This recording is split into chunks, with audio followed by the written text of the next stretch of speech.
Chapter 829, Annihilation. Chapter 829, Annihilation. Translator, Endless Fantasy Translation Editor, Endless Fantasy Translation. The worst part about these monsters was not because they were elite tier, or because of their HP amount or their attack power. It was their level. Level 245.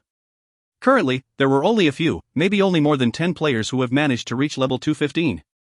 Other than those players, the remaining players would be affected by the level gap suppression effect of the game while they battle level 245 monsters. Initially, there were only approximately 240,000 players remaining to fend off the last wave of the monsters.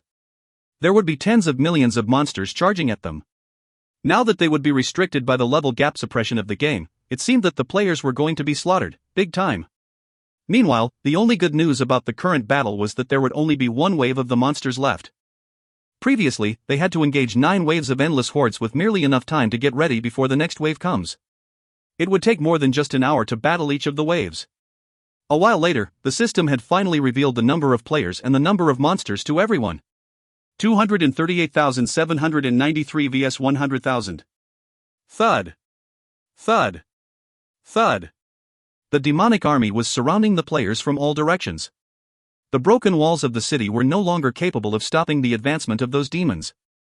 Each of the demons was approximately 5 meters tall. They were red demons which held heavy swords in their hands. Well, here goes. The final battle has begun. Wait. Just wait. Just wait for a little longer. Zhang stopped the other guildmasters from opening up their forbidden scrolls. Although the effects of the forbidden scrolls could reach out to a range of 5-kilometer radius, the monsters were still very far away from the front line. They would not be able to spread the effect of the forbidden scrolls to the demonic army completely. The monsters were gushing into the main city like an unstoppable tidal wave. They were making their way towards the Baron's castle. The approaching footsteps made the players even more nervous by the seconds. The summoned demons immediately engaged in battle with the demonic army. Although the level of the summoned demons was 5 levels lower than the level of the monsters, however, they were still on the same level as the level 240 monsters. Therefore, the power level on both sides was almost at the similar level. The only difference between the two sides was that the number of monsters was much more abundant than the summoned demons, though their abundant numbers would pretty much not be able to overwhelm the summoned demons. The situation of the battle was totally one-sided. Many summoned demons were slain within 5 minutes. Now's the time. Zhang descended to the ground and nodded at Snowseeker and the other guildmasters. He said, "Let's begin." He tore his scroll before the others. Forbidden Scroll, Eclipse, activated. The scroll was initially dropped by the ascended tier boss Mathuvan. Because Mathuvan was only a level 185 boss, the effect of the Forbidden Scroll was quite limited in terms of impact. In other words, the impact and effects of the scroll were weaker. Although all Forbidden Scroll could reduce 10% HP of all targets every passing second, they would still have a limited boundary. For instance, the Forbidden Scroll, Eclipse, could only deal 50,000 damage at least, and 200,000 damage at most. However, he also had the other Forbidden Scroll Reaper's Descent, dropped by the celestial boss Angus, which is able to deal a minimum damage of 150,000 and a maximum damage of 300,000. After tearing his Forbidden Scroll, Eclipse, Zhang tore his Forbidden Scroll, Reaper's Descent, as well. Snowseekers and the other quickly followed what he did. They also tore their Forbidden Scrolls. It did not take long before all 10 Forbidden Scroll effects started to take effect at the same time. Instantly, the sky was shrouded in dark clouds and rumbling thunders.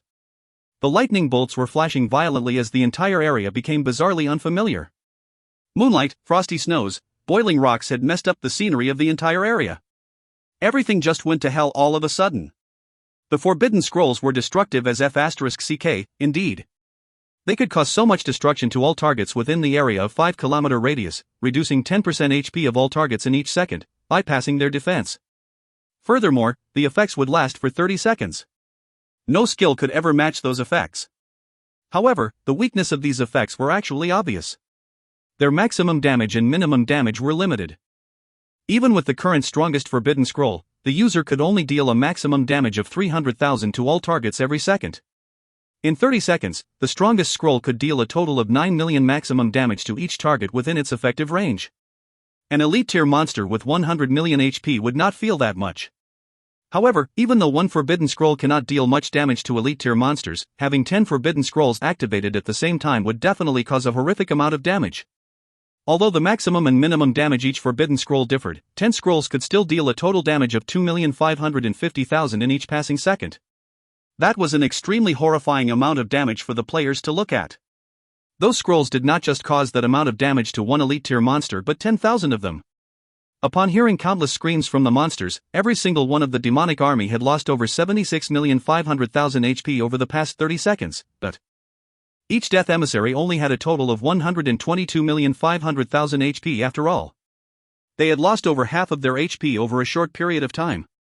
If the players could spare 5 to 6 more forbidden scrolls to give those monsters hell one more time, those monsters would have been completely wiped out.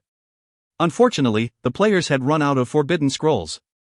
Meanwhile, the innocent ones were caught in between the crossfire as well. Zhang Yang's army of summoned demons. Although they seemed to be Zhang Yang's underlings, they would only be treated as mercenaries in the game. For the other players, they were just yellow-named monsters that appeared to be neutral. Even though they would not attack the players automatically, they would be attacked by the players' AoE attacks. Other than Zhang Yang's 2 forbidden scrolls, the scrolls that the others unleashed had caused a tremendous amount of damage to them. Fortunately, the forbidden scrolls would not get the aggro of the monsters to the players who used them.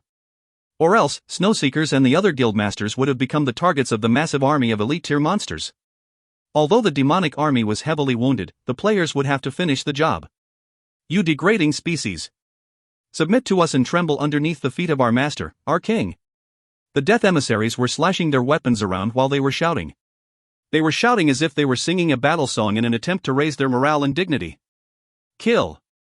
The players were not willing to show any sign of weakness. They were so into the battle, as if they were willing to throw in their dowries and the expenses for their own coffins. If they could not fend off the final wave of the war, everything that they have done for the past 9 waves would have been for nothing. Although the number of elite-tier monsters had reached up to 10,000 in the final wave, the monsters were all close to death already. They only had approximately 37% HP remaining, on each of them. That would be equal to only approximately 37,000 full HP bar monsters on the battlefield. Well, time was crucial, and none of the players had the intention to keep anything else up their own sleeves. So they began to activate their inheritance transformations. The slaughtering continued on. After activating their inheritance transformations, the players had gotten a great boost in their HP and their attack power. Unfortunately, many players had not reached level 215 yet. The B*TCHY level gap suppression effect had caused them to deal much lower damage than they theoretically could. Meanwhile, the damage they received from the monsters had increased tremendously. Zhang Yang gave it some thoughts and said, "Fatty, 100 shots, let's activate the transformation skills of our pet as well. Let the others reserve their inheritance transformations for the moment. We'll be battling the boss soon." Roger. 2 phoenixes and 1 red dragon activated their transformation skills. The 3 pets received a tremendous boost in their sizes. Upon roaring out loud, the 3 legendary pets picked up Zhang Yang, Fatty Han, and 100 shots before they soared into the sky. After that, they charged into the battlefield to start slaughtering the monsters. Well, these 3 legendary pets' normal attacks were basically AoE attacks. Victory would depend on them now. The 3 legendary pets had begun to spit their flames towards the monsters as they were still flying in the sky. The range of their attacks had been increased from 15 meters to 30 meters after they activate their transformation skills. Even though the pets were dealing melee attacks on their targets, they had already spat out their attacks at their targets while they were still in the sky. Even though it seemed safe for them to do so, that had also greatly reduced the attack coverage of the pets. Zhang Yang was the first to land on the ground.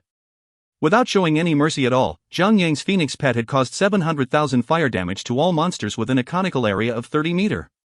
Fatty Han and 100 shots landed right after Zhang Yang. Commanding their pets to attack as aggressively as possible, the projectiles crossed paths. Injuring all of a man's fingers is not as effective as chopping off one. Even though the 10,000 elite tier monsters were heavily wounded earlier on, their attack power was not affected as long as they are not dead. Therefore, Zhang Yang and his 2 brother-in-arms had commanded their pets to focus their attacks on a smaller part of the monsters as aggressively as they could. Right behind them was the bunch of summoned demons of 30,000. They were protecting Zhang Yang, Fatty Han, and 100 Shots' back to prevent the 3 of them from getting flanked by the monsters. The initial HP of each pet had reached over 3,330,000 HP. With Vitality Aura and Transformation skills in effect currently, the HP for each of them had reached over 90 million HP now. The 3 of them were not standing next to each other, though. Because of that, they had managed to reduce the stacking of AoE attacks that come at them. Meanwhile, Han Shui and the other healers were maintaining the HP bars of the others while staying in the middle of the sky. Although the rate of losing HP was faster than the rate of healing, Zhang Yang and the two brothers in arms would still be able to hang on for another 1 to 2 minutes against the monsters. Well, they could just get into the sky to avoid being attacked by the monsters. After getting healed back to their full HP, they could just get back into the battle to get the job done. In just 40 seconds, Zhang Yang and the gang managed to kill over 200 monsters with the deadly attacks of the pets. However, killing the 200 monsters was like taking out a spoon of water from a pot. The missing part of the water was instantly filled back by the surrounding water. Zhang Yang threw his surrogacy onto 100 shots, sharing the same amount of defense power he had with 100 shots. By doing so, 100 shots should be able to hold on for a little longer than he can in the first place. A while later, Fatty Han flew up to the sky. Well, his HP was no longer in the safe zone. He had to get into the sky to get healed up. Because 100 shots currently had the same amount of defense as Zhang Yang, he managed to hang on in the battle much longer than Fatty Han could. He managed to hold on for over 3 minutes before he was forced to fly up into the sky. Meanwhile, Zhang Yang managed to hold on for over 8 minutes because he activated his God of War Radiance to fully recover his HP bar once. The 3 legendary pets were attacking the monsters with insanely powerful attack power. Averagely, the pets could kill 5 monsters each second. Theoretically speaking, the pets would be able to kill over 36,000 monsters within the entire duration of their transformation skills. Therefore, the players would have to be responsible for wiping out the remaining 64,000 monsters, then. Fortunately, the players had the support of Zhang Yang's army of summoned demons. The 30,000 demons were not as many as the number of monsters on the demonic army side, however, because they had received lesser damage because they were not affected by the effective power of 2 forbidden scrolls. In other words, the summoned demons would have an additional 15 million HP. Furthermore, there were quite a number of buildings within the interior area of the main city. The summoned demons were not able to leave further than 1,000 meters from the gate. Although Zhang Yang could not command the summoned demons at will, the demons had formed a formation where they were standing extremely close to each other. By doing so, they should be able to make up for the shortage in numbers. Because most of the players were affected by the level gap suppression effect of the game, the attack power of the summoned demons had become one of the main attack power sources. Meanwhile, the battle must be concluded within 2 hours. Or else, when the summoned demons are forced to go back to hell, the players would have to raise their hands up and surrender. The battle was worsening in every passing second. Although the players had the summoned demons to shield them from most of the harm, however, the AoE attacks of the players would hurt the demons as well. By the end of it, the players who indirectly attacked the demons too much would earn the aggro of the demons. By then, those players would be hunted by the summoned demons and get killed by them instead. The casualties of the death emissaries were extremely high. However, the players were suffering even more casualties. The effect of the level gap suppression had made the players vulnerable to getting beaten up by the ascended tier boss. Their numbers were reducing steeply by the seconds. 150,000 vs 90,000. 120,000 vs 70,000. 90,000 vs 50,000. 20,000 vs 30,000. 5,000 vs 10,000. 67 vs 102. 2 hours later, only 67 players remained on the battlefield. Meanwhile, the summoned demons had also suffered a high number of casualties.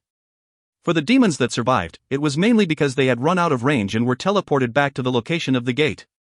Fortunately, there were only 102 death emissaries remaining on the battlefield. Not to mention, they were barely alive. However, just as the situation seemed to take a turn for the best. Ding! Demon Commander Isles has joined the battle. If you find any errors, ads pop-up, ads redirect, broken links, non-standard content, etc., please let us know. Report chapter so we can fix it as soon as possible. Chapter 830, Demon Commander Isles.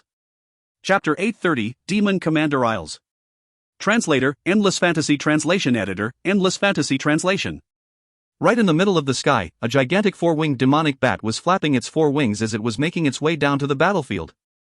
There was a demon with a gigantic axe riding on the back of the weird and bizarre-looking bat. The demon had a pair of horns on its head, a pair of wings on its back and a long powerful tail trailing behind his back.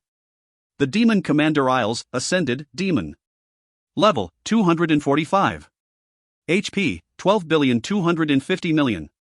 Defense, 37,330.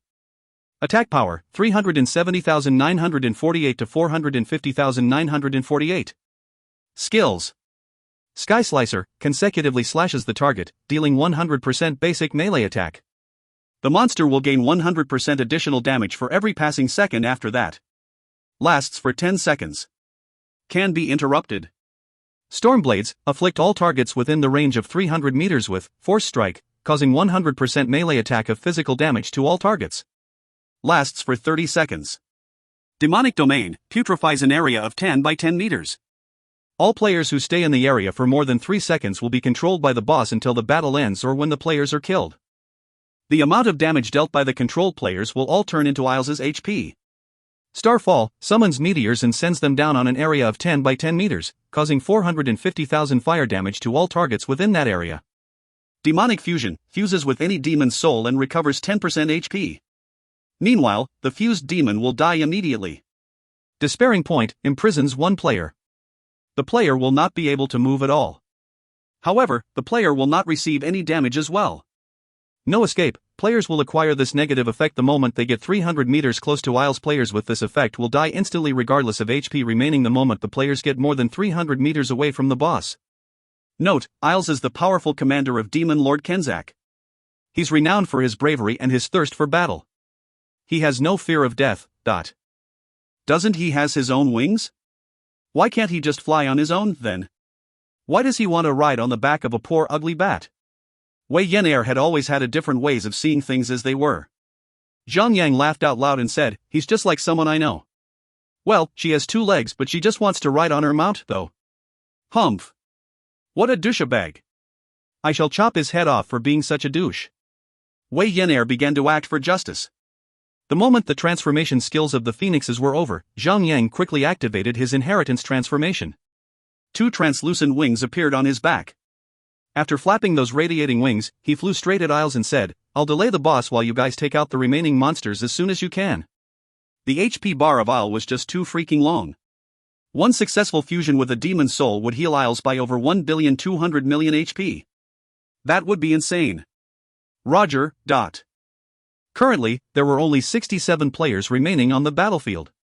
It was really pathetic somehow. Meanwhile, the NPC soldiers were wiped out entirely. As for the Baron of the city, he was holed up in the deepest part of the city like a coward. In other words, there were only 67 players left to take on the boss now. The graveyard had been shifted to another place, momentarily. The teleportation circle of the city was currently on lockdown. Meanwhile, the system had forbidden anyone to enter or leave the Crimson Sky City as well. The players would not be able to get any sort of reinforcements, now. Meanwhile, the situation had only turned worse. Right after Iles's roar, the remaining monsters began to crowd around to him. Because of that, everyone had entered the attack range of the boss. Although the boss would only use his Sky Slicer on the main tank, the other skills of the boss such as Stormblades, Demonic Domain, and Starfall could potentially reach 300 meters. That being said, everyone left in the vicinity would need to take the aggressive attacks of the boss head-on. Players who had not activated their inheritance transformations quickly activated theirs without even a single hesitation. Meanwhile, the players who had already activated their inheritance transformations and the duration of the transformation had ended, quickly took out their tanks. After getting on board of the tanks, they turned themselves into one single unit to tank against the insane attacks of the boss. Because of the demonic fusion, everyone focused their attacks on the monsters first. Well, the remaining 67 players were definitely the elites among the elites in the entire China region. There was no longer anyone in China region who would be more powerful than they are. Even though most of them were afflicted by the effect of the level gap suppression, their attack power was still powerful as F***ck. Nothing shall stand in our way. Nothing. Iles let out a thunderous roar as he raised his axe high up. With powerful swing straight down onto Zhang, the boss activated one of his deadly skills immediately. Sky Slicer. That was an extremely power skill that consecutively slashes the target at a very high pace. The first slash would only deal 100% melee attack of physical damage. However, each consecutive slash would gain another additional 100% melee attack of physical damage. By the end of it, the boss would be able to deal a damage 10 times stronger than the damage of his first slash. Iles's average basic attack ranged around 410,000 damage. So, if the Sky Slicer reaches its 10th strike, that one strike would have dealt over a basic damage of 4,100,000. That would be horrific for any player to take it head-on. Zhang could not afford to let the boss succeed in doing so. Without a single delay, he activated his Crash Magic. The boss got interrupted right after he performed his first strike. Therefore, the onslaught of Sky Slicer was stopped right after that one hit. That one hit could only be treated as a normal attack from the boss. Ha ha ha. Do you really think that would save you pitiful humans from the inevitable? Isles laughed madly. Then he took up his axe and began whirling his axe around. Storm blades. Instantly, countless axe blades that were formed from light began to flash across the area of 300-meter radius. Each attack had caused an average damage of 410,000 to the players.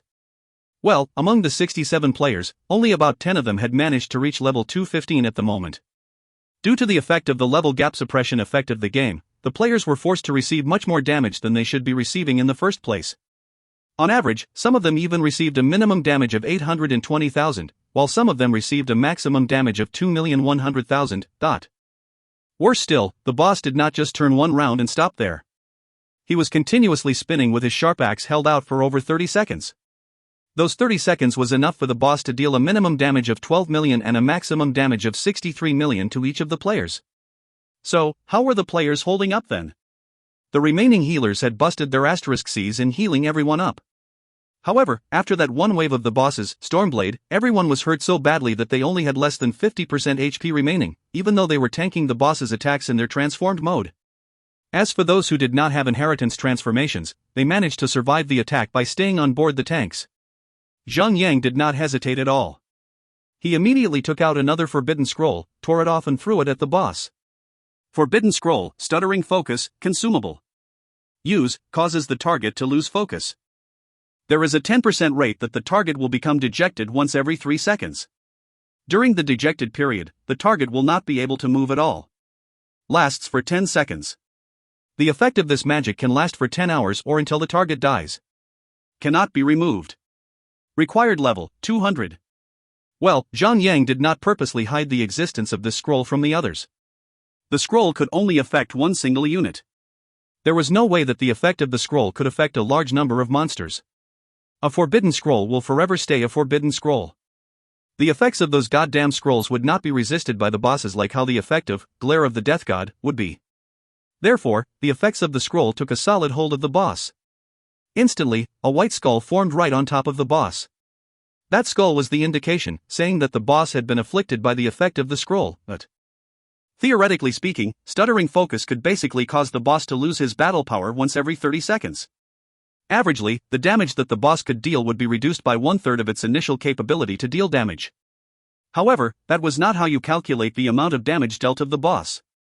Because, if Stormblades is interrupted during its period of activation, the skill would be completely stopped. Therefore, even though the boss's damage seemed to be weakened by 1/3 of its initial amount, but in truth, the reduction could reach over 40%. Because of that, the players stood a solid chance now. However, an increase in the chances of survival for a player does not mean that the player has become invincible. Even if the boss's AoE attacks had been reduced by 50%, the boss's Stormblade could still deal approximately 6 million damage to each player. The boss would use that skill once every 60 seconds, dealing a DPS of 100,000 damage. Combining his attacks with the attacks of the monsters, the boss and the monsters could still bring a tremendous amount of stress to the healers. Zhang threw another Forbidden Scroll out willingly, without thinking of the cost any further. Well, his main purpose was to take out the boss, after all. Upon doing so, he quickly said, "Everyone, join my party now." Up till this point, everyone already knew that Zhang had a very powerful vitality aura. Meanwhile, the other guilds also had players who had aura skills on them. For instance, Snowseeker and the others also had their own aura skills. However, their aura skills had their ups and downs. Some of their aura skills were not fully enhanced yet. Well, aura skills would only be effective on the user's party members. Here was the crucial moment. Everyone should unleash their full potential in order to claim victory over the war, now. After all, everyone in China region would receive over a 10% reduction on their experience bars if they ever lose the Crimson Sky City. That would be awful for everyone. Everyone would be sharing the same fate by the end of the war. Zhang passed the party member recruitment authority to Sun Xinu, Han Shui and the rest of the gang. The intention was to speed up the process of recruiting the players into his party. Not only could he share the beneficial effect of his vitality aura with the other players, Zhang would also be able to unite all healers and get all players to unleash their full potential. After recruiting the players into his party, everyone gained quite a number of beneficial effects all of a sudden. It was really a surprise that there were so many aura skills among the remaining players who just joined into Zhang Yang's party. However, aura skills such as Vitality Aura and Life Aura were needed much more than the others, because these aura skills would increase the survivability of the players on the battlefield. They would be perfect for the players under such circumstance. However, even though Zhang Yang had used over a couple of his forbidden scrolls and shared his Vitality Aura, the boss and the monsters were still able to cause catastrophic damage to the players. The number of players remaining on the battlefield continued to fall gradually. When the last monster was taken out, only 19 players survived. Among the surviving players, 5 of them were from Lone Desert Smoke. They were Zhang Yang, Sun Xinu, Han Shui, Wei Yin Air and Daffodil Daydream. 2 of them were from Crimson Rage. They were Snowseeker and Mellow Venom. 2 of them were from the Imperial Sky. They were One Sword Stroke and Absolute Ionic Dominator. Meanwhile, the other 2 were from the Eternal Flames. They were Scholar Muzu and Longrich. The other remaining players were from the other top-tier guilds such as Rolling Rocks and Sunset Amber. All of the remaining players shared 2 similarities. Firstly, they were all level 215 and above. Secondly, they had at least a Class A inheritance transformation active.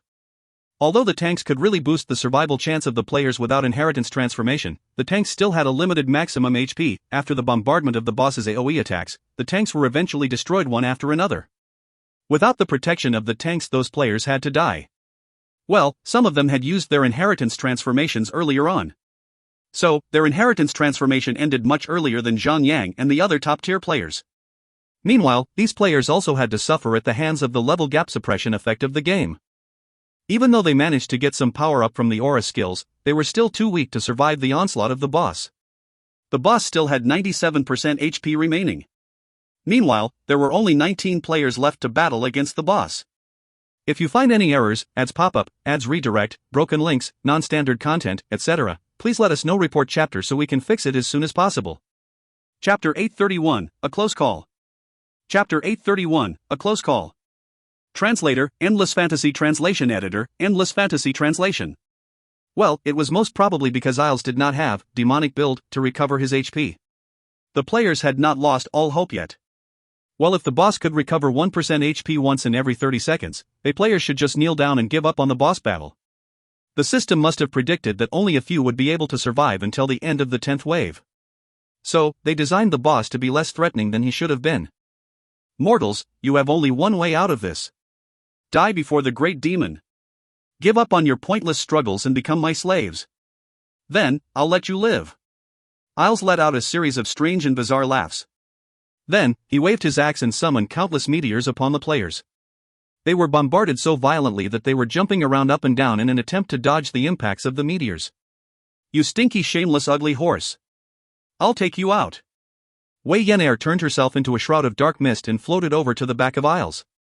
Then, she began slashing the back of the boss with her axe, as aggressively as she could.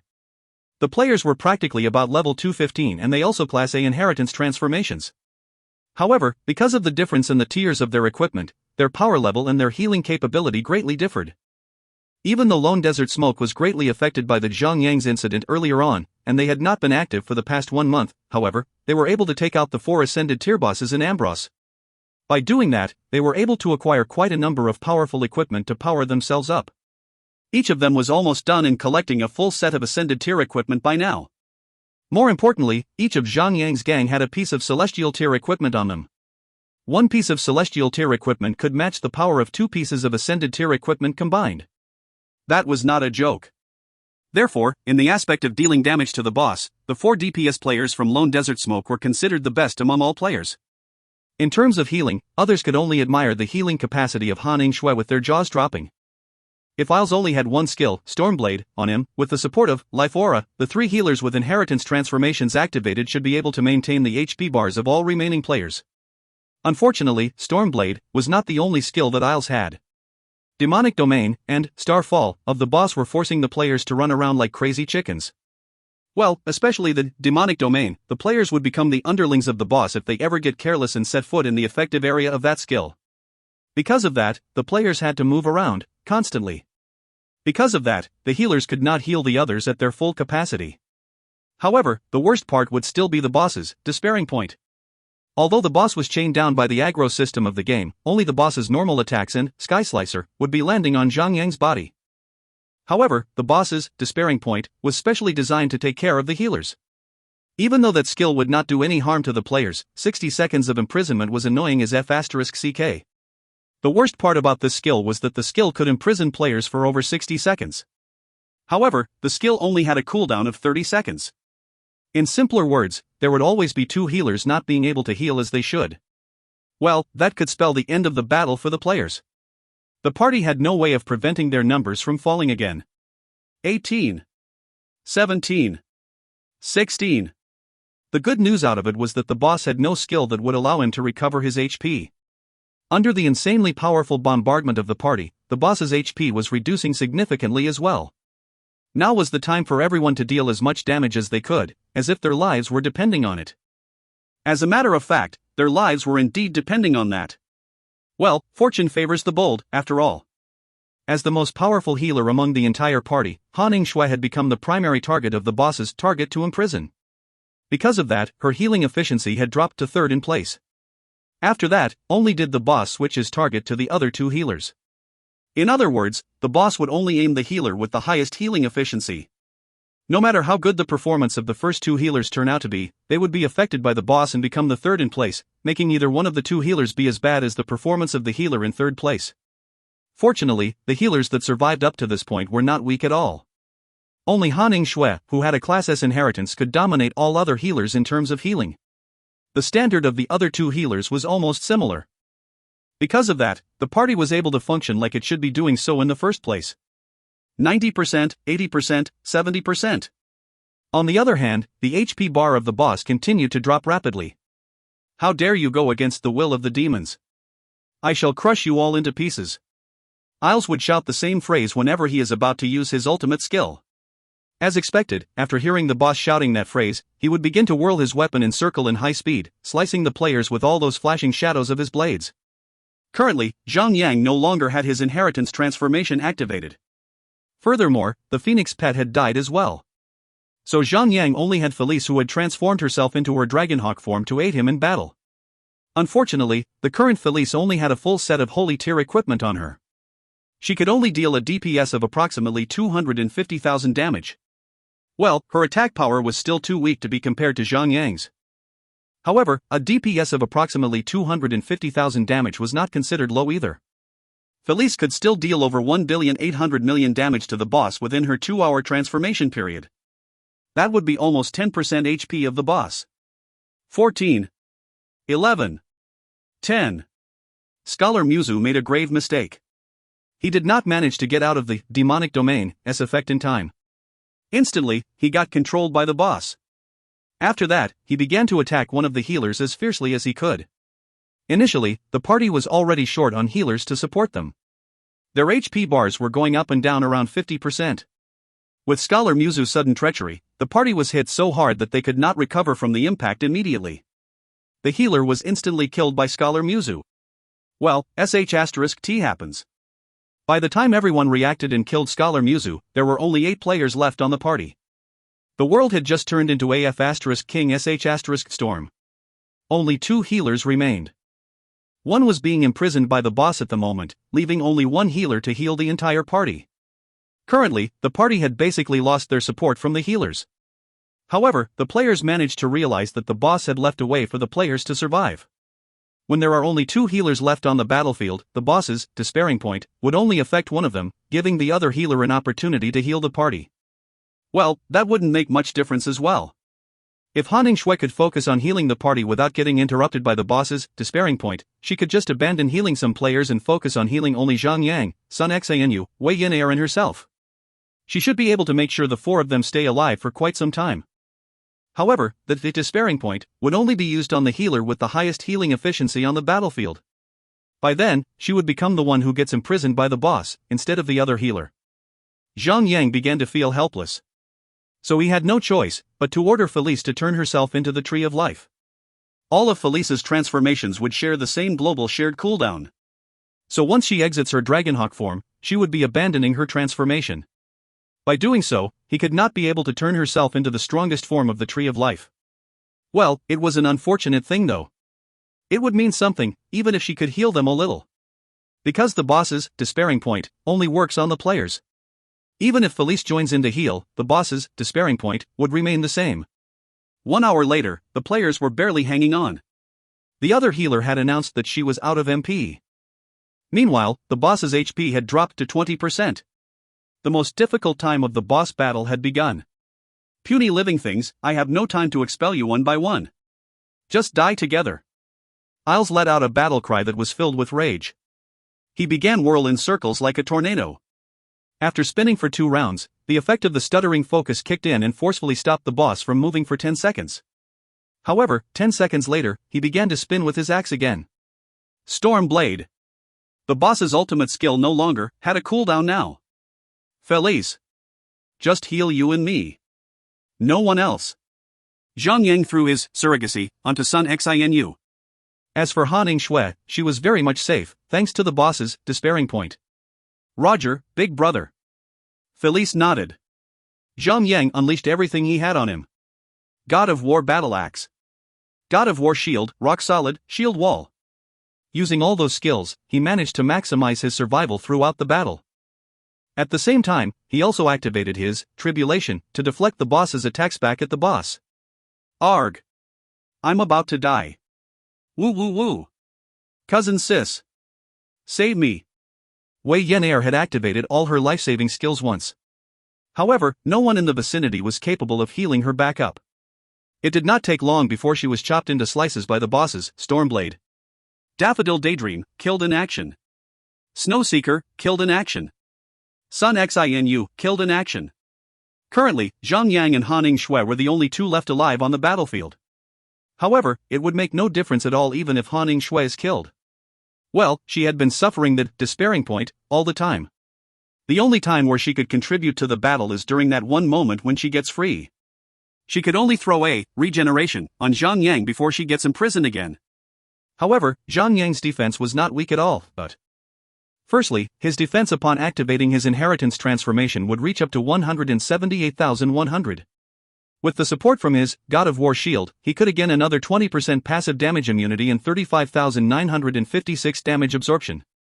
Each attack from the boss could only deal approximately 110,000 damage. Furthermore, he also had his God of War restoration bestow him a 10-second invincibility effect.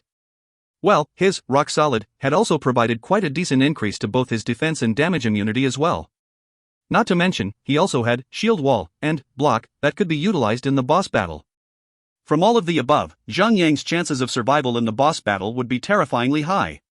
He was actually able to stay alive by just relying on Han Shui's restoration and Felice's healing. Well, Zhang Yang still had Radiance of the God of War. He could recover over 200 million HP in one brief instant by activating that skill. Even though he would survive without much of a problem at the moment, Felice, on the other hand, was barely staying alive. The little lady was not as tough as Zhang Yang, after all. Each of the attacks from the boss's Stormblade could deal up to approximately 420,000 damage. Without her transformation form to support her, she only had approximately 1,660,000 HP. That would make the situation much more difficult for her. Her margin of error was minimal. Although Han Shui would still be able to throw her restoration at her, that would not really do much for her. In about 3 to 4 minutes, Felice's HP bar had hit the bottom. Zhang Yang had no choice but to send her back into her slot. The boss could only deal about 120,000 damage to me in each second. Even without Witchy Snow's healing, I can still use my Radiance of God of War. With an additional 200 million HP to spare, I should be able to battle the boss for another 27 minutes. In other words, I will still have a lot of time to deal damage to the boss. Zhang Yang was making the calculations quietly in his heart. The boss only has 18% HP, 2,200,000,000 HP. My DPS is about 1,100,000 damage. So I'll only need about, 33 minutes to empty out the boss's HP bar. There's a 6-minute window gap. But as long as I can gulp down my healing potions as much as I can and as long as Witchy Snow can keep healing me with her restoration, whenever she can, I can definitely last for 30 minutes. By then, I can just use my second, Radiance of God of War, to recover another 200 million HP. So, I'll surely be able to win this battle. Zhang Yang let out an insane roar and activated his indiscrimination. There goes the explosive boost of his damage output. Killing Cleave. God of War Devastation. God of War Axe. Frost Strike. Destructive smash, force strike, dot. With the support of his indiscrimination, his killing cleave managed to deal over tens of millions of damage to the boss. Meanwhile, skills that could deal 3 times his initial damage, such as God of War Devastation, could now deal over 7 million damage. As for his skills that dealt double of his initial damage output, such as Horizontal Strike, they could now reach up to 5 million damage. In merely 10 seconds, Zhang Yang had dealt over 50 million damage to the boss. Well, that was a solid 5 million DPS. Unfortunately, good things never last long. 10 minutes. 20 minutes. 30 minutes. As expected, Zhang Yang was able to tank through the 30 minutes with the aid of Han Yngshui's healing and some healing potions. Well, he still had about 70,000 HP left. Radiance of the God of War. Plus 200000000. A terrifying, green numerical value popped right on top of Zhang Yang's head. Then, Zhang Yang was at his full HP again. Meanwhile, the boss only had 1.7% HP left, dot. Finally, Zhang Yang is about to kill the boss. If you find any errors, ads pop-up, ads redirect, broken links, non-standard content, etc., please let us know. Report chapter so we can fix it as soon as possible. Chapter 832, Sky Slicer. Chapter 832, Sky Slicer. Translator, Endless Fantasy Translation Editor, Endless Fantasy Translation. With 200 million HP left on him, Zhang Yang began to engage Isles, who still had 200 million HP remaining. However, the attack power of both sides was not on the same notch after all. It did not take much before Zhang Yang destroyed the boss entirely. Rock Isles let out a miserable scream and collapsed to the ground. Numerous loots were dropped across the ground. Ding! The demonic Commander Isles has been eliminated. Ding! You've acquired 3 additional skill points. Server announcement: congratulations to China region for successfully fending off the demonic invasion, but yeah, we're rich. Naturally, Han Yngshui was freed from the prison the moment the boss died. In the face of the glittering pile of loots across the ground, Han Yingshui's eyes began to glitter as well. Well, here she goes again. She had just entered her money-grubbing mode again. Stop dreaming and pick up the loot now. Zhang Yang laughed out loud and quickly started picking up the loots from group. The battle was over. All of the teleportation circles had resumed their regular functionality. Meanwhile, the dead body of the boss was right in the middle of the main city. It would only take approximately 3 to 5 minutes for the players to reach all the way back to the boss's dead body. Zhang Yang and Han Yingshui had no time at all to take a closer look at the loot. So, it would be wise for them to pick all the loot up as quickly as they can. Of course, when the 2 of them picked up the loots from the ground, the others had arrived at the scene, one after another. However, they arrived only after Zhang Yang and Han Yingshui had already swept the entire ground clean. So, those players could only sigh at the boss's dead body. Main city forbids any form of PvP match. Zhang Yang, you're not the only one who contributed in taking down the boss. Share the loots. We're entitled to them as well. Zhong Xiuhua suddenly cried like a little b***tch. That's right, we're entitled to the loots as well. Without us, you wouldn't have had any chance against the boss at all. The people of Eternal Flame began to whine like a whole bunch of little b***cheese. Well, no one could blame them for behaving that way. The Ascended Tier equipment was currently extremely precious. It was not like anyone could just obtain the Ascended Tier equipment by purchasing it with money. Anyone who has fought Angus before would know better. The power level of the Celestial Tier boss can be freakishly powerful at times. Without a full set of Ascended Tier equipment, none of the players would be able to challenge a Celestial Tier boss. Furthermore, Isles would not only drop Ascended Tier equipment. He should have dropped other powerful items such as skill books and normal demonic pearls as well. Zhang Yang laughed out loud and said, "Don't you think that you're acting like a bunch of clowns now? Your acting sucks. So, stop embarrassing yourselves at once. If you think it's not embarrassing enough, I don't mind teaching you some lessons on the hovering amphitheater." Zhang Yang, you better keep your head down. Lone Desert Smoke can't possibly take on all the players in the entire China region. This world belongs to everyone. Not just your **TTY Lone Desert Smoke. Zhong Xiuhua was trying to provoke the rage of the other players towards Zhang Yang. Without the efforts of the other players, your Lone Desert Smoke would not have even survived the first wave of the invasion. Pooey. Boo-hoo, cry me a river. Nobody's efforts have gone to waste. Firstly, everyone was fighting for the name and dignity of entire China. Secondly, everyone was fighting to prevent the 10% experience points reduction on everyone in China region. So don't consider yourself a saint or whatever. You're not. You don't even speak for everyone in China region. Pooey. Zhang Yang began to feel impatient as he looked at Zhong Xiuhua with disdain. Zhang Yang. Stop whining here. Shut the F***ck up. If you want to prove something, let's settle it on the hovering amphitheater. Or else, just get lost. Pooey. Zhang Yang revealed a very impatient expression on his face. Zhong Xiuhua was so angry that his face turned pale. However, he didn't have the guts to face Zhang Yang on the hovering amphitheater as well. If he ever gets killed in that arena, he would lose his levels. Now that it has become ridiculously difficult to grind for even one level, Zhong Xiuhua would not be daring enough to accept that challenge. Ha ha ha. Every other player in the vicinity was laughing and cheering for Zhang Yang. Well, Zhong Xiuhua was currently infamous for being the prince with sexual transmitted disease. No one in the server did not know that case by now. After arriving at Holy City together with his gang, Zhang Yang began to distribute the loots among themselves. Isles was considered the final boss of the entire demonic invasion. So, he had dropped quite a number of powerful items and equipment upon his death. Other than the 15 pieces of Ascended Tier equipment, there were also 28 pieces of Holy Tier equipment among the loots. There were also many other skill books, skill point crystals, aura stones, level 8 gemstones, and normal demonics pearls. Other than the accessory piece on him, Zhang Yang had already collected a full set of Ascended Tier equipment now. Initially, he no longer had much need in acquiring any equipment that the boss drops. However, after distributing the loot for one round, he realized that there was a two-handed sword left without an owner. Wei Yan'er and Galileo had already gotten weapons of Ascended Tier from defeating Angus. Meanwhile, the others were not capable of equipping a two-handed weapon. So, Zhang Yang had no choice but to take the two-handed weapon and shove it into his inventory. Well, it was not a bad thing either. Zhang Yang could use that weapon to enhance his current one. The axe that he was currently wielding was a level 200 masterpiece. After distributing the loot, it was time to distribute the remaining items, the skill point crystals.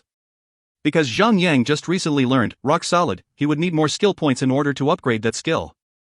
So, he took one.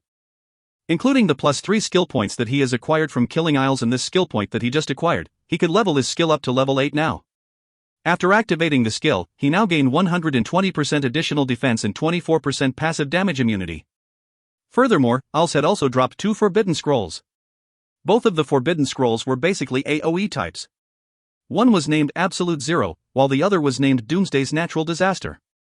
Both had the same effects that reduce 10% HP from all targets in every second for over 30 seconds. The effect would cover an area of a 5-kilometer radius. The minimum damage the effect could cause to each target would be 150,000 damage per second, while the maximum damage would be 300,000 damage. Players would only be able to use the scrolls upon reaching level 200. Well, that 2 scrolls should be considered as compensations for using the Eclipse and the Reaper's Descent then. However, Zhang Yang still lost a stuttering focus. Well, it was still worth using the stuttering focus to exchange for the loots though. Look at Snowseeker. She had used out 1 forbidden scroll as well. However, she did not get anything in return by the end of the battle. Speaking of which, the other players actually did get something in return. Because they had won the battle against the demonic forces, they were spared the penalty of 10% experience points reduction. The players from the entire China region had actually gained something from claiming victory over the demonic invasion as well. As for the skill books, Zhang Yang managed to win one powerful skill for himself from rolling, the Sky Slicer. Sky Slicer consecutively slashes the target, dealing 100% basic melee attack. You will gain 100% additional damage for every second onwards. Lasts for 10 seconds. During this period of time, you cannot use other skills, or else the Sky Slicer will be automatically interrupted. Require melee weapon. Consume 100 rage points. Cooldown 5 minutes. The skill was basically the same as the boss own, Sky Slicer. The skill will be easily interrupted if used on a player. It could only serve as a normal attack in that case. However, if this skill is used without having any interruptions in between, the target would be fatally wounded. The best targets for players who could use this skill would be the monsters. Well, 90% of the monsters would not have any status restriction skills. Even if some of them did, the user could just waste away the monster's status restriction skills before using Sky Slicer. Even though 5-minute cooldown was a bit long, the impact and damage that the skill could bring would make it worthwhile. Last but not least, the boss had also dropped 7 normal demonic pearls. Each of the pearls could increase the success rate of fusing equipment by 40%. After distributing everything among themselves, Zhang dissolved the party and everyone went off to mind their own business for the moment. Well, the second demonic invasion would hit the players again, 1 month from now. So everyone must make good use of the remaining 1 month to grind and power themselves up. Reaching level 215 would be the top priority for everyone in the server now. Truth be told, if most of the players have reached level 215 during the demonic invasion event, there would still be approximately 10,000 to 20,000 players remaining when the final boss Isles reveals himself by the end of the 10th wave. The battle would not be as fierce and intense. Zhang selected the newly acquired weapon, Frost Destroyer's Blade, in the inventory. He was getting ready to fuse the weapon with his axe, now. Frost Destroyer's Blade, ascended, two-handed. Attack, 47,620 to 67,620. Attack interval, 3.8 seconds. DPS, 15,163. Level 8 Socket 1. Level 8 Socket 2. Equip, increases damage by 50%. Equip, increases critical rate by 15%. Equip, upon landing a hit on your target, there is a rate that you can deal 50% melee attack of frost damage to your target as well. Required level, 240. Special, reduces required level by 30 levels. After putting the Frost Destroyer's Blade, and the axe that he was currently using into the Tesseract, Zhang immediately received a system notification. Ding! You're about to fuse Frost Destroyer's Blade and Agos, the Destroyer's Blade.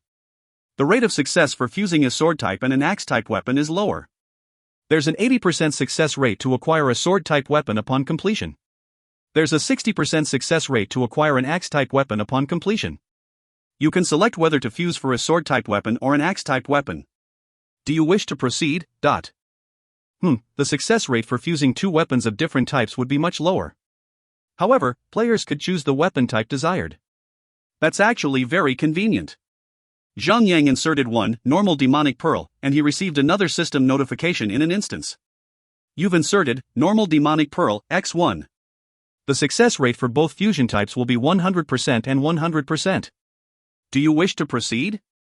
You've chosen to fuse for the axe-type weapon, proceed. Fusion in progress. Ding! You've succeeded in acquiring a new equipment, Frost Destroyer's Blade, upgrade +1. Frost Destroyer's Blade, upgrade +1, ascended, two-handed. Attack, 53,382 to 73,382.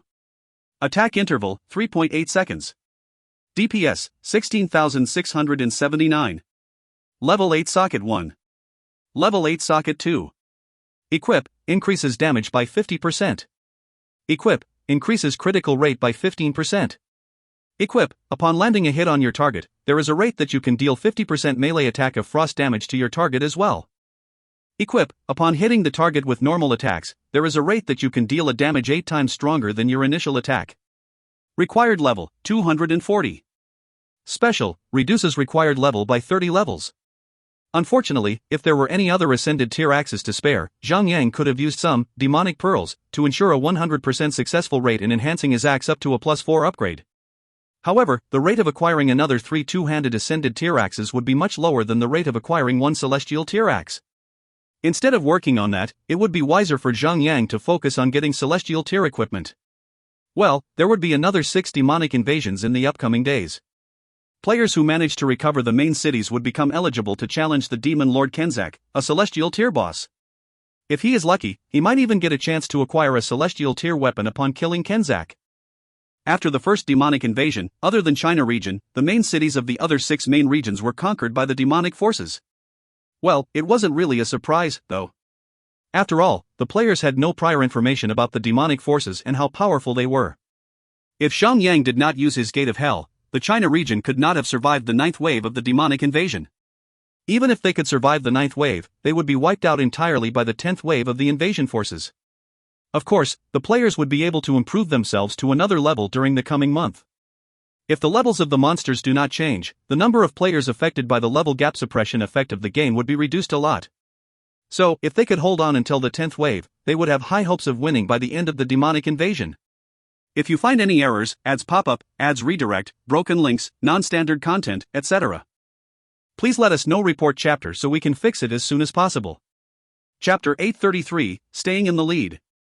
Chapter 833, Staying in the Lead. Translator, Endless Fantasy Translation Editor, Endless Fantasy Translation. Among the 8 main regions in the entire server, China region was the only one who survived the onslaught of the demonic forces during the demonic invasion event. So, it was natural that the players from China region were proud and happy at the same time. They managed to convince themselves that their efforts did not go to waste because of that. However, they managed to survive the last 2 waves, merely because Zhang had summoned his legion of demons with his gate of hell. That would be the irreplaceable factor that led China region to their victory over the demonic forces. Even though it was true that the lone desert smoke would not have made it to the last wave all by themselves, the other players could not deny Zhang efforts and contributions on that matter. That had also sent many of the players sighing in shame. If any other of them could get a hold of the gate of hell, they could have contributed a lot at fending the demonic invasion as well. They could have helped to keep many more players alive until the final boss revealed himself. Now that the China region did not receive the penalty of experience point reduction, the players from China region had basically gained a significant upper hand in terms of strength. Well, while the others were set back by the penalty, the players from China region did not lose anything. They could also focus on grinding to get stronger without any hindrance.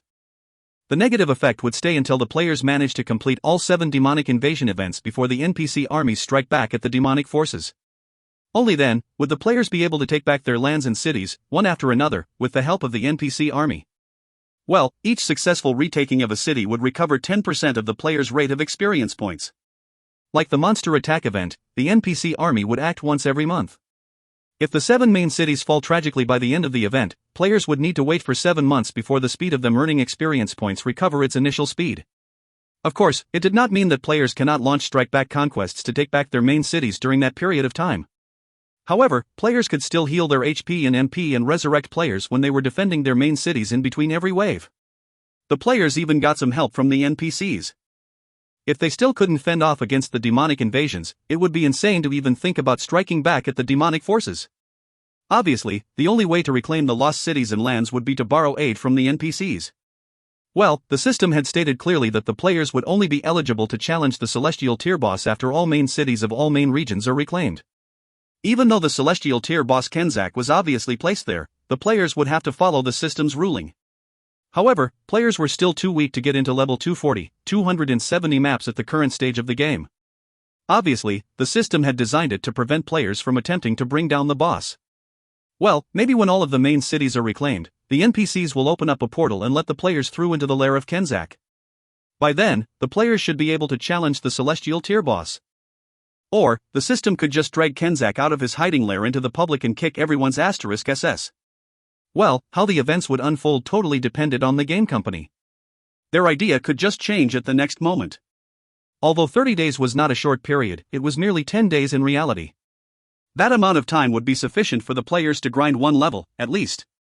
Well, do not estimate the difference of 1 level. That could mean most of the level 214 players have leveled up to level 215 by now. So, they shouldn't be concerned about the level gap suppression effect of the game when they survive until the last wave of the invasion, where the bosses reveal themselves on the battlefield. Because the players in China region had acquired the advantage of earning 10% additional experience point, the number of China players reaching level 215 was obviously higher than the number of players reaching level 215 in other regions. At the same time, the number of level 210 players and level 205 players had increased substantially. Because of that, there would be much lesser players getting restricted by the level gap suppression effect of the game. Little by little, the advantages that the players could gain over each wave will be brought over to the last wave, to create an impressive effect in order for the players to defeat the last wave of the demons. Each wave of the demonic invasion would send out an ascended tier boss. Therefore, there was no sign of any other ascended tier boss across the maps. Therefore, the only way for the players to acquire better equipment to improve themselves was to head down to the elemental nest. 30 days had passed without much notice. This time, all 8 regions were ready for the second demonic invasion event. The invasion was similar to the first demonic invasion event. There were a total of 10 waves of monsters. The number of monsters and the type of the monsters in each wave was exactly the same as the first event. Even the sequence of monsters revealing themselves to the players was the same. The only difference was that the names of the monsters in the third wave and the name of the final boss in the final wave had some changes. Well, their levels, skills and HP were exactly the same compared to the first invasion event as well. Although the China region was the only region that had managed to last until the end, however, if they hadn't used 10 forbidden scrolls while they were fending off the 10th wave of the invasion, they would have been wiped out and their efforts would have been for nothing. Meanwhile, it wouldn't be easy at all to acquire one forbidden scroll. Even Lone Desert Smoke only managed to earn back 2 forbidden scrolls from Isles. The other guilds had failed to restock their forbidden scrolls. Therefore, even though they were very familiar with the battles ahead of them, they still struggled through hell in the 10th wave. Zhang Yang did not hold back anything in that battle. He threw out both of the forbidden scrolls Absolute Zero and Doomsday's Natural Disaster without any hesitation. Furthermore, there were at least 10,000 players who managed to reach level 215 and over, this time. They were able to destroy the monsters in the 10th wave with the aid of Zhang Yang's 2 forbidden scrolls. However, they were sent even closer to death this time. When the final boss rank arrived, only Zhang Yang, Hanning Shui and Sun Xianyu remained on the battlefield. Can we still take the boss down? Hanning Shui was not confident at all. Well, there were still 67 remaining when they began engaging the final boss previously. Although the boss was basically tortured to death by Zhang Yang alone, Zhang Yang did use a forbidden scroll stuttering focus to weaken the boss's attack by 1/3. So, how would they be able to take down the boss this time? No worry. Snowseeker has given me a forbidden scroll that focuses on weakening one target. Zhang Yang activated his God of War transformation and charged towards the boss. At the same time, he tore off the forbidden scroll and threw it onto the boss. Forbidden scroll, Doomed Entanglement, consumable. Use, curses the target with a doomed fate. The target will have a 50% chance to deal half of the initial damage. The target will have 50% to receive double damage when hit. Lasts for 10 hours. Required level, 200. Even though this scroll could not weaken the boss as much as the previous one, the scroll could still add a 50% rate to increase the player's attack power by an additional 100%. That could make Zhang Yang and the two ladies much stronger. Because the battle was ended in a brief moment, everyone knew that the boss had been weakened by the system. TSK, she's really good to you. Hanning Shui began to get jealous about it. Then she narrowed her eyes while staring at Zhang Yang with blazing jealousy. Zhang Yang laughed bitterly. Well, as long as he just leaves her alone for now, nothing would happen. Or else, if that witch starts to quarrel with him, he would be having a hell of a ride for the day. She would talk about Snowseeker, then change the subject over to Luo Yuro, then change the subject over to Chen Shuiyao. The *T will go on until Zhang Yang admits he's wrong, even though he did nothing wrong. Felice transformed into her Tree of Life form immediately. This time, Zhang Yang had come prepared. He would not let Felice repeat the same mistakes again. Well, Hanning Shui was disabled, as expected. She was imprisoned for most of the time, during the entire boss battle. However, Felice was able to perform at her best this time. Combined with the Wii restoration that Hanning Shui would throw at him once in a while, Felice managed to maintain the HP bars of Zhang Yang and Sun Xianyu. Fortunately, Hanning Shui was safe and sound in the imprisonment. So, she did not even lose one bit of HP. Zhang Yang could just throw his surrogacy onto Sun Xianyu so that she could also have a taste of having the world's strongest defense power. Charge up strike. Sky Slicer. -4037091. -8074182. -24222546. -4370910. Well, it seemed that the designers of the game had never thought it possible that a player would acquire the two skills that Zhang Yang had just activated at the same time. The Charge Up Strike could ensure the attacks of the next skill to be 100% critical hits. Although Sky Slicer could only slice out 10 attacks thoroughly, the 10 attacks were considered as one skill. So naturally, each of the 10 hits would become critical hits. Furthermore, each upcoming hit would gain 50% additional attack. The Charge Up Strike had really boosted Zhang Yang's damage tremendously. Zhang Yang had just dealt approximately 330 million damage in merely 10 seconds. That's a total of 33 million DPS. That had exceeded his initial DPS of 1,300,000 damage by many notches. Of course, such an explosive series of attacks would only happen once in every 5 minutes. Other than that, it was also because Zhang Yang had used the Doomed Entanglement, which allowed him to have 50% rate to trigger double damage. So normally speaking, he should initially deal approximately 220 million damage only. Well, a 330 million damage was not a damage amount that a boss could take on. That amount of damage had taken out 3% of the boss's HP. It was savage. Not only was the boss heavily wounded, Sun Xianyu and Hanning Shui were stunned to see that.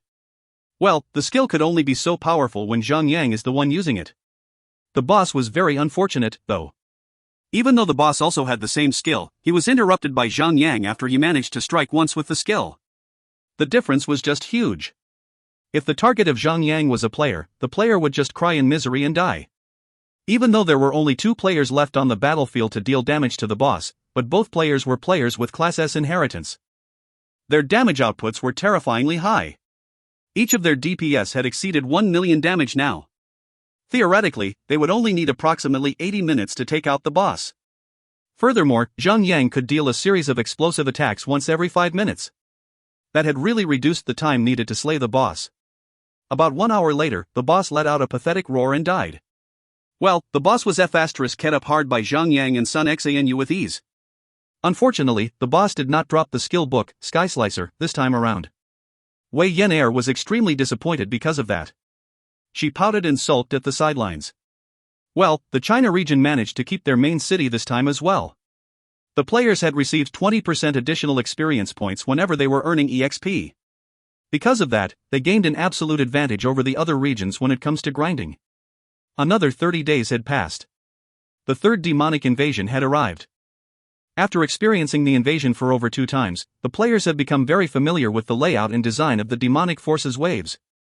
Furthermore, the number of high-level players throughout the entire server had increased substantially as well. This time, finally, China was not the only region that succeeded in keeping their main city. The Europe region, India region, and North America region had also succeeded in fending off the demonic forces from taking over their main cities. However, even though that was the case, the China region still had the advantage of earning 20% additional experience points. That would not change for now. Because of that, the players from China region continued to triumph in regard to leveling and staying ahead of the game. As the number of players retained by the end of the 10th wave increased, Zhang Yang and his gang no longer needed to take on the boss all by themselves. Well, they could no longer take all the loots to themselves because of that. However, when it comes to snatching items and equipment, Han Yingshui and Wei Yan'er were experts among experts in such regard. They were basically trained to be fast in snatching because of their money-grubbing attitude. By the end of it, Lone Desert Smoke still got the largest portion of the loots. Well, there was already a total of 19 normal demonic pearl among the loots. Those pearls were enough to ensure a 100% success rate in enhancing an equipment of a top-tier player to +4 enhancement. The 4th demonic invasion, the 5th demonic invasion, the 7th demonic invasion. All regions had managed to completely fend off the demonic forces in the 5th time demonic invasion. Therefore, the Japan-Korea region had only lost over 4 main cities, even though they were hit the hardest. However, they would need at least 120 days of in-game time to completely reclaim their main cities, get back their initial efficiency of grinding and reach the required level to challenge the Demon Lord Kenzak. Provided that the NPCs successfully reclaim the main cities every time they strike back. Because the China region had not lost a single main city throughout the 7 times of demonic invasion, they managed to acquire the opportunity of being the first in the entire server to ever challenge the Demon Lord Kenzak. However, Zhang Yang did not sign into the game for a few days straight. That was because Luo Yuro was about to give birth to his first child. If you find any errors, ads pop up, ads redirect, broken links, non-standard content, etc., please let us know. Report chapter so we can fix it as soon as possible. Chapter 834, Demon Lord Kenzak. Chapter 834, Demon Lord Kenzak. Translator, Endless Fantasy Translation. Editor, Endless Fantasy Translation. The unfilial may multiply, but they can never prosper. That is a main teaching of China. It is also one of the most important teachings that are practically written in every living being. Zhang Yang had never been able to sleep properly. In fact, he was practically disturbed by every audible grunt coming out from Luo Yuro's mouth. He was like a monkey out of a box. Of the times that he had not been logging into the game, he had used that time of his life to sit beside Luo Yuro, caressing her womb and staring at it. It was then Luo Yuro felt like she had made a good decision to keep the baby with a man such as Zhang Yang. The fatherhood he had displayed before the baby was still in her belly had truly moved her.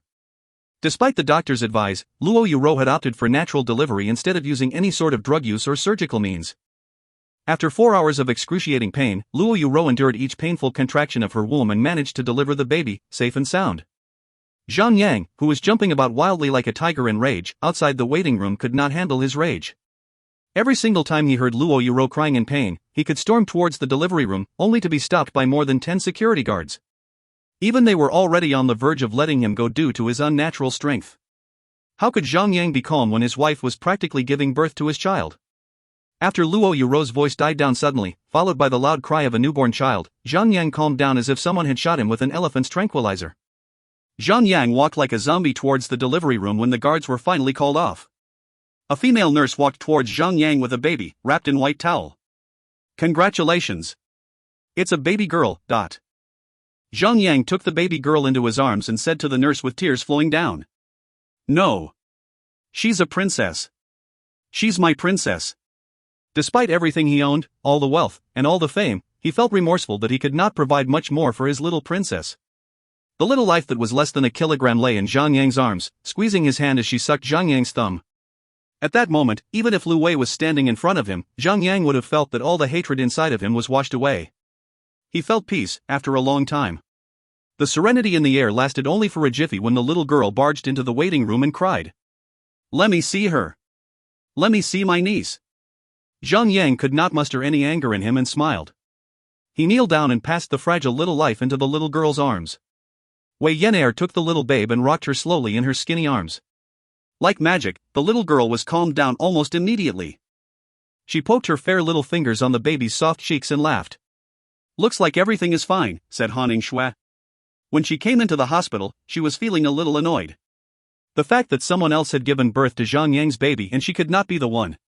However, when Han Yngshui took the baby into her arms, she too felt all the negative emotions in her beginning to melt away. All she felt then was love. How about that, said the nurse with a gentle smile. Please keep me updated on my wife's condition. Very well, sir. 10 days later, after confirming the baby's health was superb, Zhang Yang finally returned to the game. Little Yang. Let us arrange a child marriage, said Fatty Han with the most earnest eyes as he tapped Zhang Yang's shoulders. You want me to give you a super slap in the face, that even a palm reader could read my fortune by studying your face? Chill. We are brothers. Come on. If you are a girl, I'd be marrying you. This sort of bond will last for eternity. I'd swear that we will always be the best of friends even in the next life, said Fatty Han as he pushed his unborn son to be a candidate for Zhang Yang's daughter. His wife's expected date was roughly 2 months later. He had already done every possible scan and health checks on her and had confirmed that the child will be a fat little boy. After Fatty Han found that Zhang Yang's child was a girl, he had immediately booked a spot for him. How could he not? That daughter was the child of both Zhang Yang and the super-hot Luo Yuro. The possibility of her being the next top model in the world was so high. All right. Enough with my daughter. I want to know, what about the celestial tier boss? How are we going at it? Has a strategy been formulated? Update, please. It's bad. You might want to sit down first. 100 Shot sighed heavily and continued. Kenzak was not alone. He was accompanied by Baljula the imposter, an ascended tier boss. Together, they had proven to be undefeatable. Their combined DPS power was too strong that no guild could do it alone. I even formed an alliance with Crimson Rage and Imperial Sky but failed even after numerous attempts. We lasted for 8 minutes. That is the longest time we could hold for before everyone is killed. Zhang Yang sulked and frowned. Is it that hard? Well, from a certain point of view. Now that the big boss is back in play, things might get easier now, said Lost Dream. And why is that? See for yourself. The party gathered and headed towards Anthalor. Once they arrived, the team summoned out their mounts and soared towards a canyon that had never been around the vicinity. There, under the shadow of the canyon were the demon army. The sounds of battle could be heard from the top of the canyon when Zhang Yang descended lower. Countless of players could be seen fighting the demon army. One thing that piqued Zhang Yang's interest was the fact that all players there were from China. None of the players from other regions were present. I see that only players from China fighting. Why aren't any players from other regions fighting? Case in point. We haven't lost any major cities, have we not? While other regions had lost 1 or 2. When there are still demon armies occupying the cities of other regions, there will be a debuff inflicted on all players around the globe. The debuff increases all damage taken by 10 folds. While we don't need to reclaim any cities, the other players from other regions are busy with theirs. Hence, there are no players from other regions. Endless Starlight explained. Zhang Yang understood the scenario and nodded. No wonder the system had made the announcement. Only by reclaiming all major cities will the players be allowed to fight Kenzak. If even one city is occupied by the demons, all players will receive 10 times the usual damage. With that buff, there was no wonder why Lone Desert Smoke could not handle an ascended tier boss. He had been upgraded to a celestial tier power. Standing in the center of the canyon was a supermassive demon. Like all demons, he had a bat-like wings and a long tail. Unlike all demons, however, that one was several hundred meters tall and wielded a long blade was the same height as he. One single swing of his blade could level a mountain. Demon Lord Kenzak, Celestial, Demon. Level, 250. HP, 25 billion. Defense, 62,718. Melee attack, 691,686 to 891,686. Magic attack, 409,046 to 509,046. Skills. Cleave, swings the massive blade and deals 100% melee physical damage to all targets within 100 meters in the frontal direction. Thousand Summon, summons 1,000 demon soldier from the netherworld and fight in his stead. Demonic Bond, swallows a demon and restore 1% HP. Recovery rate cannot be affected by any skills. Shadow Arrow, shots a true shadow arrow to a target and deals 200% magic shadow damage. Void Blast, explodes a powerful void bomb and deals 800,000 shadow damage to all targets within 300 meters. No escape, once a player enters 300 meters distance from Kenzak, players will be inflicted with the buff. Once a player goes 300 meters away from Kenzak, they will be killed immediately without mercy. Death Mark, once a player was killed by Kenzak, they will be inflicted with the debuff. Players will carry the debuff even after death and cannot get close to Kenzak for as far as 300 meters. Those who step within the range will die instantly. Debuff will last for 72 hours. Note, the most powerful demon ever existed. A true undefeatable entity. Even though Kenzak ranked the last amongst the 9 demon lords, his powers and capabilities were unrivaled with anyone else. It has been a long time since Zhang last laid eyes upon a boss that had so many skills. As expected of a celestial boss. What a drag! Standing by his side was a smaller demon, but was larger than regular demon soldiers. It was Baldur the Imposter. Baldur the Imposter, Ascended, Demon. Level, 250. HP, 12,500,000,000. Defense, 38,545. Melee attack, 386,830 to 466,830. Skills. Demon Amplification, consumes 5% HP and grants 100% attack to Kenzak. Cooldown, 20 seconds. Demonic Bond, swallows a demon and restores 10% HP. Note, the Master of Disguise.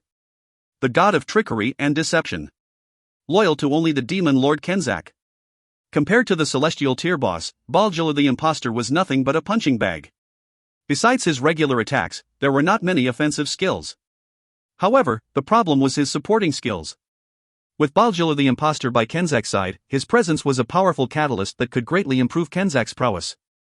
Demon Amplification is the most troublesome skills. Despite having no offensive skills, Baldur the Imposter serves as a powerful supporter of Kenzak. Although the skill will consume Baldur's HP, it was completely negligible since Kenzak could summon a bunch of demons for them, so nom nom on. They could kill every player there simply by eating demons and slicing up everyone. Worst of all, players that are killed cannot return to fight within 3 days. No wonder players from China had spent over 30 days to fight the boss. They could not even come close to even leave a wound on the OP as sh*t boss.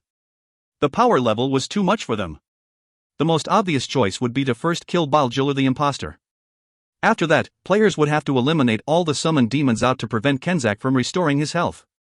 That required the skill to have long cooldown time and players to have superb killing abilities.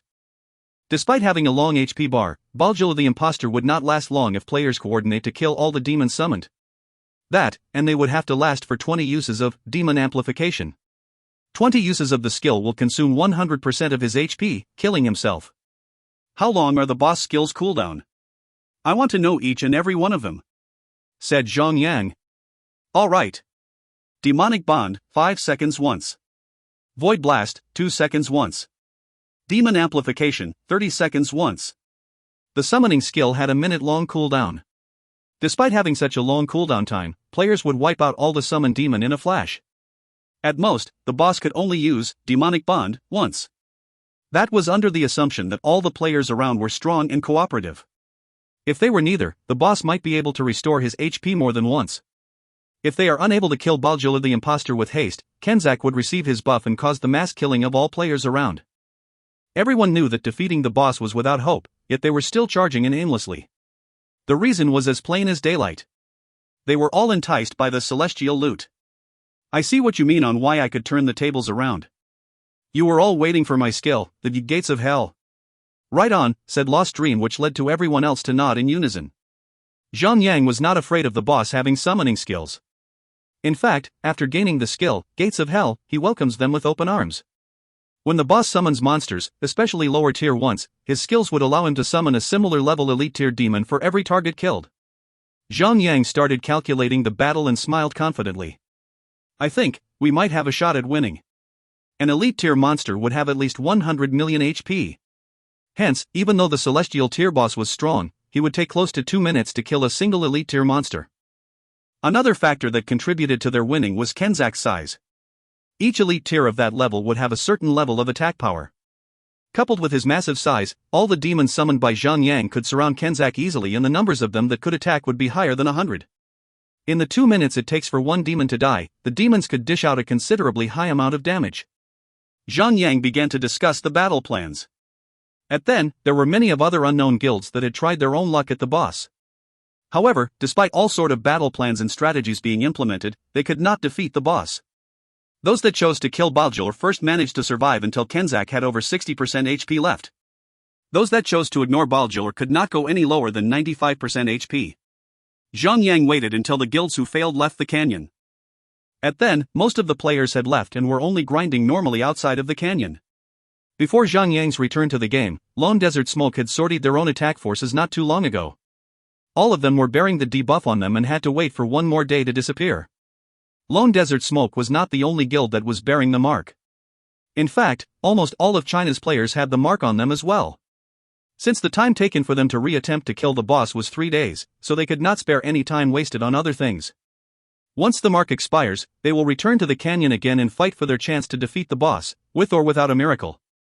They were all rushing desperately, not just because of the celestial loot, but also because they taking the opportunity of other players of other regions being busy with their city reclaiming wars. In the next 20 days or so, Europe, India, North America would have already completed reclaiming all their fallen cities. By then, China would not be the only region to fight Kenzak. If they prolong the fight for too long, there will be players from all 4 regions fighting for the boss. It was a golden opportunity, and even Zhang Yang realized its importance. One day after, and all of Lone Desert Smoke was ready to fight Kenzak again. Mountain Mover made his move and mobilized 20 Type 4 war chariots. Sadly, even though war chariots were powerful tools, they would last only as long as 60 to 70 seconds. However, it was a crucial investment, since it would help Lone Desert Smoke deal a substantial amount of damage to Baljil. Killing Baljil was the first step to their master plan, after all. As long as Baljil could be killed, the chances of defeating Kenzak would rise. Without Baljil dying, not even a miracle would help Lone Desert Smoke defeat Kenzak. The entire guild gathered around the canyon, and with the command from Mountain Mover, the entire guild moved towards the boss. Kill these lowly beings. Kenzak had not needed to raise his head. He was merely languishing, his arms crossed, and could sense the guild's presence from as far as 1,000 meters away. One swift cleave was cast immediately, and Zhang Yang was the first to intercept it. Compared to his long and tanky HP, one prickly little cleave was insignificant to him. Zhang Yang initiated the first attack and started the celestial tier boss fight. If you find any errors, ads pop up, ads redirect, broken links, non-standard content, etc., please let us know. Report chapter so we can fix it as soon as possible. Chapter 835, Harder, Better, Faster, Stronger. Chapter 835, Harder, Better, Faster, Stronger. Translator, Endless Fantasy Translation. Editor, Endless Fantasy Translation. The fight with Kenzak was far harder than the first celestial tier boss, Angus. The main reason was due to the fact that Angus was alone, while Kenzak was accompanied by an ascended tier supporter. However, after factoring in all the players' strength and the boss skill, the fight with Kenzak was apparently much easier. Angus was tougher to defeat, due to several reasons. The main reason was the level gap between players and the boss. None of them were even level 190 when they were fighting Angus. That, and the fact that Angus had a recovery skill that was a bloody hack. Weak players could not even get close to Angus without being killed and heal him in return. Secondly, during that period, Ascended Tier boss was still a rarity. Hence, Zhang Yang could not farm much Ascended Tier equipment to increase his prowess. Zhang Yang was underpowered, let alone the rest of the world. Then, the true fighters were the 8 major cities' Ascended Tier bosses. Players were only there to be random side characters. Fighting Kenzak, on the other hand, was all players and no NPCs. The quest, or rather, the developers had recognized that players all around the globe had reached a certain level of prowess, that they could handle a celestial tier boss without the aid of NPCs. The fight began when Zhang took a hit and landed a blow on Kenzak. Baljil the imposter laughed and spread his arms out. A puff of red hue cloud appeared around Baljil and floated upwards. The cloud expanded into a large cloud which enveloped Kenzak. Demon amplification. Kenzak, who was chilling at his own pace, suddenly turned berserk. As if something had shot him with adrenaline, the boss jumped to his feet and punched the ground beneath him, sending out countless of dark rays bursting out of the ground within 300 meters around him. Void Blast. With the boost provided by Demon Amplification, the skill had gained a boost and dealt more than 1,600,000 damage to all players. Luckily, many of the players had already activated their transformation skills, granting them a certain chance to nullify magic attacks. Those without transformation skill were all cramped inside war chariots, allowing the 1.6 million damage to be evenly distributed among 50 players. As for those players that could not find a place in a war chariot, nor possess a transformation skill, they were forced to sit the boss fight out. They could not even be a side character, dealing negligible damage, for they would die before they could even poke the boss. Literally. Now that the formation was perfect and the plan was already in motion, Zhang took the lead and allowed Mountain Mover to command the rest of the guild. Kill.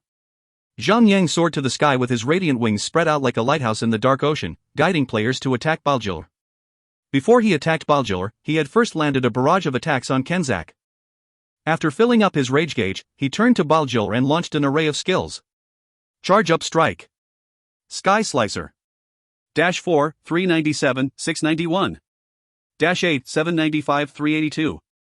-43, 976, 910. With the aid of everyone's powerful aura effects stacking on each other, Zhang attack skills had soared to more than 4 million. By the time it reached the 10th strike, the damage had reached a staggering 40 million damage. That, and the additional 10% holy damage, totaling the damage to as high as 260 million. Arg! Baljil grunted painfully. He had already used 5% of his HP as a sacrifice to cast Demon Amplification on Kenzak. Coupled with the godlike damage inflicted by Zhang, Baljil had lost around 7% HP in the first few seconds of the fight. Whoa! That's hacks, cried one of the guild members. It's not hacks. Guildmaster would never use any stupid hacking program. He is just that strong. IBD*Ned. He could kill any player in the game now. He is unbeatable in PvP. 200 million damage was indeed strong. It was even enough to kill himself if the opponent possessed any sort of skill that could reflect 100% damage back. Sadly, the skill, Sky Slicer, could only work on monsters. Against players, however, it would not be as efficient. Players could easily find a chance to stop the chain attack, preventing the damage from reaching the 10th strike. That, and an easy use of an invulnerability skill. Monsters would always be the lowest benchmark to test one's prowess as they were governed by software and their programming. A boss could have higher HP, higher attacks, more skills, or even faster cooldown rate, but they will always be bound to the aggro system. All in all, the boss was fated to die at the hands of Zhang. Warrior's Will. Destructive Smash. -2, 985, 678. Since Baljil's healing skill could be affected by skills, Zhang had prioritized Destructive Smash on him to reduce his recovery rate to only 2.5% per use of Demonic Bond. As long as everyone focuses and responds swiftly when the 1,000 demons were summoned, they would kill all 1,000 of them in less than 5 seconds, limiting Baljil to only one use of healing. To put in all in the equation, every 1 minute, Baljil will sacrifice 7.5% HP per minute, hence, 13 minutes was all it would take for the party to kill Baljil. However, if the battle is dragged on for 13 minutes, the entire party would be wiped out by Kenzak instead. A 100% attack boost is not something that could be ignored, coming from a celestial tier boss. With Mountain Mover commanding from afar, 20 counts of Type 4 war chariots headed towards Baljil. All crosshairs were targeted on Baljil alone. With a simple command, countless of skills blasted off the chariots and landed on Baljil.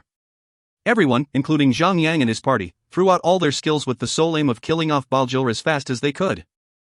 Since all skills had a long cooldown, and stronger ones would have a longer cooldown, hence, the burst DPS could last for only a brief moment before it died down to normal attack rate. At most, they could keep up the firing for 70 seconds. That was the time limit. By then, all war chariots would have been destroyed by the boss.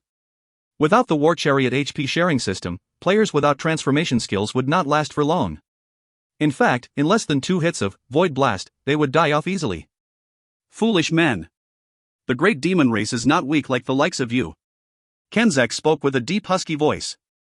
He flicked his finger and summoned out 1,000 normal tier demons. Both Kenzak and Baljil then opened their mouths and 2 demons from the flock turned into a pile of bloody goo that got sucked into their mouths. Zhang smirked and immediately activated Gates of Hell.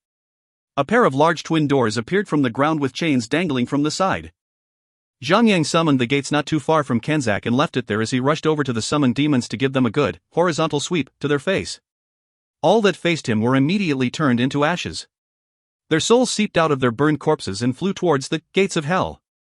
With that single strike of horizontal sweep, Zhang had killed 16 demons and summoned out 16 elite tier Armageddon Harbinger to aid him in battle. What is this? Cried Kenzak when he saw the demons that Zhang had summoned were attacking him. With rage, he bellowed with disbelief. Human, how dare you enslave the demon race? I shall have your head and fashion your skull as my candle stand. Kenzak swung his gigantic blade so fast that the area behind the blade became a vacuum. After a split second, the air was pulled towards him so violently that the earth was ripped out of the ground like papers in a storm. Heed my call, demons. I am your lord. Obey me, cried Kenzak as he tried to assume control over the demons that Zhang had summoned through the Gates of Hell. However, unlike the specters, each demon would have their own conscience and showed no signs of rebelling Zhang. Not only were the demons not listening to Kenzak, they were also attacking him since Kenzak was spamming Void Blast. Hence, as the number 1 target in their aggro system, the Harbingers were all targeting Kenzak alone. Imbeciles! This is blasphemy! How dare you attack your lord? Die! Treacherous demons! Now that the Harbingers were attacking Kenzak, the aggro on Zhang started to diminish greatly to point where Kenzak was no longer targeting Zhang. Even though the boss was strong, he was still a monster that is governed by the aggro system. Unless there is a special setting, the boss will always attack those who have the higher aggro. Zhang had only needed to grab the aggro from time to time to help increase the survivability of the summoned Harbingers. That, and to prevent Kenzak from healing himself. Even though each Harbinger could last only for a little while, Zhang was not bothered by the expendables. That was only the first summoned wave. Everyone was proactive enough to let Zhang be the only player to attack the boss summoned units. Even though Zhang alone could clear all 1,000 monsters, he would have to wait until he has over 3 AP to use God of War Crushing Strike. By then, Baljil had already swallowed the second demon and gained another 2.5% HP. Still, even he had lost 3 demons out of the 1,000 summoned ones, and it was a worthy trade. Zhang killed all the remaining 996 demons around and turned them all into his own soldiers. All the demons first targeted Kenzak. However, even though he was huge, there was a limit as to how many Harbingers could attack him at the same time. Hence, those that could not get into range changed their targets to Baljil instead. It was the system's setting. If a character is unable to attack the first aggro target due to geological or terrain influence, the character will move towards the second aggro target instead. However, if there is a moment where an attack is possible on the first aggro target, the character will then automatically abandon the second target. After restoring a total of 5% HP from eating 2 demons, Baljil had not managed to retain his HP. Although, technically he had only lost the HP that he used to cast Demon Amplification, but the party's DPS was strong enough to hack away Baljil's HP down to 90% in a blink of an eye. After 70 seconds, Kenzak summoned the second batch of 1,000 demons. God of War Crushing Strike. Zhang strength points was boosted up to 54,232 points with the help from Wei Yin Air, Strength Aura. Hence, the damage dealt by God of War Crushing Strike was as high as 540,000, enough to kill every single normal tier demon around the vicinity. Since both the bosses had opened their mouths at the very instance the demons were summoned, only a total of 998 demons were killed and 998 Harbingers were summoned. Just when Kenzak had cleared 1/3 of the rebellious demons, Zhang had sent a whole new batch to him. How could one compare? Kenzak had only the ability to summon 1,000 normal tier demons, yet a human could summon about the same number of elite tier demons out of thin air. Which one is the real demon lord, then? Zhang or Kenzak? The previous batch of Harbingers had split into 2 factions where those that were unable to attack Kenzak had moved to attack Baljil. Hence, when the newly summoned Harbingers came in, all of them went on to attack Baljil instead, further increasing the overall DPS on Baljil. Crash! All 20 Type 4 war chariots were destroyed by Kenzak. Losing the protection from the war chariots, all 1,000 players that were mounted on the chariots were left unprotected. Sadly, the boss had killed all of them with 2 hits of Void Blast. That is the true prowess of a celestial boss. Without a certain level of strength and HP, players are not meant to fight a celestial tier boss. However, even though losing 1,000 players worth of DPS, Baldur was clearly fated to die. Even though Baldur had his own unique AI to control his speech, his skills were not controlled like a player. Once the cooldown was completed, Baldur will use his skill without fail. Hence, he was inevitably killing himself. Each time he uses demon amplification, he will hack away his own HP. Hence, like the players and the demons that are summoned by Kenzak, Baldur was dying rather quickly too at that. Sadly, the player's side was also facing a similar threat by Kenzak. 100% attack boost was not something that healers could keep up with. They could, if there were 100 players like Haning Shui, possessing a powerful healer type S-class inheritance. But, there is only one Haning Shui, and she could never heal the damage dealt by Kenzak. Everyone was merely surviving due to their powerful HP boost granted by their inheritance transformations. The fate of the boss fight now lay on how fast could Zhang and his merry little guild kill off Baldur. The sooner, the better. Thousand Summon. Demonic Bond. God of War Crushing Strike. As soon as Kenzak summons his demons, Zhang would eliminate all of them with God of War Crushing Strike. The third wave of 998 Elite Tier Harbinger was sent to the bosses again, and they were just in time to fill in the gaps in the first wave. The continuous DPS cycle was astonishingly fast. 5 minutes later, with the second combo of Charge Up Strike and Sky Slicer, Baldur was killed. If you find any errors, ads pop-up, ads redirect, broken links, non-standard content, etc., please let us know. Report chapter so we can fix it as soon as possible. Chapter 836, Killing the Celestial Tier Boss. Chapter 836, Killing the Celestial Tier Boss. Translator, Endless Fantasy Translation Editor, Endless Fantasy Translation. Well, to say that a level 250 elite tier monster is strong would be circumstantial. At most, their DPS level would be as only around 70,000. Based on their damage, they would not be a match to a level 250 player with a full ethereal gear. On the other hand, when fighting a boss, the ability to deal high damage and any damage at all would make all the difference in determining the victor. As mentioned, Kenzak's Void Blast was an AoE powerful skill. Those without transformations could not come close to the boss. Even with superpowered attacks, one would die without the ability to take several hits from that. Elite monsters were different. Their HP would be as high as 125 million. They would last for as long as 3 minutes without healing while fighting the boss. Hence, the ultimate rule of war, only the living can be useful. When Baldur was killed, Kenzak's attack plummeted without the support from demon amplification. Hence, the harbingers that were summoned could now last as long as 5 minutes. Even though not all of the harbingers could attack at the same time, as many as 300 could, since Kenzak was Mother * Kingly Huge. Within 20 minutes of the active duration of Gates of Hell, the total summoned harbinger could provide as high as 25.2 billion DPS. Bear in mind that Kenzak had only over 25 billion HP. Of course, the boss had the ability to restore his HP, but was only limited to 1% HP every minute, since Zhang would eliminate all the summoned demons at the very second they pop out. 1% HP would be 250 million. Hence, 20 minutes would be 5 billion HP. That was an amount that Zhang and his entire party could handle without breaking a sweat. In terms of DPS, Zhang party would have made the requirements by a long shot. The problem was their endurance. If Baldur is not killed soon, they would have 100% lost the fight, even with the help from Gates of Hell. When Baldur was killed, the entire party's HP was fluctuating at around 10% HP. Haning Shui was forced to use Milkmaid Deity's Ripple to fully restore everyone's HP. It was only then they could pull through the hurdle. Any slower, Baldur would have cast one more demon amplification, allowing Kenzak to kill most of the players in sight.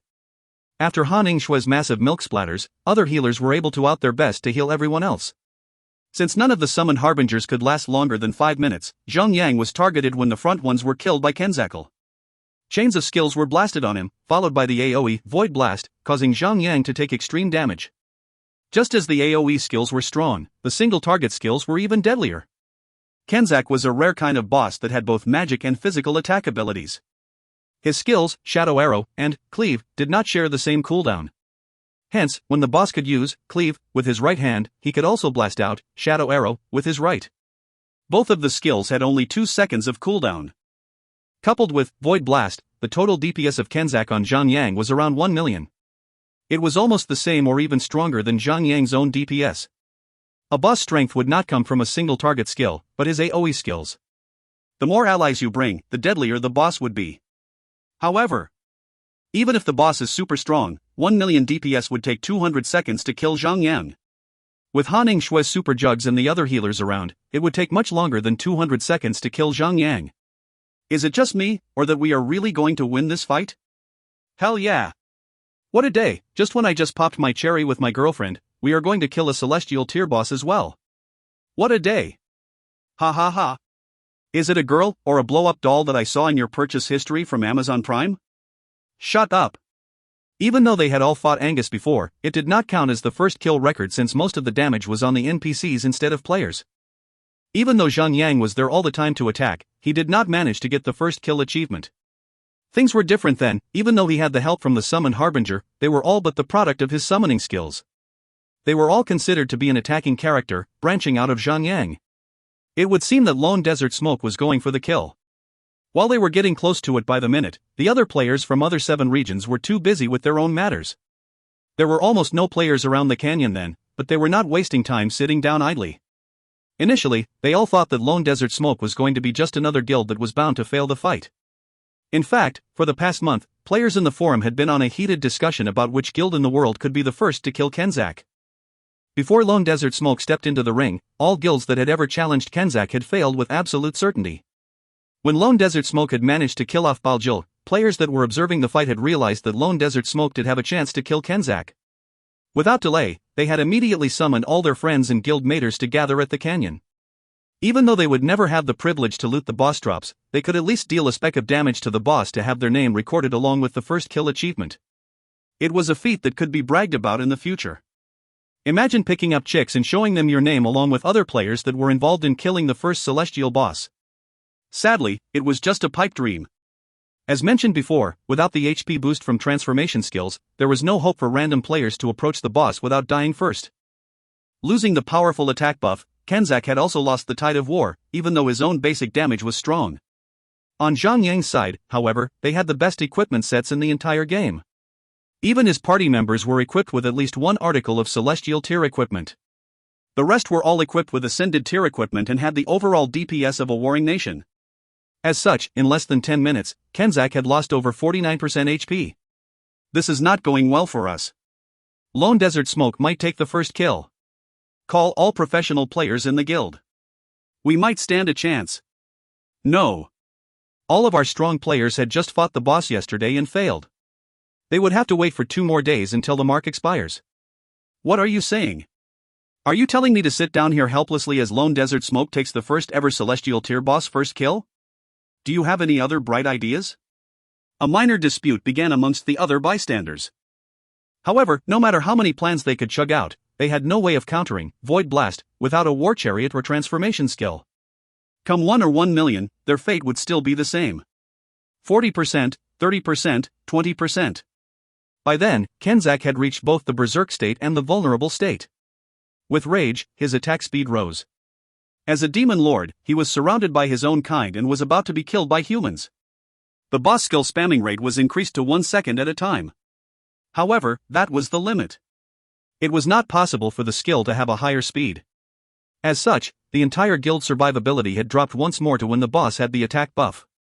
The healing rate of all healers was not able to hold. Many players started knocking on death's door.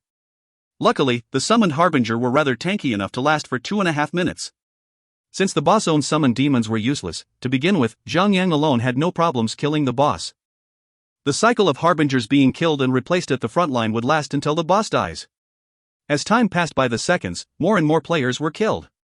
Basically, almost 95% players had already used their life-preserving skills during the fight with Baljil. All of them were still in a cooldown phase and could not do anything to resist the grasp of death.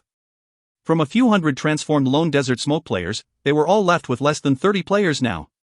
The boss was still left with over 11% HP.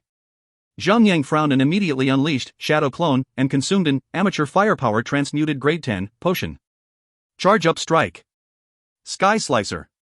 With the help of his Shadow Clones, Zhang Yang's Sky Slicer skill was able to reach 200% its original power, dealing as much as 500 million damage. Arg. Dirty pests. Die. Such a powerful damage was as equivalent to 2% of his HP.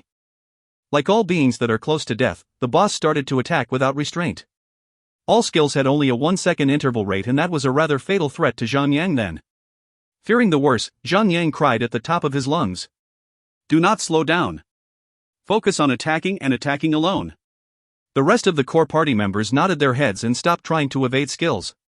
All skills, MP and EP alike, were used up to cast all sort of skills to end the boss. 9%, 7%, 4%. It's so close. Well, don't stop now. I can smell it. I can smell the celestial tear scent in the air. Compared to the excitement of Lone Desert Smoke members, the rest of the bystanders had lost their color in their face. Unlike the supporting allies like Crimson Rage, other China players were rather envious of Lone Desert Smoke and were even willing to trade their life to prevent Lone Desert Smoke from killing the boss. There was a saying. Beauty lies in the eyes of the beholder. Yet, if they failed to attain it, they would seek to destroy it. That was what the bystanders were thinking then. However, no matter how much negativity they would muster, Kenzak was killed successfully. I will return. I will be back. I am but returning to the arms of the true king of demons. I will be back. 100 years or 10,000 years, I shall be back to lay waste upon his wretched land. Mark my words. With his last words, the massive giant falls to the ground, crashing like a towering structure and bursting out radiant loots. Ding! Congratulations for being the first in the game to kill an open-world celestial tier boss. Your glorious deeds shall forever be recorded in the Hall of Fame. Please key in your party name for the whole world to know. When the system notification popped out and the input box was showed to Zhang Yang, he quickly inserted the regular advertisement he so often used and called out for Wei Yen Air. Little brat. Get the loots and let's bail. I'm one step ahead of you, cried Wei Yen Air as she had already picked up more than half of the loot. After submitting the name input, the server channel flashed with red texts to inform all players across all regions of the feat. Players from China were constantly observing the fight and had prepared for the sad news. On the other hand, players of other regions were gravely saddened. Regions like North America, Europe, and India had only one city left to reclaim. However, they would still need at least 20 days to have the authority to fight Kenzak, then. Although it was speculated, none could predict that China would be the first to kill Kenzak before them. Say bye-bye to Celestial Tier set equipment. With a quick command, Zhang Yang ordered everyone in the guild that was still alive to teleport to Anthalor. Players that were rushing over from Anthalor had arrived a few seconds too late. Even though they could not fight the boss, they could still kill players. They might still have a chance to get their hands on Celestial Tier equipment if they managed to kill Zhang Yang and his team. However, when they saw Zhang Yang's silhouette, they could only catch a glimpse of his smug grin before he disappeared with a beam of light. Zhang Yang had returned to Anthalor, a place where PvP is restricted. If you find any errors, ads pop up, ads redirect, broken links, non-standard content, etc., please let us know. Report chapter so we can fix it as soon as possible. Chapter 837, Goddess of War Scion Form. Chapter 837, Goddess of War Scion Form. Translator, Endless Fantasy Translation. Editor, Endless Fantasy Translation. Hurry! Give it! Give it! When everyone had returned to the Holy City, all eyes were locked on Wei Yen Air, as she was the only person then that was holding all of Kenzak's drops. The little girl fidgeted around shyly and blushed. Please don't stare at me like that. I'm bashful, you know? At that moment, everyone that was close to Wei Yen Air was on the urge of actually vomiting in their mouth. Bashful? Really? If Wei Yen Air knew shame, the sun would rise from the north and sets in the south. Zhang Yang laughed till his tummy ached a little. He wiped his tears away and laughed as he said, "Please stop making us laugh. It's time for our prizes. Okay, just, don't stare at me. I aware of my own beauty." Wei Yen Air opened her inventory UDI and pulled out a cape that shone with the colors of the rainbow. She then passes it to Haning Shui. "Cousin sister, this is yours." It was a Celestial Tier set equipment part, God of Life's Glory cape. As per discussed, those who already possessed one piece of the set equipment will have the priority, in order to complete the set equipment to further increase the party's strength by completing the set equipment as soon as they can. Hence, Haning Shui, who already possessed God of Life's Glory Heals, had received the cape and was able to activate the first set equipment set effect. That is, grants a 20% chance to repeat a conjured spell after casting. Sister's son. This is yours. Wei Yen Air took out another cape and gave it to Sun Xinu. Uncle. This is yours, she handed one to 100 shots. Pervy dream. All of the Celestial Tier set equipment loot from Kenzak were all capes. Those who had obtained their first set equipment had also obtained their second part, which allowed all of them to activate their first set effects. "This is mine," cried Wei Yan'er as she wrapped a cape around her neck whilst jumping around happily. "I look so cool." "Well, don't stop there." After taking the sixth cape, Wei Yan'er pulled out the seventh and gave it to Endless Starlight. "Pervy Star Boy. Take it. It's specially made for sacred knights. Humph, consider yourself lucky, dot." "Woohoo," cried Endless Starlight with joy as he was the only sacred knight in the main and secondary party. While everyone else was waiting patiently, Fatty Han could not take it anymore and sulked. "Where's mine?" 100 Shots and Fatty Han were the same class, hence, it was inevitable that when it comes to equipment distribution, there will be a conflict between the two of them. During the first round of equipment distribution, 100 Shots had won the role for the Celestial Tier set equipment. Hence, he had the priority for the second Celestial Tier set equipment as well. Sadly, there was nothing he could do then but to bully Endless Starlight to release his pent-up stress. The 8th Celestial Tier set equipment was a Cryomancer type, which was passed to Cheng Shuiyao. She was still unable to equip it, as her level was still low. Zhang Yang was still empty-handed then. "Hey, is there any for Guardians, dot?" "Humph. Let me check, TCH, said Wei Yan'er as she pretended to fake a disappointed expression. Zhang Yang knew that she was lying, since her eyes were moving left and right.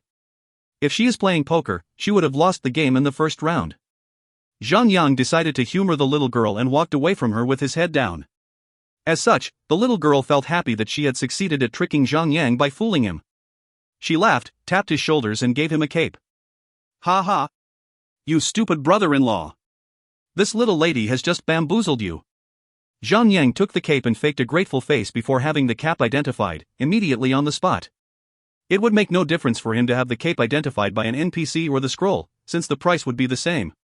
God Killer Cape, Celestial, Cape. Vitality, plus 25,730. Strength, plus 3,312. Dexterity, plus 3,312. Level 8 Socket. Equip, increases maximum HP by 51,460. Equip, increases damage dealt and healing rate by 15%. Equip, absorbs 2,918 damage from attack. Use, receives the Divine Ichor and gains immunity and invulnerability for 10 seconds. Cooldown, 30 minutes. Class requirement, Guardian. Level requirement, 250. Special, level requirement reduced by 30 levels. God Killer set equipment, February 8, completion. 2 Equip effect, increases your damage reduction passive effect by 20%. A 20% damage reduction passive boost. In a shielded status, Zhang Yang damage reduction passive was at 40%. With the use of God of War Shield, he would gain up to 60%. After reaching level 220, the skill, Rock Solid, was maxed out to level 10. After being enhanced by the Book of Revelation, the skill increased defense value was boosted to 150% and 30% damage reduction boost. In conclusion, without Shield Wall, Zhang Yang would gain something as high as a 90% damage reduction, but by then, activating Shield Wall would be meaningless since the damage reduction effect provided by the skill would not add to the previous number, but multiply it to the previous number. I.e. 1 to 0.1x 25% equals 97.5% of damage reduction. Zhang Yang had successfully increased his defense with just an addition of a Celestial Tier equipment. That's how powerful a Celestial Tier set equipment is. Broken? Heck yeah, it is. With Zhang Yang being the last to claim, all of the Celestial Tier set equipment parts had been distributed. There was a total of 7 players who had activated their second set equipment set effects. They were Zhang Yang, Haning Shui, Sun Xinu, Wei Yan'er, Daffodil Daydream, Lost Dream, and 100 Shots. Cheng Shuiyao and Endless Starlight had received a piece of the Celestial Tier set equipment. One more Celestial boss like Kenzak, and they might receive a second part to activate their set effects. Besides the 9 pieces of set equipment, Kenzak had also dropped 4 regular Celestial Tier equipment. Naturally, they were all given to those without Celestial Tier set equipment, like Fatty Han and Galileo. As for the random items, 17 skill point crystals were distributed accordingly. 12 Advance Aura Stone and 2 Forbidden Scrolls were stored in the guild storage. 7 skills books were up for rolls. There were also 12 Advanced Demonic Pearls found and were all stored in the guild storage. Sitting quietly in the corner of Wei Yan'er was one black-colored crystal rock that had an irregular shape. It was not smooth and had several perfectly cut edges all over the rock. Wei Yan'er took out the crystal and showed it to Zhang Yang. This thing is weird. This piece of rock does not have an item name nor a description. Could it be a random bug? Felice jumped out of Zhang Yang's battle companion U.I and cried out. Big brother. She instinctively reached out her right hand to grab the crystal but immediately retracted her hands. Oh ho! Little Felice wants this? I'll give it to you then. Just greet me nicely, said Wei Yan'er with her chest held up high. Big sister. Can I have that crystal? Said Felice with her most earnest tone ever, which made Wei Yan'er so happy, even though Felice was clearly taller and older than her. Zhang Yang felt his heart was about to jump out of his chest. Could the crystal rock be a catalyst to unlocking Felice's third seal? Here you go. What a nice girl. Wei Yan'er patted Felice's head. Felice took the crystal in her hands and placed it close to her chest. The black, soot-like crystal then gave out a blinding light that immediately encased Felice into a large egg-like structure that was as tall as Zhang Yang. F***ck yeah. Finally, said Zhang Yang to himself. The crystal was to unlock Felice's third seal. Zhang Yang was breathing raggedly as he was excited to see how strong would Felice be. Could she have another form to transform into? Could she gain growth rate? All that would have to wait until she hatches out of the egg. With the weird, egg-like structure sitting idly in the center of a busy city, many players could not help but examine the thing. It was sticking out like a sore thumb. Luckily, PvP or any attack was restricted in the city. Hence, besides Zhang Yang, others could not select the egg to view its description. Everyone lingered a little while to see what the egg would do, but left after waiting for several hours. Zhang Yang decided to loiter around Anthalor until something happens. Lo and behold, after 3 days of random activities around the city, a bright light shone brightly from where the egg was, and Zhang Yang could spot it from the other end of the city. Zhang Yang was around the auction house when he noticed the bright light. He then immediately closed the UI and sped towards the egg. Halfway through the city, Zhang Yang could see Felice soaring in the sky in her dragonhawk form. Big brother, she cried happily and she shot down towards Zhang Yang at breakneck speed. Right before she landed, she morphed back into her human form and made a crack on the tiles in front of Zhang Yang. I missed you, Felice. Zhang Yang caressed Felice's forehead and quickly examines her properties. The most obvious change that she had was that her star growth rate had increased to 13 stars. Felice, humanoid. Level, 222. HP, 6,298,830, with Vitality Aura. Defense, 34,900. Melee attack, 442,688 to 542,688. Skills.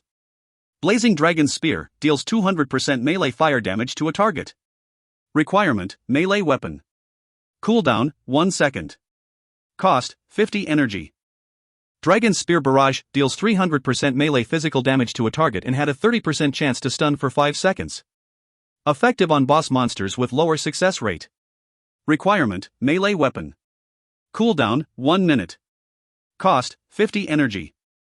Absolute defense, gains 99% damage reduction passive for 2 minutes. Cooldown, 4 hours. Skill can only be used in human form. Will be ineffective in other forms. Dragonhawk form, Spectral Tiger form, Tree of Life form. Goddess of War Scion form, transcends humanity and gains the primordial form of the Goddess of War. Gains 300% attack damage and all attacks will have Chaos attribute. Increases 300% defense and 2000% HP boost. All skills available in human form will also be available during the Goddess of War Scion form. Lasts for 2 hours. Cooldown, 72 hours. Activating the Goddess of War Scion form will trigger all Dragonhawk Berserk, Spectral Tiger Berserk, and Tree of Life transformation cooldowns. 4th Seal. Note, player Zhang use Battle Companion. What a deadly upgrade. Without transformation, Zhang Yang had only roughly 5,340,000 HP. That was with 2 Celestial Tier set equipment in hand, yet he was still weaker than an Ascended Tier Felice. It was all mainly due to her growth stat being at 13 stars. 1 Vitality point would grant her 13 points of HP instead of a player's usual 10 HP. The Vitality Aura, provided by Zhang Yang, will stack on that, hence, giving Felice the ability to gain 18 HP per Vitality stat. It was then obvious that after the 4th and final seals are broken, Felice would gain the Celestial Tier and gain a 14-star growth or even 15, to reach the peak of what a battle companion could be. Hoo. Celestial Tier. A god-like entity. Sadly, there were not more forms after the 3rd seal. Instead, Felice had gained a transformation for her human form. Her skills, Blazing Dragon Spear, and Dragon Spear Barrage, had also gained a massive boost. In the past, Zhang Yang had always had Felice to attack in her Dragonhawk form, since she could fly and her fire-based attacks will ignore all defense values. After the upgrade, Felice's human form had the highest DPS power, as well as the strongest defense and highest HP limit. To summarize it, Felice's human form will have 310,000 DPS, while her Dragonhawk form will have only 290,000. Based on the defense value, both forms were about equal. If you find any errors, ads pop up, ads redirect, broken links, non-standard content, etc., please let us know. Report chapter so we can fix it as soon as possible. Chapter 838, Song of Despair. Chapter 838, Song of Despair. Translator, Endless Fantasy Translation Editor, Endless Fantasy Translation. Bang! Zhang Xiuhua's fist had only made a tiny bump on the plastic table in his office. With rage, he lifted his right fist and slams it down again as if he was dissatisfied for not being able to break it. How is Lone Desert Smoke taking all the good stuff in the game? How could we allow Lone Desert Smoke? No. How could we allow Zhang Yang to beat us? US. We are the Eternal Flame Guild. Is TH1 as goes on, how are we going to be China's #1 guild? Standing on the opposite side of the table were two grown men in their early adulthoods. They were Scholar Muzu and Longrich. Both of them stood there like scarecrows, motionless as they could not muster up any excuses to answer Zhang Xiuhua. The atmosphere of the office grew heavier. After a long silence, Scholar Muzu finally found the courage to talk. It's because Zhang Yang has the gates of hell. The skill had allowed him to fight the boss toe-to-toe. Without it, not even Zhang Yang's defenses would hold on.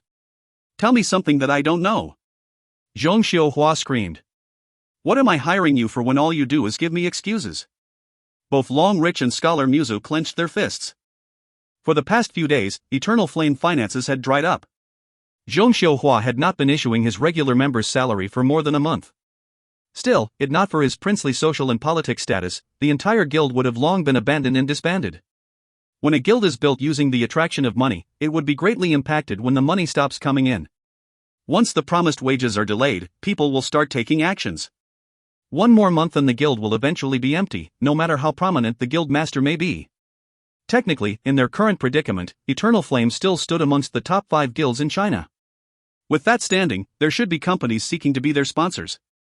If that is the case, how did the finances suddenly go rogue? The reason was rather simple, actually. Eternal Flame's main sponsor was none other than Zhang Xiuhua's own mother, the CEO of Huayi Trust Fund.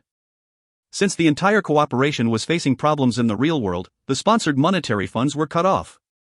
According to his mother, ever since the trust fund gone public, there was an unknown faction that had been buying up a large share of the company. The person was buying so many shares realized that his position was starting to threaten the authority of his mother. Hence, to prevent the liquidation of the company's shares, his month had been cutting off all outgoing fundings to counter the buyer. That action was uncalled for but was inevitable. There was nothing that Zhang Xiuhua could do to make things right. He was not talented in the game. He had been relying a lot on his members to do the deeds. As such, all the sponsored money that came in was shared with others but not himself. When the money stopped coming in from his own family side, he was cut off completely. That had made Zhang Xiuhua incredibly angry. Master Zhang. This may sound harsh but, there is nothing we could do about Lone Desert Smoke nor Zhang Yang at the moment. If we would want Eternal Flame to burn brightly in all of China, there's only one way to do it, said Longrich. What ingenious idea have you come up with, said Zhang Xiuhua, trying to hold back his urge to punch anyone in the face. Kill. Murder. Zhang Xiuhua widened his eyes at the idea of killing. However, it did not take long before common sense kicked in. It was not his humanity, but the consequences of his action that might cause the Sun family to meddle in his matters again like before. He will be facing with Sun Xinu's wrath if things get out of control. No matter what happens, he still had something to hold on to. He would not be willing to give up his life for someone like Zhang Yang. No. That's not efficient enough. I want finer method. I want to surgically remove Zhang Yang as a threat from my life. In the headquarters of Silky Soft Holdings. Zhang Yang's main office. Mr. Zhang. I have managed to procure another $20 billion. This would allow us have more than 50% of all the share for Huayi trust funds, said a young man that was busy tapping on a digital calculator on Zhang Yang's desk. Very good. Zhang Yang nodded and swiveled his chair around. Do report back to me when you have it done. Yes, sir, said the young man, and he went back to his own world of digits and numerals. Zhang Yang crossed his fingers and rested his chin on them. With a satisfied feeling in his guts, Zhang Yang smirked. Zhang Yang had played a risk. He had pulled out $70 billion from his own company and borrowed $20 billion from the bank, all for the sake of investing. No matter what it takes, he must have Hua-Yi trust funds under him. That way, he will ultimately cut off all fundings of Zhongxiu Hua. Like a fierce lion that is defanged and declawed, eternal flame will, ironically, go up in flames. Like the myth, the guild would never prosper when it is built up using money. By then, there would be no way for Zhongxiu Hua to remain in the game. The official site had released a new info along with a new update to the game. Along with the end of the Spectre Invasion and the Demon Descent patch, all Celestial tier bosses will be revealed to the world, allowing players to fight them openly.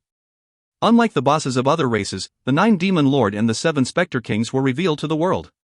Even though Angus and Kenzak are already killed, there will always be a new Celestial boss to replace their seats to keep the number of Celestial tier bosses the same.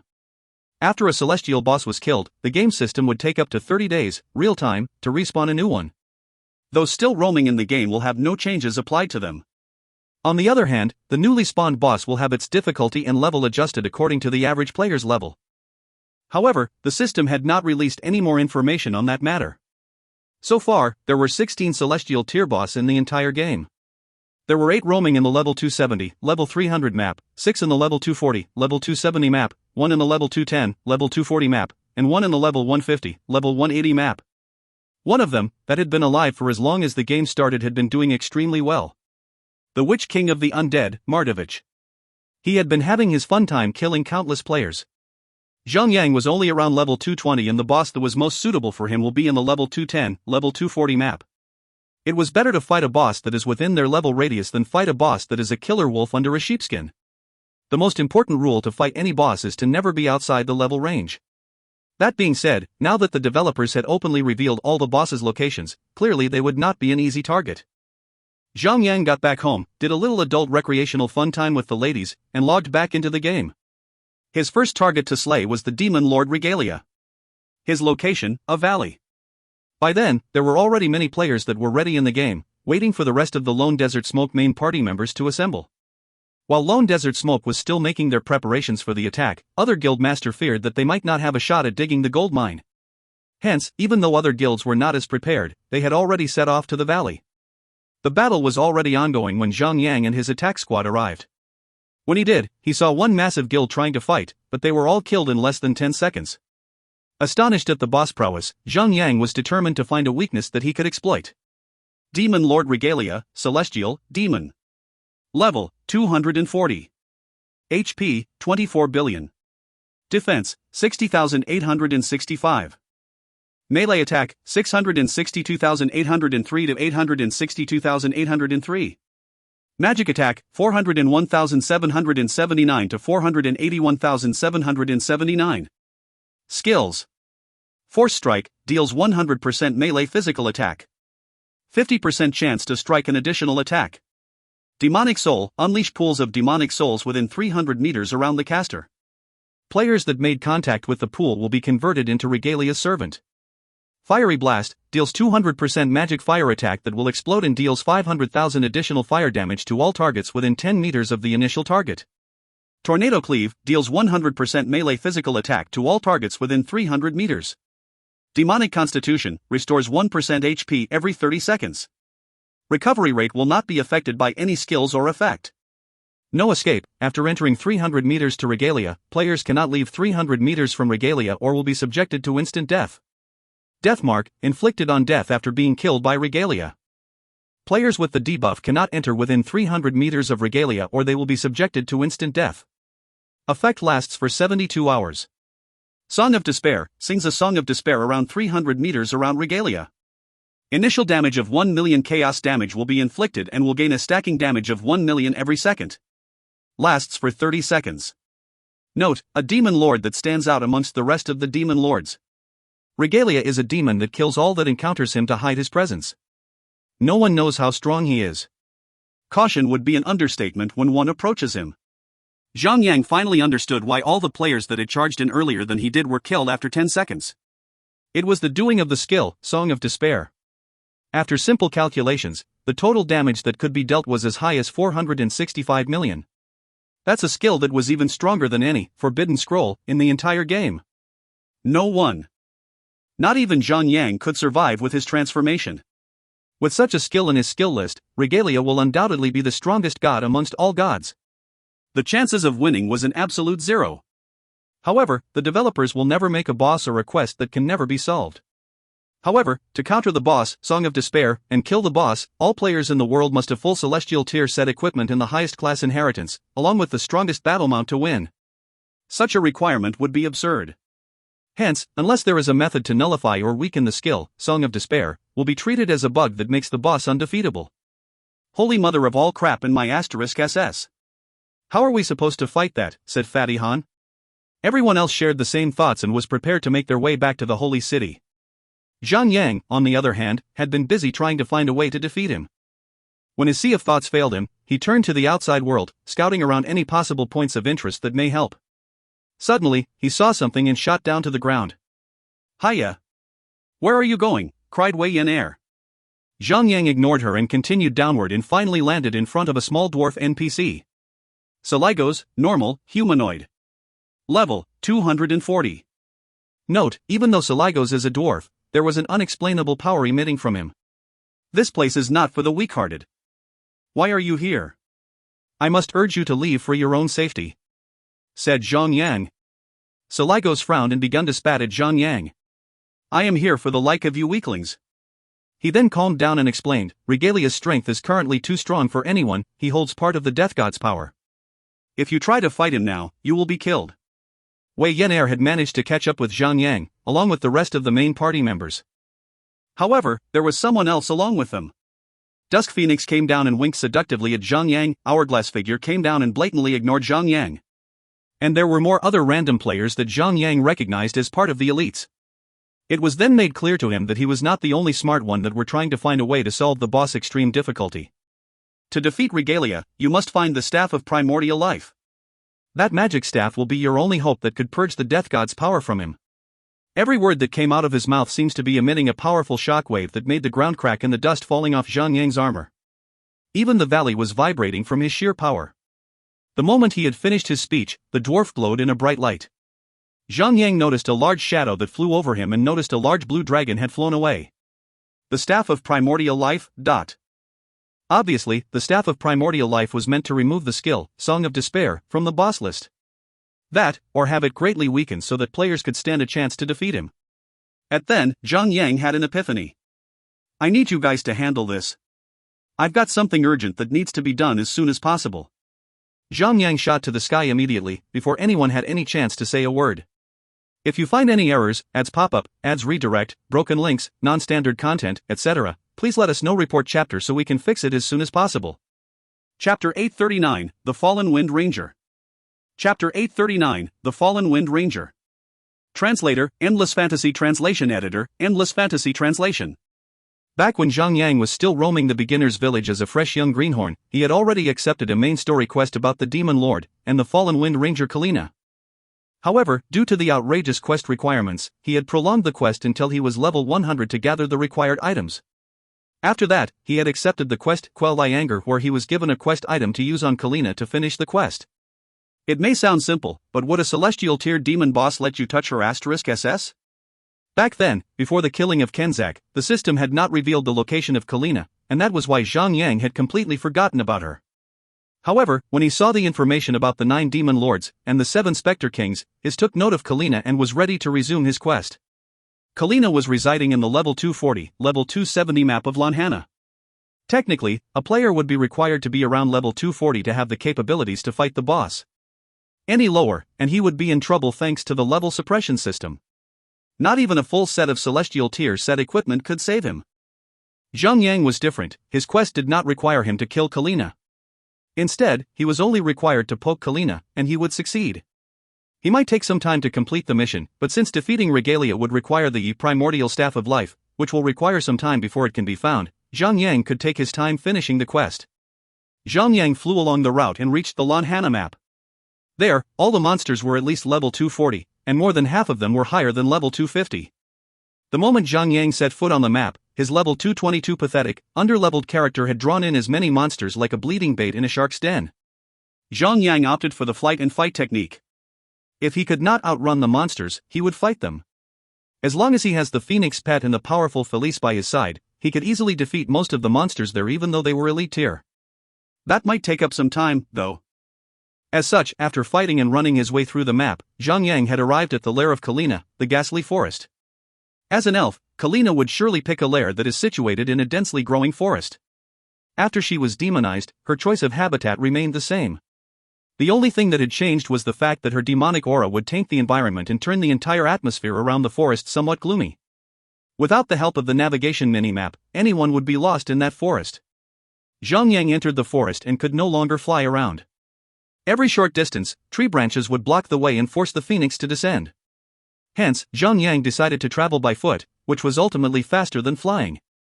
Despite being a legendary beast with an inextinguishable flame, the gloominess of the forest was caused by a celestial tier boss, hence, the illumination of the phoenix was only good for around 3 meters in front of Zhang Yang.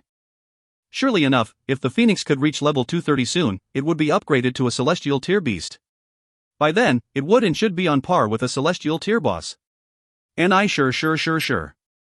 Eerie laughters echoed through the mist in the forest and 3 shadowy figures appeared in front of Zhang Yang. Despite being slightly shadowed by the lack of light, Zhang Yang could make out its shape and appearance. The problem was, he could not detect any faces. They were all magically formed out of the mist and only had humanoid shapes. The rest was simply shadow and darkness. Demonic Mist Guardian, Elite Demon. Level, 250. HP, 125 million. Defense, 15,350. Melee attack, 109,064 to 169,064. Skills. Misty Spear, collects the magic in the air and thrusts to stab a target. Deals 100% melee physical attack. Mystify, when in danger, the Guardian will discard its physical form to restore 1% HP every second. Receives 50% less damage. Lasts for 10 seconds. Note, the Guardians of the Ghastly Forest that are created from the demonic aura of Kalina. Naturally born to kill, destroy, and mutilate all living beings that enter their domain. There were 3 of them, and all of them was collecting the air around them to form long spears in their hands. Once the spear solidified, the monsters then hurled the spear towards Zhang Yang. Zhang Yang launched himself to the front and attacked the first monsters with a normal attack to charge up his rage points. Once he was done, he used Charge Up Strike and Sky Slicer. The 2 most powerful attacks were unleashed and dealt more than 100 million damage after Sky Slicer had reached the 10th strike. The monster took so much damage and immediately turned into a clump of mist that was still visible enough due to its color. However, Zhang Yang immediately landed Destructive Smash to reduce its healing rate and kill it easily with the combination of Felice and Phoenix. Zhang Yang turned to the second Guardian and cast Glare of the Death God. The skull appeared on the monster's character after a few hits and swallowed the monster whole. 2 down, 1 more to go. If anyone else besides the usual crowd around Zhang Yang was present during the fight scene, they would grovel at Zhang Yang's feet and beg him for some fighting lessons. Elite monsters in higher level maps were extremely strong and cannot be underestimated when they are in large groups. Fight 3 elite tier monsters would require a team of 5 well-equipped players to fight on equal level. 3v1? That's impossible. For example, player A has 300 HP, player B, C, and D has only 100 HP. All 4 players have the same attack power. If player A were to fight player B, C, and D in an orderly manner, all of them would die eventually. However, if player A were to attack player B, C, and D at the same time, player A would die before anyone else does. Zhang Yang had not only chosen to fight all 3 at once, but he had also managed to kill 2 of them within 20 seconds. Though, he was technically using those broken OP skills. Glare of the Death God, and Sky Slicer. Glare of the Death God had an hour-long cooldown while Sky Slicer had a shorter 5-minute cooldown. Zhang Yang would be lying if he said that he was satisfied with them. Since he had used up all the stronger skills, he had to fight the last monster normally. Even though the monsters do have powerful attacks, Zhang Yang had super defense to counter that. He had enabled his first set equipment set effect and gained 20% damage reduction. If he uses God of War Shield, his defense would be so strong that the elite tier monster would not be able to deal any damage at all. However, God of War Shield had over an hour-long cooldown. He would not want to waste that skill, hence, he decided to use Rock Solid. Once the skill is used, his defense would reach as high as 89,050 points, and gain up to 70% damage reduction for only 10 seconds. Although it was short, the main point was in that 10 seconds, the monsters would not even make a scratch on Zhang Yang. 60 seconds cooldown time was short enough for Zhang Yang to spam them endlessly. As if that was not enough, Zhang Yang still had the inheritance recovery skill, which was almost the same as gaining a 10-second long invulnerability effect. That, and block, blast wave, brutal smash, and other status effect skills. He did not even need Felice to morph into her tree of life form. Big brother sure is strong, cried Felice as she clapped her hands and jumped around like a little girl. How could anyone get angry at such cute little girl? Zhang Yang laughed and pats her head as thanks. He then walked to the corpses of the guardians and left when there was no loot to be picked. Along the route towards Kalina's lair, Zhang Yang encountered more of those same monsters. Sadly, his killing speed was not as fast as the first group of monsters due to the cooldown of the skills. In fact, he could only perform as fast as the first kill once after a long duration. Still, he had Felice and Phoenix helping him out. In the end, it was no longer as fast as the first one. Due to the slow killing speed and the insanely huge forest size, Zhang Yang set his course to the center of the forest and only managed to find what he sought for after 10+ days. Sitting quietly in a large clearing was a palace that was made of wood. That should be where Kalina was waiting. As he walked, he thought to himself. The quest to procuring the primordial staff of life is not going to be easy. We must first collect all 8 parts of the staff and then fix them all together to get the complete form. If I'm not wrong, there are 6 parts found and are all in the hands of different guilds. It's going to be hard to have them hand over the parts. Naturally, collecting all parts to form a complete, primordial staff of life would be hard. Of course, the guilds that had them would never hand over the parts they had without a price. Perhaps a guild war will break out when the last part is found. Either that, or the guild masters would come together and decide on a more peaceful solution. That, however, would be unlikely. Tap. Tap. Tap. When Zhang Yang stepped on the wooden flooring of the palace, his metal greaves made a loud clattering noise that echoed throughout the entire palace.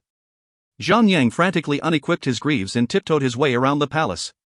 Don't forget, he was there to sneak up on Kalina and give her a prod. He could not afford to let Kalina find out that he was there in the first place. Even though what he did was considered to be redundant since monsters can only notice a player through the aggro system, the celestial tier bosses had such an advanced AI programming that it might actually affect their decision in movement. Even a tiny gesture or verbal taunt would affect how a boss triggers its skill. It was too obvious for both Kenzak and Regalia. Although the developers had revealed all the celestial tier boss, they would either have ultimate skills to kill everyone, or super tanky skills that made them basically invulnerable. 1. Zhang Yang continued on further and deeper into the palace and came across a truly haunting revelation. There was not a single monster inside. It was so quiet that it was starting to give Zhang Yang the creeps. After 10 minutes or so, Zhang Yang reached the central hall of the palace and found his target, Kalina. She was as sexy as she was when Zhang Yang first saw her. Her body was a perfect 10/10 and less than 10% of her skin was covered with a black cloth. She was sitting on her wooden crave throne, enjoying what seemed to be red wine. Every time she took a sip, her angled elf eyes would twitch. That tiny movement was so sexy and exquisite that it would make any fantasy hardcore fan go bonkers. Demon Lord, the Fallen Wind Ranger Kalina, Celestial, Demon. Level, 270. HP? Defense? Attack power? Skills? Note, once a glorious hero of the elven race and a powerful wind ranger of the elves. However, after being betrayed by her own comrade in battle, her rage was used by the Demon King to turn her into a demon. Her once graceful manner was all lost and was replaced by an unrelenting urge to kill. Due to the extreme level gap between Zhang Yang and Kalina, he could only see the boss level while the other properties were hidden away. However, that didn't matter, since he was not going to fight her, but Zhang Yang took out the contraption that the quest had given him and prepared himself. Memento Glory, quest item. Use, refresh Kalina's memories of her glorious past and the days she had spent with her comrades before she was turned into a demon. Can only be used 3 meters around Kalina. Zhang Yang braced himself and sprinted like he had never sprinted before. He prepared all sorts of life-preserving skills, invulnerability skills, shield wall, god of war shield, and other skills that would keep him alive, long enough to get close to Kalina, and use the item. Translator note. 1. I have no idea what does having strong skills have to do with a boss AI. The author is not making sense. Editor note, I don't think the author was referring to them in the same breath, lol. Probably talking about how OP the bosses would be, either because they would be super intelligent, or / and have broken skills. Still, wouldn't want to provoke a boss into using more of its brain cells. There's this TV trope called, Powerful Buffoon, check it out. If you find any errors, ads pop up, ads redirect, broken links, non-standard content, etc., Please let us know report chapter so we can fix it as soon as possible. Chapter 840, God Killer Chest Plate. Chapter 840, God Killer Chest Plate. Translator, Endless Fantasy Translation Editor, Endless Fantasy Translation. Ugh, what is that? Kalina placed down her goblet and leaned forward, revealing her deeper than any canyon cleavage. Aha! She squeaked. It's the warrior from back then. I remember you now. Did you come to join me? Perhaps I would permit you. Only if you can reach me. Kalina's had only managed to detect Zhang Yang when he was 100 meters away from her. Her level range was not too far from Zhang Yang, hence her aggro range had been reduced, unlike Kenzak or Regalia where their level gaps were too far apart, causing their aggro range to extend as far 300 meters. The demonic elf picked up her goblet and took a sip. A small trail of wine dribbled down to her chest and slid down seductively into the creaks of her chest plate. Zhang Yang could not help but stare and trace the tiny droplet with his eyes, failing to notice that Kalina was preparing a spell. A cloud of black smoke formed around her hands and solidifies into a long arrow, which she sent hurtling at Zhang Yang. The arrow whistled through the air and struck Zhang Yang within a microsecond. Bam! -4, 346, 500. Zhang Yang had taken the exact amount of damage to empty his HP bar, which incidentally killed him. The Book of Revelations revival effect instantly kicked in and revived Zhang Yang with a full HP. Without stopping, Zhang Yang kicked the ground hard and launched himself straight towards Kalina. Humph. That's odd. I could have sworn that I kill you. I don't miss. Oh well. There's always a first for everything. Kalina flicked her fingers once more and immediately fired another arrow. This time, Zhang Yang was ready. The moment Kalina's fair little fingers snapped, Zhang Yang activated Shield Wall. The arrow hits Zhang Yang and still deals the same exact amount of damage to kill Zhang Yang, without fail. Zhang Yang frowned. That skill should be an attack that ignored 100% defense and could even pierce through invulnerability effects. It's a skill that will kill off anyone with a single strike. Talk about being broken AF. Then again, no developers will give such a skill to a boss without proper reason. It must be a skill that is linked to the quest. Due to the plot armor in play, it would be understandable if Kalina turns Zhang Yang into a beast. Zhang Yang crossed his arms in his spirit form and frowned furiously. After cracking his head to think of a plan, he revived himself at the nearest graveyard and returned to Kalina for another go. Due to the vast distance between the wooden palace and the graveyard, Zhang Yang had taken up to 5 days to return to Kalina. He knew it then that he had to finish the quest as quickly as he could. If he dies repeatedly, he would have spent more than freaking month just to kill Kalina. That was even after he has confirmed Kalina's exact location, and is able to fly to the top of her palace to reach her directly with the phoenix. This time, he had figured out a plan. No wonder the accomplishment of the first quest had given him the skill, Shadow Clone. It must be for this reason. This was also why a strong boss like Kalina did not use her powerful AoE skills when she is fighting Zhang Yang. It must be for the quest. The quest had limited her to only one skill, and that is the point and kill magic arrow. Zhang Yang returned to the palace and confronted Kalina for the second time. Little soldier boy. I'm afraid you're far too weak to be here. Leave now. I'm busy enjoying this wine. Zhang Yang charged forward, and when Kalina flicked her finger to cast the arrow, Zhang Yang dodged the first arrow by activating the Shadow Clone. A total of 11 Zhang Yangs went running towards her. Ha! Interesting. Come. Conjure as many of you can, I shall smite you down either way. Pew. -4, 346, 500. Poof. One of the clones turned into a puff of cloud. Trickly little mouse. Kalina smiled from ear to ear and fired another arrow. Pew. Poof. A game of chance, eh? I like it. Kalina randomly pointed her finger at a random target and fired off an arrow that struck the real Zhang Yang. Instant death. Blast it. What luck, cried Zhang Yang as he revived at the graveyard for the second time. Along the way back to the palace, Zhang Yang spent his time calculating his chances.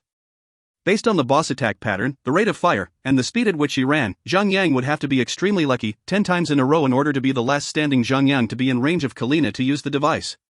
The chances of him succeeding the quest was less than 10%. Oh, goddess of luck. Please have mercy on me. Since Shadow Clone had a long 2-hour cooldown duration, Zhang Yang had tried other methods like using Shadow of the Void and Burrow to get close to Kalina. Somehow, she could even detect him from within the netherworld and kill him easily with a single blast. Burrow was more unsightly. She would laugh and blast the arrow deep into the earth and instantly determine his grave there and then. It then was made obvious that the developers was testing a person's luck. The only way to defeat Kalina was by using the shadow clone, or by bringing in a large army to raid her as a boss. That would not be very efficient. In fact, both methods weren't. To save time, Zhang had chosen to use the Book of Revelation skill strengthening slot on Shadow Clone. Even though the duration of the cooldown was reduced down to only 90 minutes, 30 minutes was plenty enough. Think of it this way, if he fails again and again, the total time wasted would not be as long as not having the skill cooldown shortened. After being killed, again and again, Zhang suddenly felt the need to wash his feet and visit the nearest shrine to beseech the gods for good luck. He had failed 8 times in a row and his best record was having survived until the 7th clone. A3. Newbie tank. Where in tarnation are you? Every now and then, the little girl would call him and ask about his whereabout. Before he had left the party, he had failed to inform about his quest. After giving her a vague answer every time she nudged him, the little girl had finally left him alone after being bored of his answers. Again. Die. Again. Die. Again. Die. At #% at $% carat hashtag at again. At $, at % carat hashtag $die. Arga. Zhang had gone mad. He had lost count to how many times he had died to return to try again. In the end, Zhang felt numb. He had lost his mood to even smile when Felice tried to comfort her master. 3 days later. Newbie tank. Guess what? Wei Yenair shouted at Zhang. What? We found a piece of the staff thing. About bloody D***MN time. What's that supposed to mean?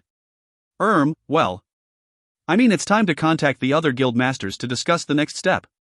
Everyone has a piece and cannot proceed with the quest, or the boss, if they do not work together. About that. Uncle 100 had already contacted them and they are discussing it right now. So, when are you coming back?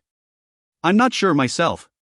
But if you guys have combined all the pieces together, I'll come back to fight the boss, regardless. Zhang ended the call there and focused on the fight with Kalina. For the past 3 days, he had been using the God of War transformation to gain its speed boost to shorten the time taken to reach to Kalina's side. However, the palace itself seems to have placed a speed cap limit on which a player could move. Sadly, even with his radiant wings, Zhang movement speed would be the same as it is when he is normal. Zhang then left his transformation be and put it aside. After failing the transformation attempt, Zhang went back to his usual attempt. Shadow clone. Run. Ha ha ha ha. Pew. Poof. 1. Pew. 2. Pew. 3. Pew pew pew. 8. When the 8th clone was killed, Zhang felt a chill down his spine. Could it be that he might win this round? Pew. Poof. There goes the 9th one and Zhang was only 15 meters away from Kalina. With one last strike, Zhang will win. There were only 2 Zhang left on the field and the boss lifted her fingers to take aim.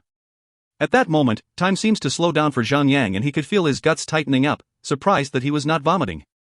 Pew. Poof. Heck yeah. Zhang cheered in his heart and sprinted as fast as he could with the quest item in his hands directed at Kalina. 10 meters, 5 meters, 3 meters. Activate. The small like pendant flung opened and unleashed a powerful bright light that surrounds Kalina and engulfed her in a cocoon. What is this? Kalina tried to struggle free from the light. She spread her wings and randomly flew around the room to get rid of the light that surrounded her. She struggled on but eventually, the blinding light was all too powerful for her to get rid of. She landed on the wooden floor and writhed in pain. She clutched her head with her hands and began to scream in pain. Image of her past memories when she was still an elf was projected in front of her eyes. Zhang could see the images around of her when she had a fair skin and radiant complexion, laughing and cheering with her companions. Zhang finally relaxed and fell to his knees. Kalina's struggling stopped, yet she was still writhing in pain, just not as loud as the beginning. Her internal struggles continued on for at least 10 minutes before she finally came to. Her demonized features were gone and her calm, kind, and gentle appearance returned to her. What have I done? Kalina cried and Zhang went to comfort her. When Zhang came to her, she immediately cast a magic spell that clad her back in a tight hunter's outfit. Decent yet sexy. It's fine now, said Zhang. I was betrayed. You have to understand. I didn't have control over my rage, and when the Demon King took over my soul, he only made the rage burn even more violently. He made me a demon. No. You're not a demon. That's why I had faith that I can rescue you. I can never thank you enough for what you have done for me. From the bottom of my heart. Thank you for restoring me. I am finally back. Kalina got back to her feet and wiped away her tears. I swear. In the name of a hunter, I will kill all the demons until the Demon King himself is slain. Zhang Yang checked her status and saw a change to her properties. Kalina, the reborn Wind Ranger, celestial, half-elf, half-demon. Level? Note, the soul of Kalina, the true Wind Ranger, has returned, stronger than ever. Nothing was showed. Not even her level. Just how powerful is she now? Kalina's name tag was now a green name NPC. She walked slowly towards Zhang Yang and took his hands, and cupped it against her chest. Kalina will forever be in your debt, young warrior. Don't mention it. There's still some demonic blood within me. I must go back to the pool of life to purify myself in order to become a true elf. Warrior. I will rest in Athurin, the sacred land of the elves. Normally, no humans are allowed to set foot on the land. But I'll make sure that you will be treated as our honored guest. Please visit me when you have the time. The beautiful celestial tear boss spread her half-angelic, half-demon wings and shot into the sky, breaking the wooden palace ceiling and disappearing into the bright horizon. Well, D*MN. Zhang Yang sulked. It's not like he could not enter Athurin without invitation. That sort of reward was not the reward he wanted. Might as well give him her weapon or some celestial tier equipment as a reward. Zhang Yang sighed heavily and returned to the holy city. After that, he traveled all the way to a territory and beamed back to White Jade Castle to talk to Felon. Good job, young warrior. The old wizard praised Zhang Yang. Kalina is finally back to our side. You have done well. Not only have the demons lost one of their great generals, we have gained one powerful ally. This might turn the tables around. Ding. You have completed the quest, Quell Thy Rage. Obtain 2 billion experience points. Here. Take this. I found it when I was cleaning my old armor collection. I have no use for this.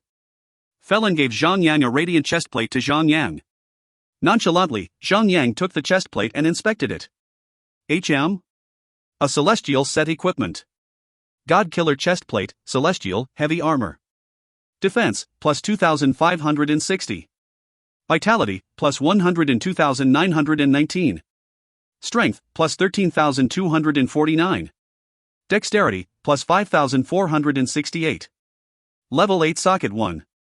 Level 8 Socket 2. Equip, increases maximum HP by 205,830. Equip, increases damage dealt and healing rate by 15%. Equip, absorbs 5,835 damage on attack. Equip, grant a chance to invoke the power of the Death God. Chance to inflict 1 million chaos damage to a target that attacks you. Class requirement, Guardian. Level requirement, 250. Special, level requirement reduced by 30 levels. A third set equipment. What a wonderful and worthwhile reward. No wonder Kalina had nothing to give him when he managed to restore her sanity. All in all, the chestplate's properties were powerful in terms of defense. It had increased Zhang Yang maximum HP by a total of 1 million. Paired with the Yi Vitality Aura, he had gained a total of 1,400,000 HP. Hence, with the third celestial tier equipment in hand, Zhang Yang's maximum HP was now 6,271,790. If you find any errors, ads pop-up, ads redirect, broken links, non-standard content, etc., please let us know. Report chapter so we can fix it as soon as possible. Chapter 841, Regalia. Chapter 841, Regalia. Translator, Endless Fantasy Translation Editor, Endless Fantasy Translation. Newbie Tank. We have already discussed about the battle setting and had come an agreement to fight Regalia together. Each guild will surrender their part of the magic staff thingy. After the boss is killed, each guild that has contributed one part will receive one portion of the loot while we take two, cried Wei Yenair when Zhang Yang was just finishing with socketing gemstone in his God Killer chestplate. Even though she had left out some information, Zhang Yang basically understood what had happened. There were a total 8 parts to the primordial staff of life. Lone Desert Smoke had 2 parts, while the other 6 were in the hands of other guilds. It would seem that all the guilds had sorted out their spats and had decided to work together instead of fighting one another. Since it had come down to that way, everyone had agreed to split the loot equally. Since Lone Desert Smoke had contributed 2 parts of the staff, they had the right to claim 2 parts of the loot. The 7 guilds that will participate in the killing of Regalia were Lone Desert Smoke, Crimson Rage, Hell's Family, Land of Savages, Dark Palace, Paragon, and Justice League. If Zhang was the one deciding, he would have resort to violence after the fight and grab what he could. However, since 100 Shots had chosen the path of diplomacy, Zhang bad route was eliminated. Everyone then belonged to their own region's top guild. The stage that they were playing on was at the global scale. A tiny mistake would cost their popularity and fame. It's time to fight you. Come back here. The other guild masters were complaining. They said that if you're not coming, they would want to claim our 1 extra share of the loot. Zhang chuckled. Although they had agreed to let Lone Desert Smoke have 1 more share of the loot due to the extra contribution to the primordial staff of life, the real reason they had agreed to such terms was due to the fear of Lone Desert Smoke. It had nothing to do with having 2 parts of the staff. It was the guild itself that they feared. Such a thing should be mentioned whispers. Everyone knew about it and should be quiet about it. Having it discussed out loud would be quite an awkward situation. Zhang returned to the holy city and joined with his guild. When everyone was gathered, all 7 guilds sorted out in unison and flew towards the valley with vigor. Perhaps it was considered too early to decide, but Zhang had acknowledged that the guilds that had followed behind him were the strongest guilds in the entire game. Each guild had sent out 30 players with transformation inheritance skills. Other members from all the guilds were commanded to guard the valley to prevent any outsiders from trying to meddle with their fight. In total, there were 210 players who were going to fight Regalia.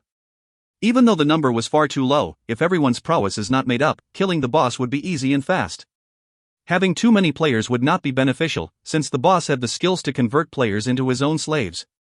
In short, more players equals more slaves, which would mean a greater threat. The fighters were ready and the other guild members started to push anyone who was not participating in the fight back out of the valley. Although their move had angered many of the spectators around, the players that were not involved dare not disobey their orders. The most they could do was to curse them silently, hoping that all 7 guilds will be killed by the boss. Out of the blue someone shouted, "We are all from different regions of the game. AoE attacks will cause damage to other players.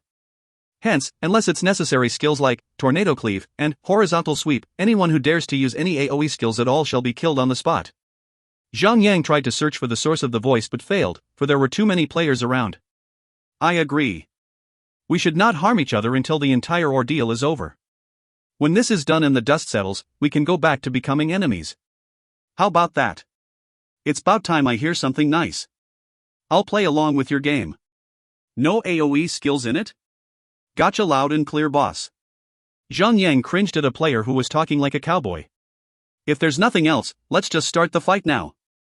Zhang took the initiative and activated his transformation and had Felice transform into her goddess of war Scion form. The Phoenix pet was excluded from the fight, since its attacks were all AoE based. Since there were plenty of strong DPS around, it would not put a dent in his overall damage without the Phoenix. With Zhang taking the lead, everyone else flashed out with their skills and charged towards the boss. Amongst the 210 players around, only 29 players had A-class inheritances. The ones taking the lead were the S-class inheritance players, followed by the A-class, and the rest were only running on their battle mounts. Once the gap between the boss was narrowed, everyone started launching their attacks. Humph. Are you also willing to offer up your life to the god of death? Regalia picked up his sword and swung it, blasting out a 100-meter-long power blast. Right after the skills, Regalia opened his mouth and started singing a melody with lyrics that was alien to anyone. Song of Despair. Endless. Do it now. Ha. Shut your dirty mouth up. Ha. Endless Starlight pulled out a magic staff and pointed it at the boss. The green-colored emerald that was encased in the magic staff glowed brightly and engulfed the boss with the light. The light cocooned Regalia and seeped into his body, muting him completely. Song of Despair nullified. Endless Starlight was the one in charge of the staff, since his DPS was not useful enough to be in the fight. When the boss was muted from casting Song of Despair, the battle soon became a normal boss fight. Zhang sliced and diced the boss until he had enough rage points. Then, he used Charge Up Strike and combined it with Sky Slicer. With the help from everyone's aura skills, Zhang had dealt more than 300 million damage within 10 seconds. When the numbers jumped up, everyone was baffled by the damage. In reality, Zhang was not the only one who had the skill. In the previous invasion war, each region will have one player earning the skill by being the first to kill the demon lord. However, Charge Up Strike was a skill that was unique to Zhang only. No one could deal such a powerful nuclear strike. It was unfortunate that the European player that had obtained the skill, Sky Slicer, was God's left hand. Although he was an S-class inheritance player, he was famous for his defense, healing powers, and not his attack. That, and the fact that he is unable to wield a two-handed weapon like Zhang. With a one-handed weapon, the skill would never reach its full potential. As such, even though he could use Sky Slicer, the total damage dealt was only 70 million. As the fight proceeded smoothly, Zhang had a bright idea. Hey guys, instead of the previous agreement, how about we decided the guild to have the first pick by competing with our total DPS? His tone and voice contained the utmost sarcasm. Humph. Bring it. Come on. Let's see who will have the last laugh. Each guild had 30 guild members, then. If they lose in the DPS contest, there will not be any excuses that they could conjure up. It was a fair bet, since it will decide the guild having the first pick. Now that everyone had agreed to it, Zhang decided to go all out. In fact, everyone else had decided to do the same as well. No one would want to be the last to pick the leftovers. With that thought in mind, all sorts of power-boosting skills, buffs, potions, and items were used to increase their attack. You think you could defeat me? I may have lost the ability to sing, but my power with the sword lies unchanged. I shall be the one that prevails. It was true. Despite losing the skill, his sword blast was still as strong as any boss-level attack. Still, Song of Despair was a skill that could consider to be an impossibly powerful skill that should not exist in the first place. Technically, Regalia was not weakened but merely reduced to a normal boss. Like all celestial boss that Zhang had encountered, Regalia's physical and magic attack did not share the same global cooldown system. Both, Force Strike and Fiery Blast, could be used at the same time. Worse still, both skills had only a 2-second cooldown. The DPS was incredibly strong. Then again, Zhang's defense was also incredibly strong. At that moment, Zhang had over 180,000 defense and 40% damage reduction passive. With Rock Solid, he would have 460,000 defense and 70% damage reduction. Although the skill will last for 10 seconds, it was more than enough to help Zhang be a temporary immortal. Attackers were trying their best to be the highest damage DPS, tanker were trying their best to have the highest aggro. Be it Zhang or Mellow Poison, God's Left Hand, Hell's Warrior, everyone was fighting to be top on the list. However, Zhang had both the highest DPS and defense. How could any tank take away his aggro position? If they wanted to, they would have to first try to exceed his DPS. Tornado Cleave. Tornado Cleave. Tornado Cleave. As expected of a celestial tier boss, his most powerful aspect was his AoE damage. Like other skills, the boss, Tornado Cleave, also had a 2-second cooldown duration. All main healers were busy healing everyone, while the secondary healers were busy healing the healers themselves. Right then, Lone Desert Smoke had started to gain the upper hand in the fight. Amongst the 30 players, 7 of them had enabled their first celestial tier set effects, allowing them to gain a strong offense and defense power. Even though it was just one set effect, its prowess was strong. Take Zhang for example, he had gained a 20% damage reduction just from the first set effect. The average HP of all Lone Desert Smoke was roughly around 70%. All other players were struggling at 50%. Either way, healers were already pumping out their best efforts to heal. In cases of mortal dangers, players themselves would have to rely on their own skills to survive. Either way, it would not be easy. It was, after all, a celestial tier boss. It can never be easy for them. 7 groups of players were fighting at their best efforts to make every second they spend fighting count. They were fighting for their lives. The thought of competing was no longer in their mind, as their lives were on the line. To make things worse for players, the boss was throwing out black pools, which was the skill, Demonic Soul, which could turn players into the enemy once touched. Players were forced to run around chaotically once the pool appeared. Even though they were having a tough time, all 210 players there were the best in the world. No matter how hard it was, they could still deal powerful damage to the boss. 90%, 80%. Even with Demon Constitution, it was almost not possible for the boss to slow down the HP drop. Enough! Die! Regalia started to lose his temper at that point and swung his sword like a madman. As a celestial tier boss, there was a certain pride for Regalia. He would never allow himself to be killed by a bunch of ants. After 20 minutes, all 7 groups of players had suffered from numerous members lost. At the same time, the boss had also lost 80% of his HP. 203 players left, 194, 143. Every second mattered, especially when the boss has gone berserk and was vulnerable. 112, 94, 63, 31. As the total number of players started to drop like flies, so did the HP of the boss. The last surviving members were definitely the strongest amongst all players. Surely, they would have high DPS and extremely good hands-on skills to survive that long. 4%, 3%, 2%, 1%. Regalia would perhaps be the most pathetic boss ever, since he was killed in less than 3 to 4 real-time hours. It was even safe to say that Regalia was the most short-lived celestial tier boss. Players did not even care about that. All they cared then was the loot. If you find any errors, ads pop-up, ads redirect, broken links, non-standard content, etc., please let us know. Report chapter so we can fix it as soon as possible. Chapter 842, Sharing is Caring. Chapter 842, Sharing is Caring. Translator, Endless Fantasy Translation Editor, Endless Fantasy Translation. Regalia fell to the ground, dead and lifeless, spitting out a mountain of loot for the players. Well. Will you look at that, eh? Thank God we skipped school today for this. D*MN straight. Not many players besides Zhang Yang's party have ever seen such an amount of loot. Those who had died in the beginning of the fight had already managed to return to the valley. Those who survived the entire ordeal were just sitting down by the side of the treasure, panting like dogs as they feasted their eyes on the glittering treasures. Luckily, all that were present then were core members of the guilds. Gaming mannerisms were already buried deep in their hearts and they knew better than to snatch and run. Then again, all the 7 groups had set the looting system to party leaders only. That meant that only the guild master could pick up the items. Alright. Boss dead now. Time to compare D*CKs. You mean DPS. I know what I said. Sigh, men.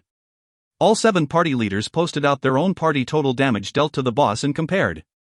Without a doubt, Zhang Yang was sure that Lone Desert Smoke would be the first on the list. In fact, he was a little disappointed when he saw Lone Desert Smoke was only 30% higher than the second group, which was Land of Savages. He was hoping for more. He was just being a little greedy. However, it was only normal that Lone Desert Smoke could be much stronger than the rest. They had 2 S-Class Inheritance DPS in the party and a total of 7 players that had enabled their first set effects. As for the rest of Lone Desert Smoke party members, they were all wearing a full set of Ascended tier equipment.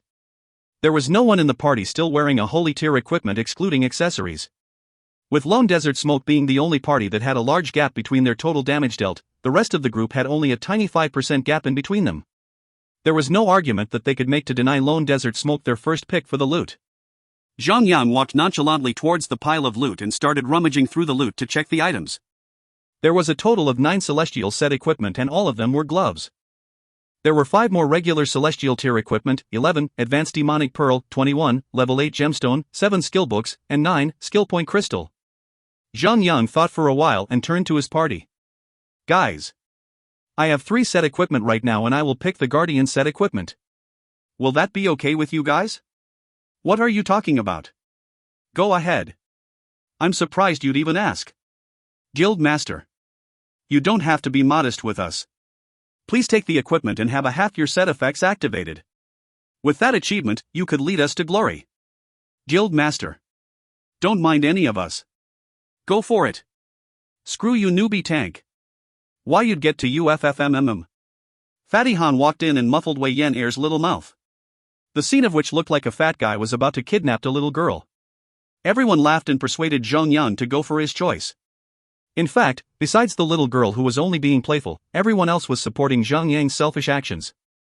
It was not a secret that when a player equips a 4th set equipment, he or she could enable the 2nd set effect. Zhang Yang picked the God Killer Gauntlet and activated the 2nd set effect. All allies within 40 meters will receive 10% reduced damage. It was a damage reduction buff for the entire party. Everyone cheered for Zhang Yang when they saw the effect. God Killer Gauntlet, Celestial, Heavy Armor. Defense, plus 2,560. Vitality, plus 49,401. Strength, plus 6,394. Dexterity, plus 2,624. Level 8 Socket. Equip, increases maximum HP by 98,880. Equip, increases damage dealt and healing rate by 15%. Equip, absorbs 5,654 damage on attack. Equip, grants an additional attack blocking instance for the skill, block. Class requirement, Guardian. Level requirement, 240. Special, level requirement reduced by 30 levels. God Killer set equipment, April 8th. To equip set effect, increases damage reduction passive by 20%. For equip set effect, all allies within 40 meters will receive 10% reduced damage. It was a damage reduction buff for the entire party. The second set effect was a passive skill like an aura skill.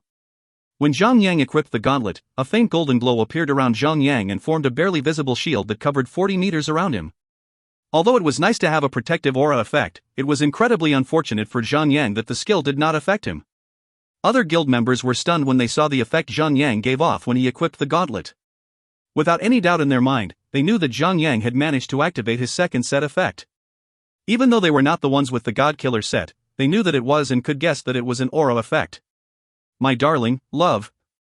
Did you get yourself a fourth God Killer set equipment?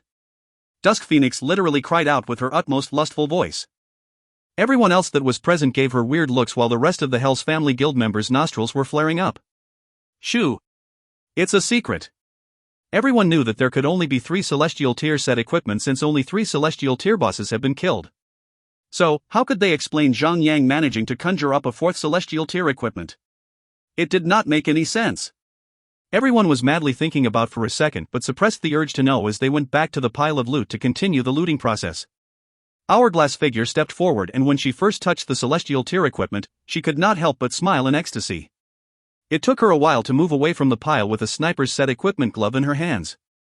Dusk Phoenix was next, followed by Heart of Destruction, God's Left Hand, Snowseeker, and Captain America. Zhang Yang walked to the front for his second turn since Lone Desert Smoke had earned the right to have a second pick. Hence, when the other 6 guild masters had picked their loot, Zhang Yang could still go for another round. Zhan Yu. I implore you to let me have one of your picks. Name your price and I shall fulfill whatever you want. Dearest, love. Give me one of the Celestial Tier set equipment. I'll accept it as an engagement present. You can skip the ring. Guild Master Zhan Yu. Since we have known each other for so long and have been cooperating with each other, how about selling us one of your picks? I'll cut a good deal with Silky Soft Holdings for your sake. Before Zhang Yang could even touch the loot, a series of private messages rang in his inbox. They were all from Hourglass Figure, Dusk Phoenix with Love, and Snowseeker.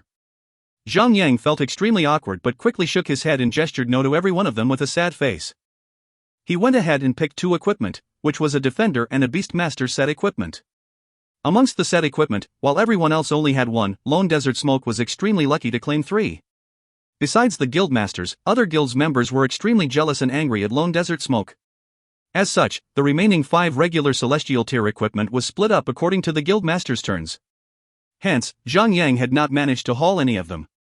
Justice League was also one of the guilds that had not managed to get a regular Celestial Tier equipment. What bullcockery is this? Cried Captain America as he cursed. Snowseeker cleared her throat on purpose and said, language. Oh screw you. He was being grumpy and cursed the boss for not dropping 1 more regular Celestial Tier equipment. If that is the case, Lone Desert Smoke would be the one eating dirt. If you find any errors, ads pop-up, ads redirect, broken links, non-standard content, etc., please let us know. Report chapter so we can fix it as soon as possible. Chapter 843, Blazing Coral. Chapter 843, Blazing Coral. Translator, Endless Fantasy Translation Editor, Endless Fantasy Translation. While the procurement of Hua Yi Investment Fund is still in the midst of processing, Zhong Xiuhua's mom took the initiative to raise money and perform a reverse acquisition, causing a huge uproar within the stock market. This decision was made due to her unwillingness to forfeit the ownership of the organization. As a summary of the current scenario, Hua Yi Investment Fund is not an easy prey which could be devoured within a short period of time. Zhang Yang, on the other hand, was not worried at all. After all, the teleportation service provided within his territory actually brought in a profit by the billions. The initial 20 billion loan could be easily paid off within half a year. Whereas, their current competitor should be the one to be concerned whether they could continue this protracted war of funds. Moreover, Mommy Zhong does not dare to use her political connections yet, as this case involved too much money. Any information disclosed could lead to unsalvageable chaos. At most, procedures for loans could be reduced by a bit, however debts should still be cleared on time, without any room for delay. Zhang Yang still prioritized on leveling. After all, he is not well versed in business operations. It is still best handled by business professionals. Of course, other than his level grinding sessions, he would have to become a temporary model. On and off he would have to wear 4 of his celestial tier equipment and patrol within Holy City, presenting himself like an advertisement to the crowd. The current Lone Desert Smoke is now a level 8 guild and had a lot of new room. To be honest, even if Zhang does not become a roaming advertisement himself, tons and tons of players would willingly compete for any chance to join the guild, as long as any news about Lone Desert Smoke openly recruits new member were to be released. The benefits of joining the guild were very lucrative. Being able to get a slot within their elite team would enable them to get an allowance worth thousands. Although the sum of money might not be much, having the right to exchange guild points for higher-tiered equipment posed as one of the biggest attractions, which caused everyone to be envious of. Currently, Lone Desert Smoke was ranked as the world's #1 guild. Being able to join such a guild is a glory in itself. Now, this temptation made everyone squeeze all their brain muscles, crafting a way up to join this guild. The recruitment task had been assigned to 100 shots. Recruitment criterias were still strict to prevent parasites from existing within the guild, which may cause reputational damage if not taken care of properly. Lone Desert Smoke had a very good reputation within the China server. They would not monopolize training zones, random PvP zones, and possessed a strict user activity record. Unlike Eternal Flame Guild, although the upper echelons were well-behaved professionals, the lower-ranked players were pretty much a bunch of rascals.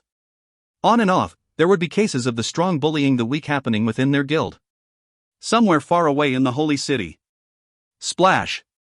From the bottom of the lake, Zhang had just finished killing a bunch of water fiends and emerged on the surface of the lake. Once reaching the shore, the speed of Mystic Turtle immediately slowed down, comparable to the speed of an ancient Pentium I processor. Fortunately, the NPC for the quest clearance was right beside the lake, thus Zhang to dismount himself from Mystic Tortoise and clear the task, earning him 50 million experience points. Before he could get away from that particular area, a group with more than 10 members from Chinese servers surrounded the NPC to clear their quests as well. "Oh, this warrior dude here has some pretty neat equipment," said one of the members after taking a glance at Zhang. "Pretty nice indeed, looks like a full set of holy tier equipment. This dude here is definitely the main tank for some prestigious guild. Damn it, I'm so envious of him." For ordinary players, having a full set of holy tier equipment is already classified as a symbol of one of those top tier players.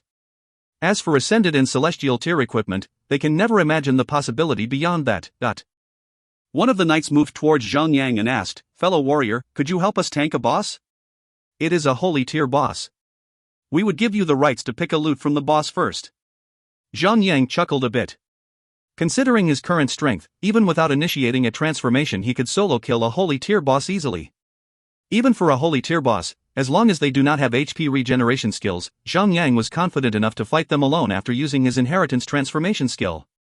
The suggestion by the opposition definitely did not provide any attraction for Zhang.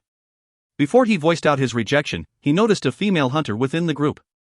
After pondering for a while, he decided against rejecting their invitation and proceeded to join their party. After gaining Zhang approval, the leader immediately sent out an invite for Zhang and accepted the request and joined the team. Wait. Why did my HP increase? Me too. Me 3. Guys.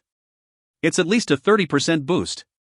Crap, that's more than my yearly salary increment. Hold up. My damage, it's boosted. Just as Zhang joined the team, his vitality aura spread across the party, together with the Book of Revelation effect, and the buff from his second celestial tier equipment was also successfully initiated. This is a powerful vitality aura. What the heck is this? Book of Revelation? God Killer Protection? Unbelievable. No wonder he is the main tank, these skills are too imba. Turns out, quite a fuss occurred once Zhang actually joined their party. Being only ordinary ranked players with only ethereal tier equipment who hardly possessed any holy equipment, there's no way for them to know the effects and benefits that could be brought forth by God Killer set equipment. Wow, I could even solo a boss with these buffs. Once this cocky statement was spilled within the group, inevitably, it caused quite some laughter among the peers. Well, enough is enough. We should depart soon. Don't let other parties steal our boss kill, says the leader, known as Bull Demon King. He has a guardian as well. Initially, he only had 750,000 HP. However, after getting the buff provided by Zhang, his HP surged to 1,050,000. In addition to the HP buff, he also got a 10% of passive damage reduction, which raised his eagerness to try tanking a boss once again. During the journey, mounts were summoned by the team, however only 2 persons possessed flight-based mount. Zhang Yang did not want to disclose his current identity, hence he did not summon his phoenix. Instead, he decided to only summon the white bear as his mount for this trip. For the first time, the summoning of a gold rank mount gave the team a sense of relief. For once, they felt that they finally had something superior. Zhang Yan did not bother about it. When he cast his gaze towards the female hunter in front of him, a surge of emotions rippled through his heart. Make no mistake, it was not the sense of love. It was all because she was one of his teammates in the A-rank league in his previous life. Among the 10 members within the team, Blazing Coral was ranked second within the team, with only Zhang Yang being stronger than her.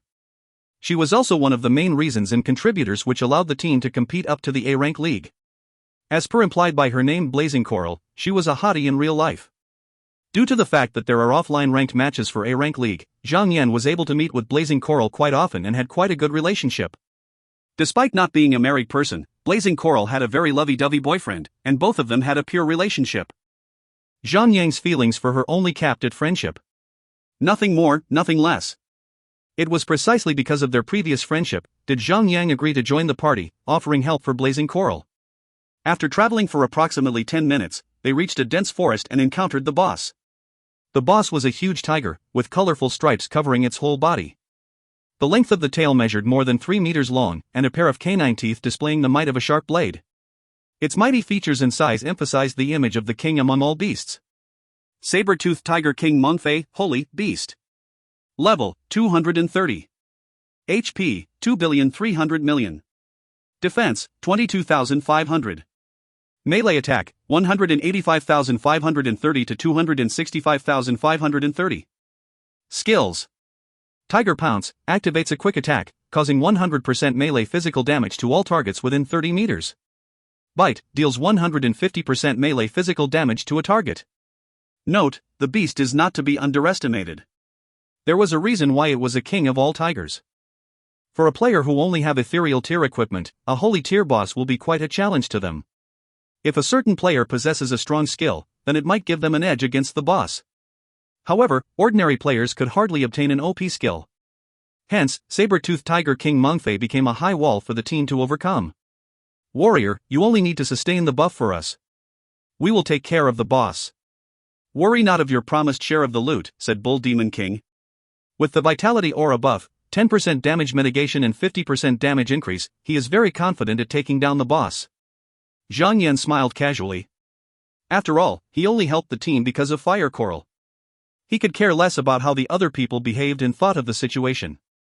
The battle began with Bull Demon King leading the charge against the boss, while other team members released their fierce attacks.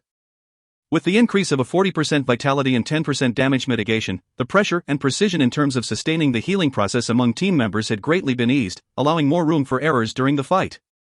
Moreover, with the 50% damage buff, it had given a significant boost of damage towards all players, especially towards the poorly equipped ones. For ethereal tier equipment, they could only be buffed by up to 110%. With an increment of 50% of buff stacked on top of it, effectively a 24% DPS were added to the players.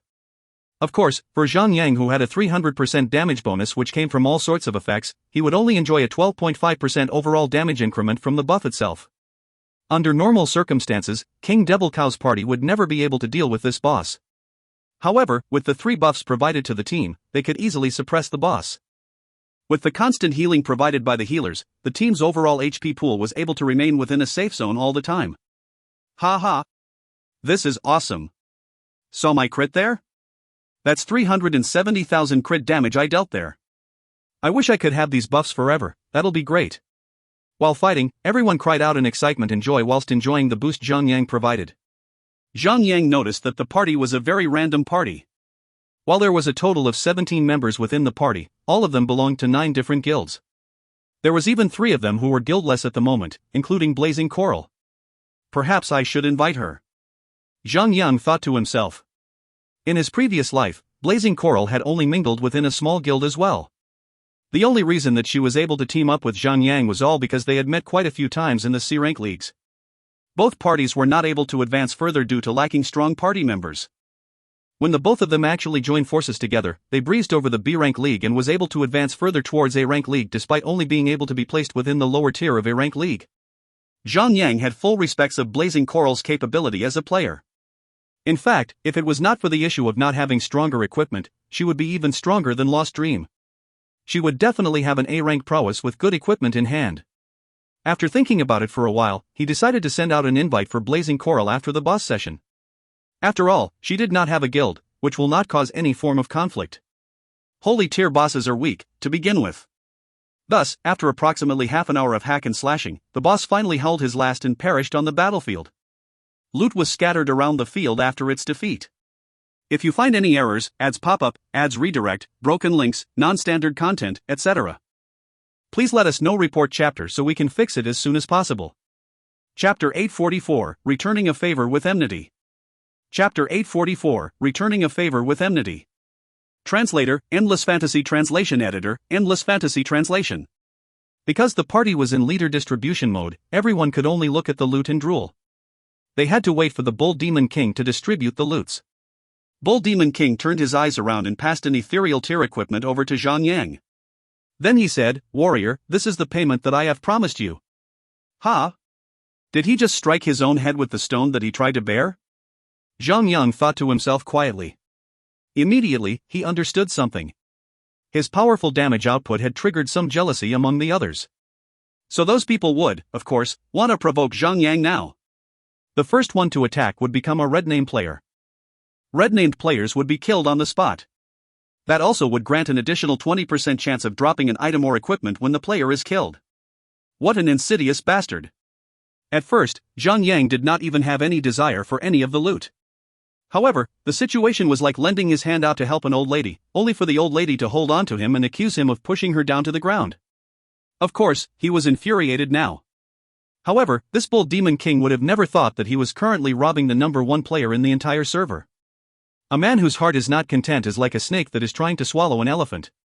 However, this snake was about to swallow something that would kill it. What? Do you think you deserve better than this? Another player from the same guild as Bull Demon King came up and said. Well, it was pretty obvious that they had already planned everything out nicely. Their intention was to provoke Zhang Yang and lure him into hitting any one of them. Bull Demon King. How can you do this? Blazing Coral immediately stood up, trying to bring justice to the table. She was infuriated by what she just saw. Didn't you promise him that he gets to choose one equipment first? How can you break your promise just like that? Bull Demon King smiled coldly and said, he didn't even deal any damage to the boss. All he did was to stand there and do nothing. Does he think he can do that and walk away with the best equipment here? How can we allow him to do that? It'll be unfair. If it wasn't because of his aura skill support, we couldn't have taken out the boss at all. You should be ashamed of yourself. Blazing Coral was still as bad-tempered as always. Zhang Yang could not help to reveal a nostalgic smile on his face. Pooey. It's true that we took down the boss all on our own. So, we deserve everything we earned. You get what you work for. Do you understand? Bull Demon King spoke in disdain. Well, the look on his face could really provoke people into slapping him. That bastard turned to his party members and said, you guys won't want to let a guy that did nothing back there to walk away with an equipment that we fought hard to get right? Well, it was most probably because he was quite popular in his own guild, so those players nodded still, even though they revealed a vague sense of shame on their faces. You Blazing Coral had lost herself to her anger. She pointed her finger at the others as she trembled in rage. Cut the crap now, you guys just want to provoke me so that I would hit you. Well, you wanted me to become a red name player and let the system kill me, right? Zhang Yang smiled vaguely and posted out his Vitality Aura, Book of Revelation, and his God Killer Wargreaves. Don't you guys want this? This? Or this, dot. Well, they wouldn't be able to get the Vitality Aura, of course. Even if they are capable of killing Zhang Yang over 1 billion times, he would not drop the skill. However, the Book of Revelation would definitely drop though. That legendary item caught the breath of everyone. Meanwhile, the God Killer Wargreaves was celestial tier, after all. When the information about the equipment was revealed to the players, they widened their eyes and stared the *T out of it. Their greed had clouded their sanity for the moment. They did not even know about how Zhang Yang got those items and equipment in the first place. They had not even know about who might Zhang Yang be. How could one guy have so many legendary items and equipment on him? Because the effective 10% passive damage immunity could only be effective when 4 celestial tier equipment were together. Zhang Yang even posted out the fragment of the Class A Shadow Meister inheritance for everyone to see. Desire, a powerful motivator. However, it could be a push that brings you straight to your own demise. Everyone was looking at Zhang Yang with murderous intent now. They were just one step from charging towards Zhang Yang and take everything from him. Are you crazy?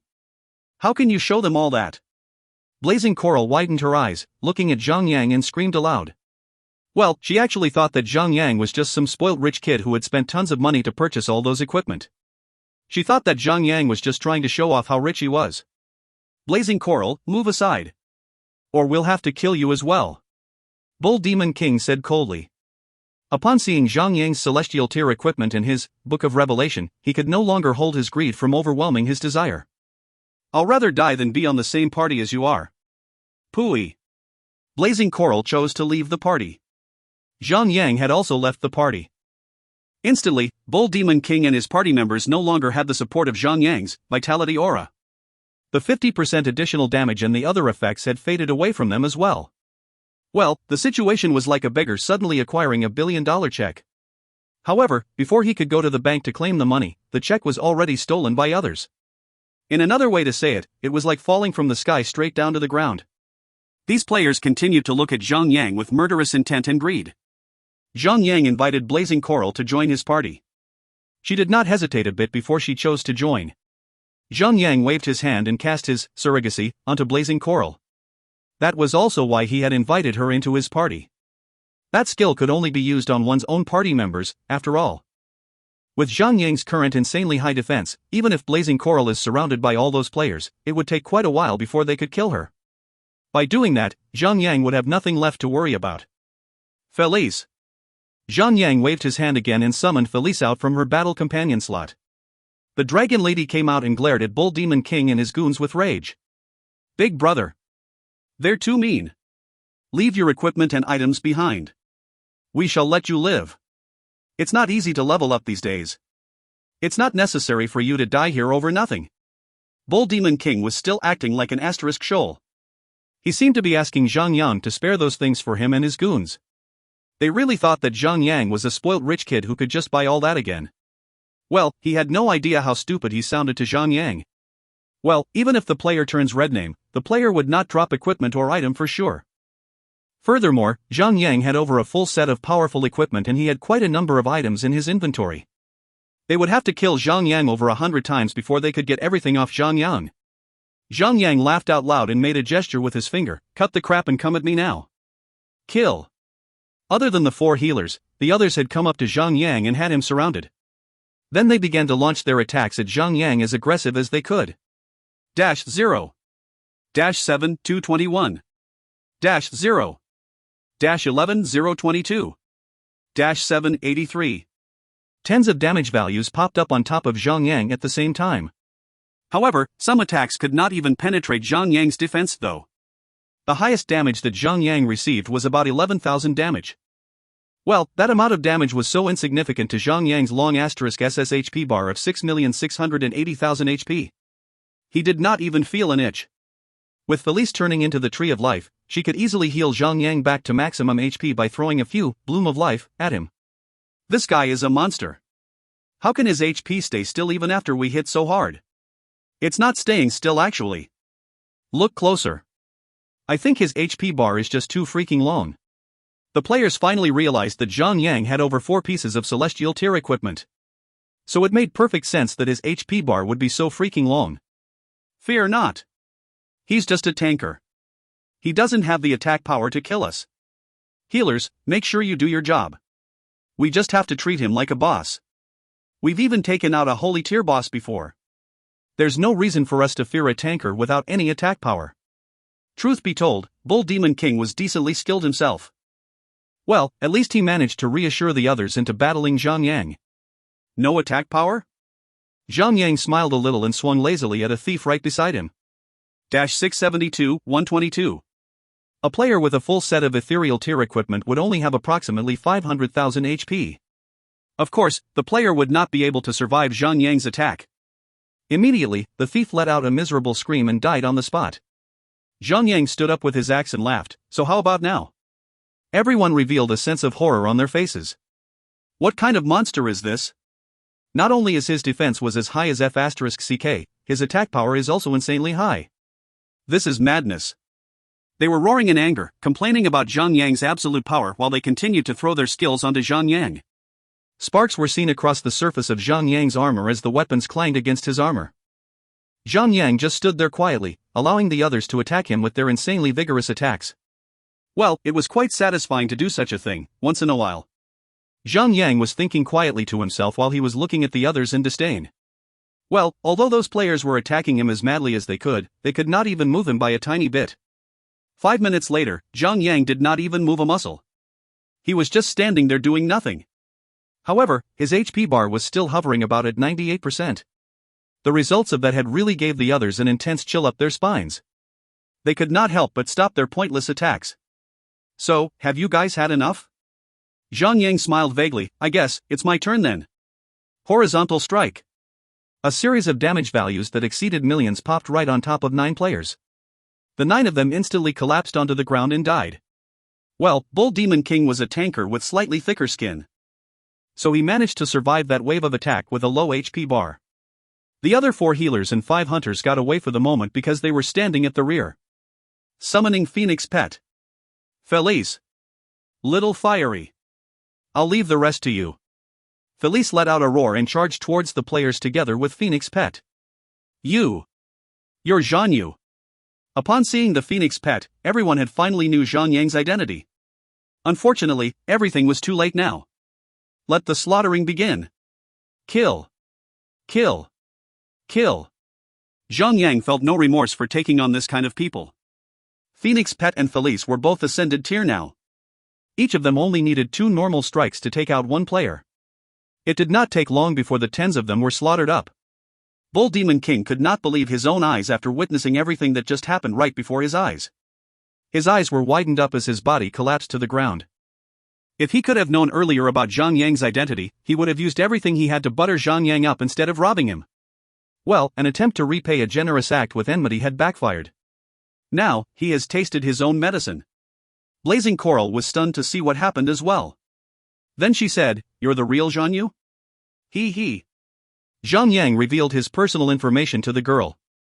The long *SS title right above Zhang Yang's head stunned Blazing Coral for a brief moment. Guildmaster Zhang Yu, can I join Lone Desert Smoke? Blazing Coral had already automatically proposed, before Zhang Yang could seduce her into joining his guild. Zhang Yang could not help but laugh. He purposely pretended to think for a moment and said, "Alright. But you will have to undergo a probation stage. If your performance is not good enough, you might be kicked out of the guild, you know? Rest assured that I'll definitely try my best." Zhang Yang nodded and invited the girl to join his guild. Blazing Coral immediately accepted the invitation and became the newest member of the Lone Desert Smoke. After that, Zhang Yang also passed the fragment of Shadow Meister Inheritance over to Blazing Coral. Then he said, "This is a small gift for joining my guild." Because inheritance fragments could only be carried in the inventory of a player, Zhang Yang had been carrying that piece of fragment ever since he got it. This is too good to be a gift. Blazing Coral could not believe the fact that joining Lone Desert Smoke could get such a good treat. Upon joining, she has been given a Class A inheritance? Wow! There was no other guild that would do that. She suddenly blushed and said, "Guildmaster, I'm sorry. My heart already belongs to someone else." Zhang Yang was stunned for a moment. She mistakenly thought that Zhang Yang was trying to get to her heart. Zhang Yang could not help to smile bitterly. Well, it is really hard to be a good guy these days. If you find any errors, ads pop-up, ads redirect, broken links, non-standard content, etc., please let us know. Report chapter so we can fix it as soon as possible. Chapter 845, Maya the Devourer. Chapter 845, Maya the Devourer. Translator, Endless Fantasy Translation Editor, Endless Fantasy Translation. Because Bull Demon King could not pick up the loots in time before he was slaughtered, the loots had all went to waste. The system would probably flush everything away after an hour or less. Zhang Yang had no need for any new equipment for the moment. However, he did feel that the few, lesser demonic pearls, would be wasted. However, holy tier bosses were not like the ascended tier and celestial tier bosses. They were much easier to find. Therefore, it would be simpler to search them, slaughter them up and acquire lesser demonic pearls upon killing them. Currently, the auction house had these demonic pearls on sale already. However, the price of each pearl was unbelievably high. One lesser demonic pearl could cost up to 1 million gold pieces. It was obvious that those who were selling these pearls were trying to suck off people's wallets. Well, one lesser demonic pearl should cost about 10,000 gold pieces, at most. Meanwhile, a greater demonic pearl should cost 1 million gold pieces. That should sound about right. An increase of 60% additional success rate would allow one player to get his or her equipment up to +4 upgrade with a 100% success rate. Whoever's rich could easily enhance their equipment up to a +6 upgrade. Blazing Coral set off to gather the remaining pieces of the inheritance fragments. Meanwhile, Zhang stayed behind. Well, even though he did not care about the equipment, he did not want to let Bull Demon King get them as well. It was not because he was vengeful, or what. He couldn't just let a selfish bastard like Bull Demon King to get away with what he had just committed. The equipment and the dead body of the boss vanished after an hour of waiting. Well, there goes the loot full of good stuff. Zhang grinned for a while before he hopped on the Phoenix Pet and disappeared into the sky. After that, Bull Demon King and the others quickly resurrected themselves on the spot. However, right after they started to sit down and take their snacks, Zhang circled back suddenly and swung his Frost Destroyer's blade across their necks. After just a few seconds, they were all slaughtered up once again and reported themselves to the nearest graveyard. Bull Demon King and the others were so terrified by Zhang presence. However, they quickly selected to resurrect on the spot. These players were not on the same side, in the first place. Well, it was a fact that they had just lost the loot dropped from a holy tier boss. Therefore they were infuriated just by the thought of it. Well, everyone knew the fact that everything happened because Bull Demon King and his goons had broken their promise for selfish reasons. Instantly, they began to punch each other in the guts and an infighting soon started. Zhang shook his head after looking down at the chaos. Then, he left the vicinity on his Phoenix Pet. Grinding. Grinding. Grinding. In order to acquire the first chance of challenging the Celestial Tier boss, every guild once again started grinding like hell.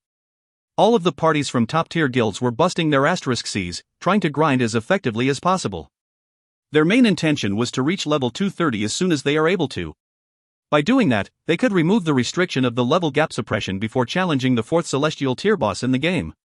So far, the players were currently about level 222. They were just about 8 levels from reaching level 230. Normally, they would need approximately 80 days of constant grinding in order to reach that level. However, with their current high-tier equipment and restless grindings, the players managed to shorten the time to 60 or even 50 days. Zhang had also been keeping an eye on the movement of the Huai Trust Fund while he was grinding his butt off. However, the Huai Trust Fund was fighting back. They actually attempted to do a reverse takeover instead. The war between these two companies had become even more fierce and complicated than before. If Zhang wins this battle, the Huai Trust Fund would change its name to Zhang. However, if he ever loses the battle, his company would be suffering a loss far from what anyone could imagine. The estimated amount would be at least 150 billion. Meanwhile, Zhang felt a chill up his spine, because the bank began to hustle his company to pay the bank back. Obviously, his enemies have found out that Zhang is the one attempting to purchase the stocks of Huai Trust Fund from the shadows. It seemed that Madame Zhong had used her forces of the dark to do something behind the shadows. Zhang company still had over half a year before his company was required to pay back the loans. The bank had stated that their staffs did not verify the statement or whatever correctly. Well, they came with a valid reason, stating that they wanted to end the loan at an earlier time. So, Zhang now had to pay back the loans in 1 week or he shall be attending a court session. If the loan was cut, Zhang was forced into an extremely difficult situation. After giving it some thoughts for quite a while, he made a call. Time flies. 2 months had passed in a blink of an eye. The top-tier players managed to reach level 230 and beyond. Well, that should prove that those lunatics are really insane. However, some of them did not use their game helmets at all. They used the game capsule to sink into the game. So, they could settle their meals, their sleeps, and their sh*TS in one place. Of course, they would be much more efficient in their grinding process. Although Zhang is rich enough to buy a game capsule, he was no longer a hikikomori who would be cooped up in his room all day long. He's currently the CEO of a large-scale company who had beautiful wives. So, he could not afford to spend all his time staying in a game capsule. Therefore, he buried his urge to buy a game capsule without hesitation and continued using his game helmet. At the end of it, Zhang was still the first one to reach level 230. With his current defense power, Zhang could lure a large quantity of elite-tier monsters at the same time. With the support from his Phoenix Pet's AoE attacks, Zhang Yang could earn a substantial amount of experience points in a short period of time. So, it made sense that he would be the first to reach the required level. Upon reaching level 230, Zhang Yang went straight over to Antia Mountains to take a closer look at the skills of the level 260 Celestial tier boss. If the boss also has the Song of Despair, that seemed like a buggy skill, it would be wiser for Zhang Yang to trigger the quest first, acquiring an advantage over the others. This level 260 Celestial tier boss was a spectral king called Maya the Devourer. Maya the Devourer, one of the 7 Spectre Kings, Celestial, Spectre. Level 260. HP 100 billion. Defense 100,000. Magic resistance 100,000. Melee attack 720,576 to 920,576. Magic attack 426,310 to 526,310. Skills. Explosive blow causes 100% melee attack of physical damage to the target. Upon hitting the target, causes 400,000 shadow damage to all targets within the range of 50 meters around the target. Cooldown 5 seconds. Shadow arrow causes 200% magic attack with physical damage to the target. Instant. Cooldown 2 seconds. Range 2 meters. Dark vortex creates 16 vortexes in the surroundings. Players who get sucked into any of the vortexes would lose 3% HP. Lasts for 30 seconds. Cooldown 2 minutes. Devour. Upon devouring a soul, Maya will recover 1% HP. The recovery will not be affected by any other effect. The target devoured will die immediately. Range 300 meters. Cooldown 30 seconds. Hardening transformation increases body mass. Increases 100% additional defense and 100% additional magic resistance. Lasts until the effect wears off. Lose control, aggro becomes chaotic and randomly picks a target to attack. Lasts for 10 seconds. No escape. Upon entering the area of 300 meters from Maya, targets will acquire one effect. Once the targets get 300 meters further from Maya, the players will die immediately, regardless of the player's remaining HP. Death mark. When Maya is killed, players will get this effect. Upon entering an area of 1000 meters from Maya's dead body, players will be instantly killed. Effect lasts for 72 hours. Note, Maya was once a bard. However, after witnessing how a conqueror dominated the land with darkness, Maya became the general of the resistance. After dying for the cause, his hatred towards the corrupted conquerors have brought him back to life as a spectre. Because of that, he has acquired an enhanced spectral power. Unlike the demons, the Spectre Kings were once humans, elves. After being resurrected by the spectral force, their bodies would remain normal in size. Unlike the demon Lord Kenzak, none of them were hundreds of meters tall. Furthermore, Maya had retained his human form. Well, he was considered the highest form of a spectre, after all. Greenish light would flash across his eyes once in a while. That was the only characteristic that gave away his spectral nature. When Zhang Yang noticed that the boss had over 100 billion HP, he forcefully swallowed a mouthful of saliva. What the hell? Isn't that insane? That Devour would function like Spectre's Constitution, which could recover HP once every 30 seconds.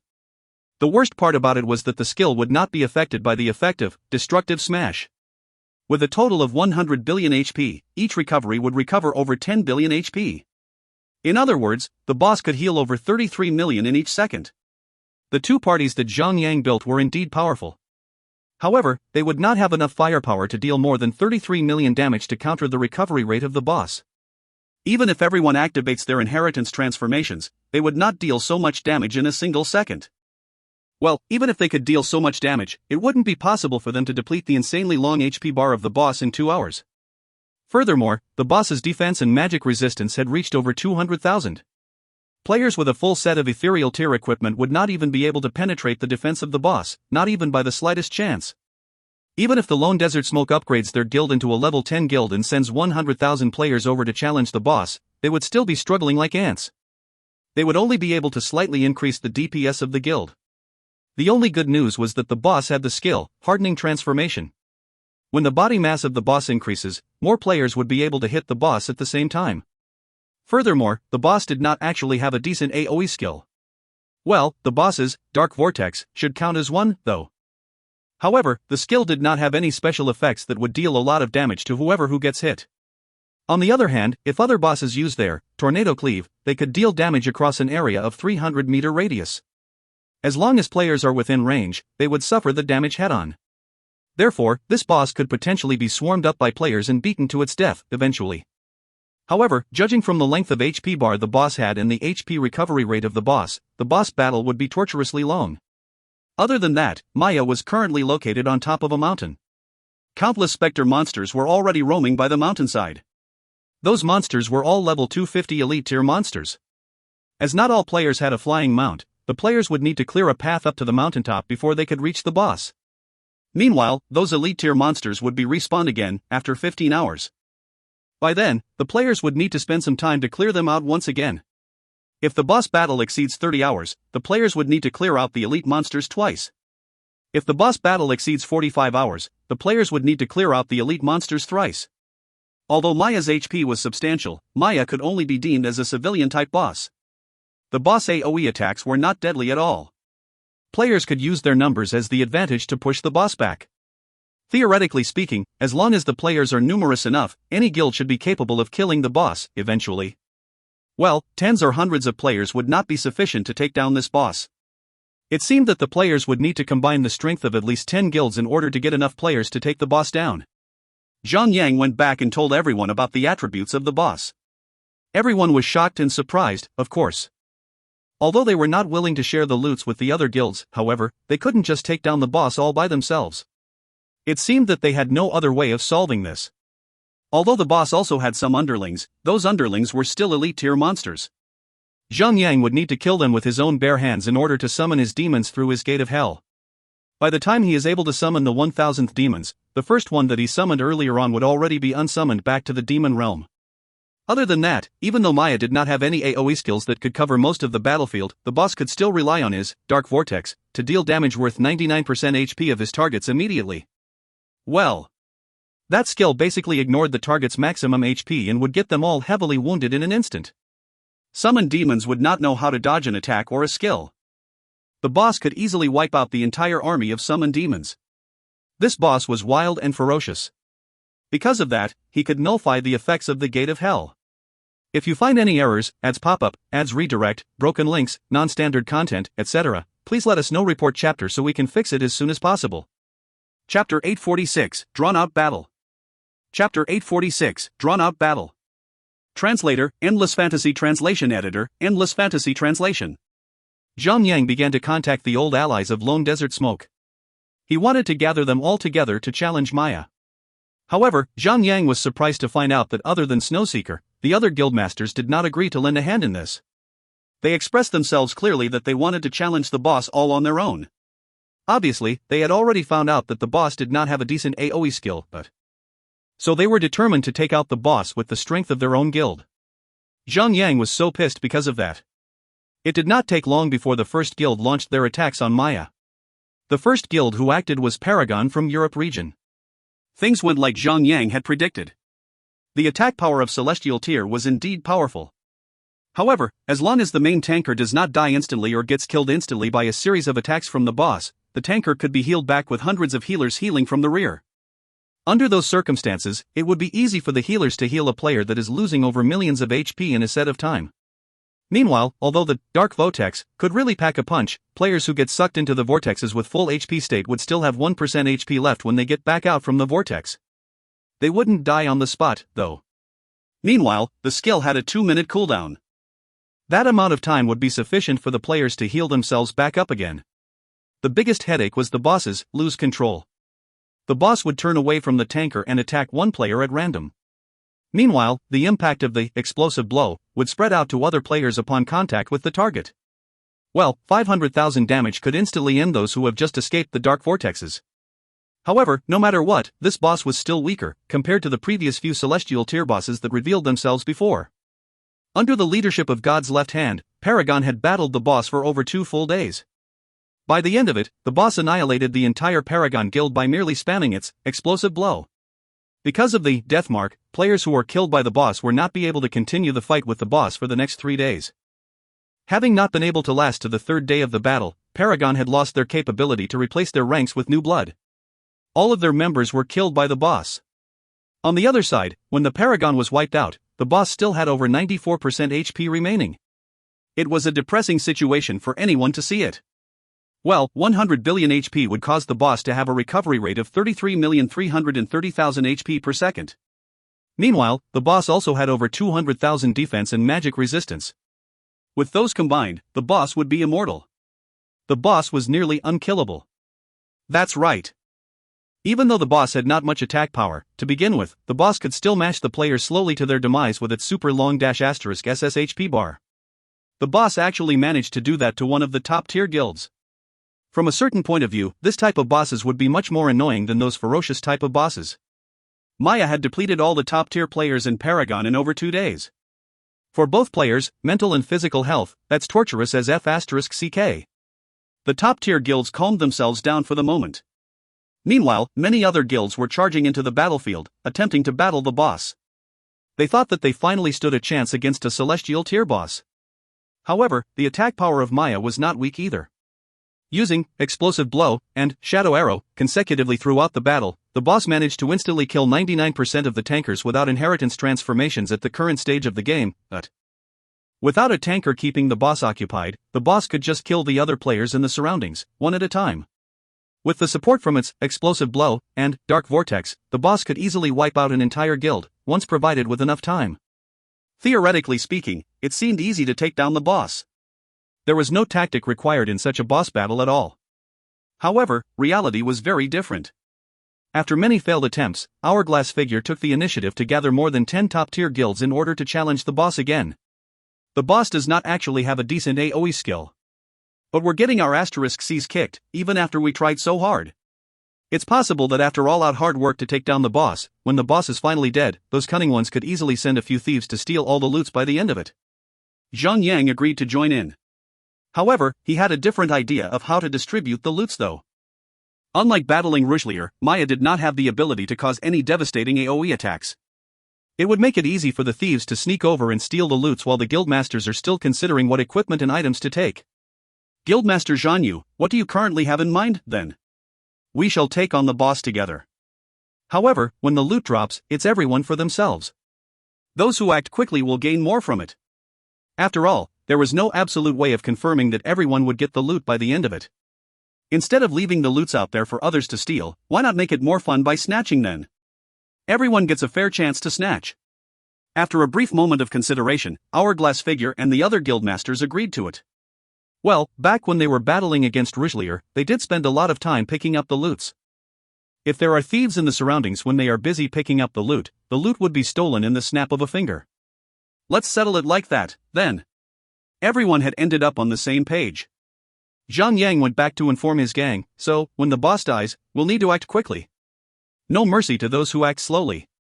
Rest assured that nothing good will slip through our fingers. You have me, and Cousin Sis. Wei Yan'er tapped her chest and said. Zhang nodded and said, other than that, make sure you survive until the end. If you die during the boss battle, you cannot get near to the boss for the next 72 hours. If the boss dies within that 72 hours after you won't be able to snatch the loot. Roger. However, the bosses, Devour, and Lose Control, are picking targets at random, right? What if we're not lucky, then? Zhang gave it some thoughts and said, Lose Control is random, for sure. But the Devour still has a limited effective area. According to my observation for the past few days, Devour will only be used on players who are not tankers. Also, the targets must be on the top 20 on the list of the boss's aggro, or the last 20 on the list of the boss's aggro. That's why people misunderstood the skill as random. Does that mean that we'll be safe, as long as our aggro does not get into the top 20? That's right. Remember to reserve your special skills to clear out your aggro. Once the aggro value reaches a certain level, just use it to clear out the aggro. Our target is more than just killing the boss. We need to secure as many loot as possible. 3 days later, 11 guilds began to gather before the boss. Ever since there were players over level 230, the boss no longer had the luxury to sit quietly and enjoy peace. From time to time, there would be guilds or assault parties attempting to attack Maya. When Zhang and the others arrived at the scene, there were already tens of thousands of players surrounding the boss, throwing their best attacks at the boss. Unfortunately for them, their main tanker was dead, so the boss was wiping them out. Well, no prairie fire can completely burn the grass, after all. The number of level 230 players was increasing by the second. The boss was only getting busier and busier every single passing day. Well, it seemed that Maya no longer had the chance to live a peaceful life unless Maya could just toss a celestial tier equipment out to the players and roars, "You pitiful beings! Will it satisfy you if I just give you this?" It seemed impossible for them to clear out the other players at the moment. Although everyone on the 11 guilds were top-tier players in the entire server, they would still be drowned by the sheer number of players in the vicinity at that moment. Well, one spit from the tens of millions of players in the area would literally drown anyone. That was also one of the many reasons why Zhang did not want to agree to distributing the loots one by one. There'd be no time for that bullshit. There was no need to even think about sending any thieves. With tens of millions of players in the area, who would be stupid enough to talk about clearing the area? Well, with one single hit on the boss, anyone would have the authority to pick up the loots. Charge! Zhang charged towards the boss on his Phoenix pet. Well, he wouldn't activate his God of War transformation at such an early stage of the battle. Who could predict how long the boss battle would be, right? Zhang was wise enough to reserve his God of War transformation until the very end of the battle. Because the boss's level, defense and magic resistance were far beyond the standard for the normal tier players to handle, they could only deal 1 damage to the boss throughout the entire boss battle. However, one clean swing from Zhang axe could cause up to 700,000 damage on the boss, though. Because of that, he immediately took over the aggro of Maya. Haning Shui, Fantasy Sweetheart, Mini Piglet, Female Raid Coven were the players who had the best equipment in the entire guild. Their skills in the art of healing were the best among the best. With the 4 of them focused on healing Zhang had no problem at all with tanking the boss. Even though the boss had quite a powerful attack power, Zhang had over 6,680,000 HP, after all. He also had terrifyingly high defense as well. Truth be told, he did not really need the support from the 4 healers. He only needed 2. Well, it would be better to play it safe, though. Now that the situation was totally out of hand, no one could predict if some lunatic might take that opportunity to attempt killing Zhang. Everyone should be aware of that, as well. Well, it would be stupid if players dropped their own equipment before getting anything from the boss. Endless pieces of mother imbeciles. Maya continued to roar in rage while it was swinging its sword around. Although its HP bar did not move much at all, getting hit by the players for over a couple days non-stop had really infuriated the boss. Unfortunately for the boss, it did not possess any decent AoE skills. Even though the Dark Vortex is powerful, the skill could not instantly kill anyone. That had really limited the boss's killing ability. When top-tier players such as Zhang surround the boss, the firepower of the players suddenly shot up. The HP bar of the boss finally started to drop visibly. However, Maya would use its Devour once every 30 seconds to recover over 1 billion HP. That was enough to make 99.9% of the attacks go to waste. Fortunately for the players, everyone came prepared, knowing that this would be a drawn-out battle. None of them were expecting the boss to be taken out within hours. About an hour later, the boss's HP had only dropped by 0.5%. That was an extremely low rate, and no one could actually believe with their eyes, even though they were prepared for it. At the current rate, the players would need approximately 200 hours before they can completely empty out the boss's HP. That would be a total of 8 days. Even though it was just 8 days of in-game time, that would mean 3 full days in the real life. Well, one must really enter a game capsule under those circumstances. Everyone went to the boss with super high morale. However, the players would begin to feel tired after a long time of battling the boss. Once they get distracted by that, they might not be able to come back with the same level of morale to take the boss on.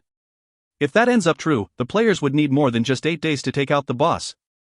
They may need 9 or even 10 days for that. Although Zhang had predicted this to be a drawn-out battle, the duration required to kill the boss was far longer than expected. He wouldn't last that long in-game. However, since the battle had begun, Zhang could not find any reason to retreat now. He would still need to carry on the battle for quite some time before he could retreat. By then, he should be able to use his Shadow of the Void to get free of the boss so that he could go offline to settle his personal stuff such as eating, resting and, personal stuff. Well, it was an extreme battle of wills. My vortexes. Kill all these living imbeciles for me, the boss roared out loud and activated its Dark Vortex. 16 dark vortexes appeared in the surroundings out of nowhere and began to whirl around the boss in an area with a radius of 300 meters. If you find any errors, ads pop-up, ads redirect, broken links, non-standard content, etc., please let us know. Report chapter so we can fix it as soon as possible. Chapter 847, Takedown. Chapter 847, Takedown. Translator, Endless Fantasy Translation Editor, Endless Fantasy Translation. The abundant number of players had clogged up the surroundings of the boss. Players without flying mounts were not even able to move freely. They could not even dodge the attacks of the boss. They could only witness themselves getting sucked into the vortexes, and their HP bars getting reduced at an insanely fast pace. Right after they get out of the vortexes, they would have lost over 99% HP. The players were from different regions after all. So when some of them are using skills such as Tornado Cleave, they would accidentally wound the players from different regions with their attacks as well. As many of them had lost quite a number of HP during the boss battle, they would just die on the spot right after they received the attacks from the Dark Vortex. Fortunately, the top-tier players were all equipped with a flying mount, at the very least. So, when the vortexes began to swirl across the area, countless players began to fly up into the sky, one after another. At the same time, many of them had also activated their inheritance transformations. Obviously, it would take at least 9 days before they could get the boss down to its knees. They could at least use their inheritance transformations twice before using the third to snatch loots when the boss battle is finally over. Well, it was easy to understand why the players did that in the first place. However, top-tier players like Zhang still did not use their inheritance transformations. Why? The reason was simple. Because once players are 300 meters away from the boss, there would be a transparent dome covering the entire area.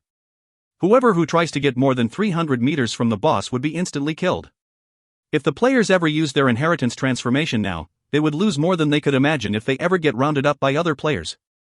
For instance, Hourglass Figure had quite a number of celestial tier equipment.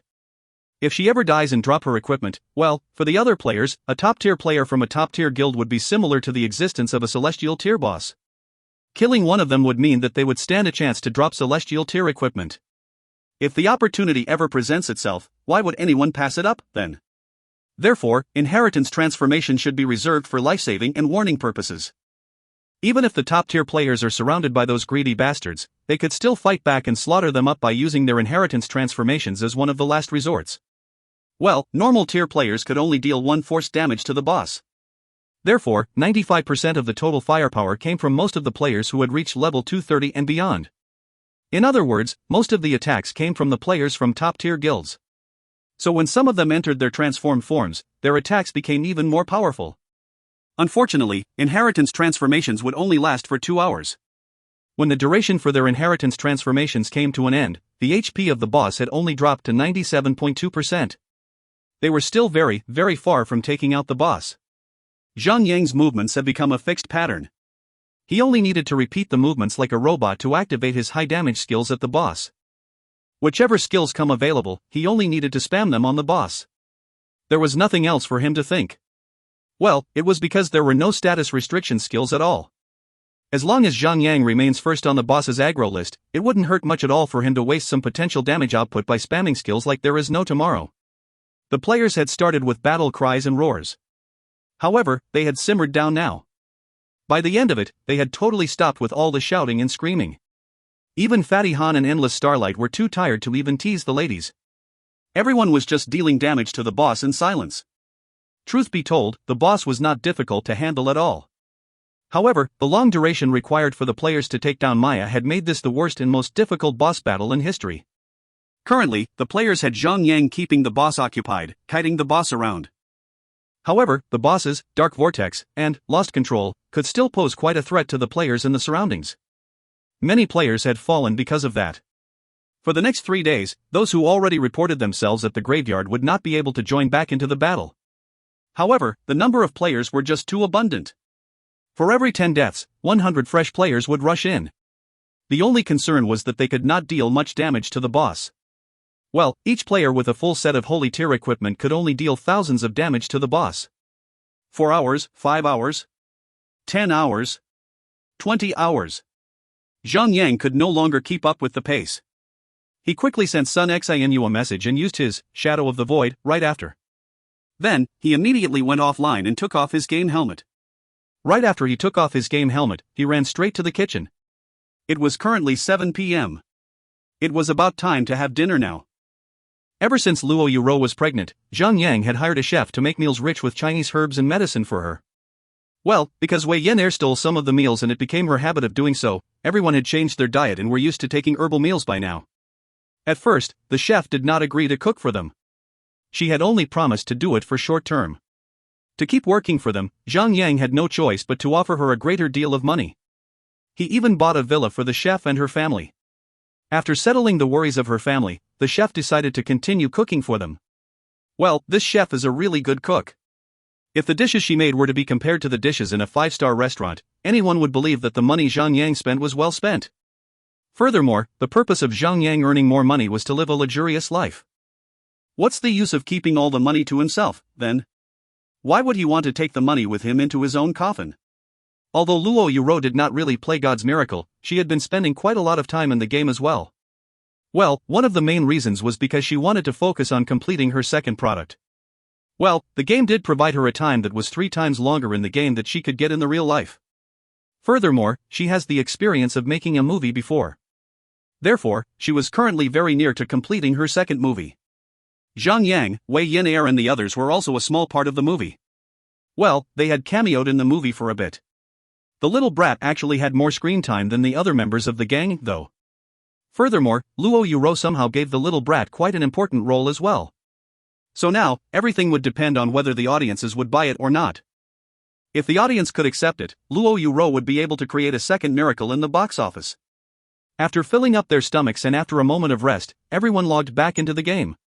Actually, it is quite dangerous for any player in the server to go offline while in the middle of a boss battle, or any other battle for that matter. Well, that was because if they logged back into the game 300 meters from the boss, they would just die on the spot. Fortunately, the tankers from the Hell family, Land of Savages and other top-tier guilds had taken over the role of tanking the boss for the moment. Everyone was facing the similar situation now. They needed to get offline to eat and handle their personal issues. If anyone was stupid enough to try something funny on the other players, they would have to face the wrath of many others. Therefore, even though the boss would run around whenever its lost control is triggered, it would not take long before the boss is pulled back to its initial position by the tankers. The moment when Zhang Yang logged back into the game, he immediately summoned his Phoenix pet and Felice.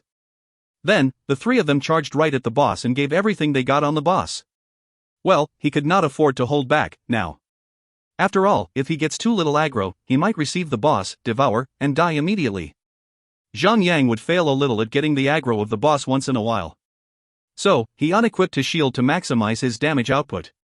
Other than the bosses, Dark Vortex, and Explosive Blow, Devour, was also considered one of the boss' ultimate skill. Whoever who gets targeted will die.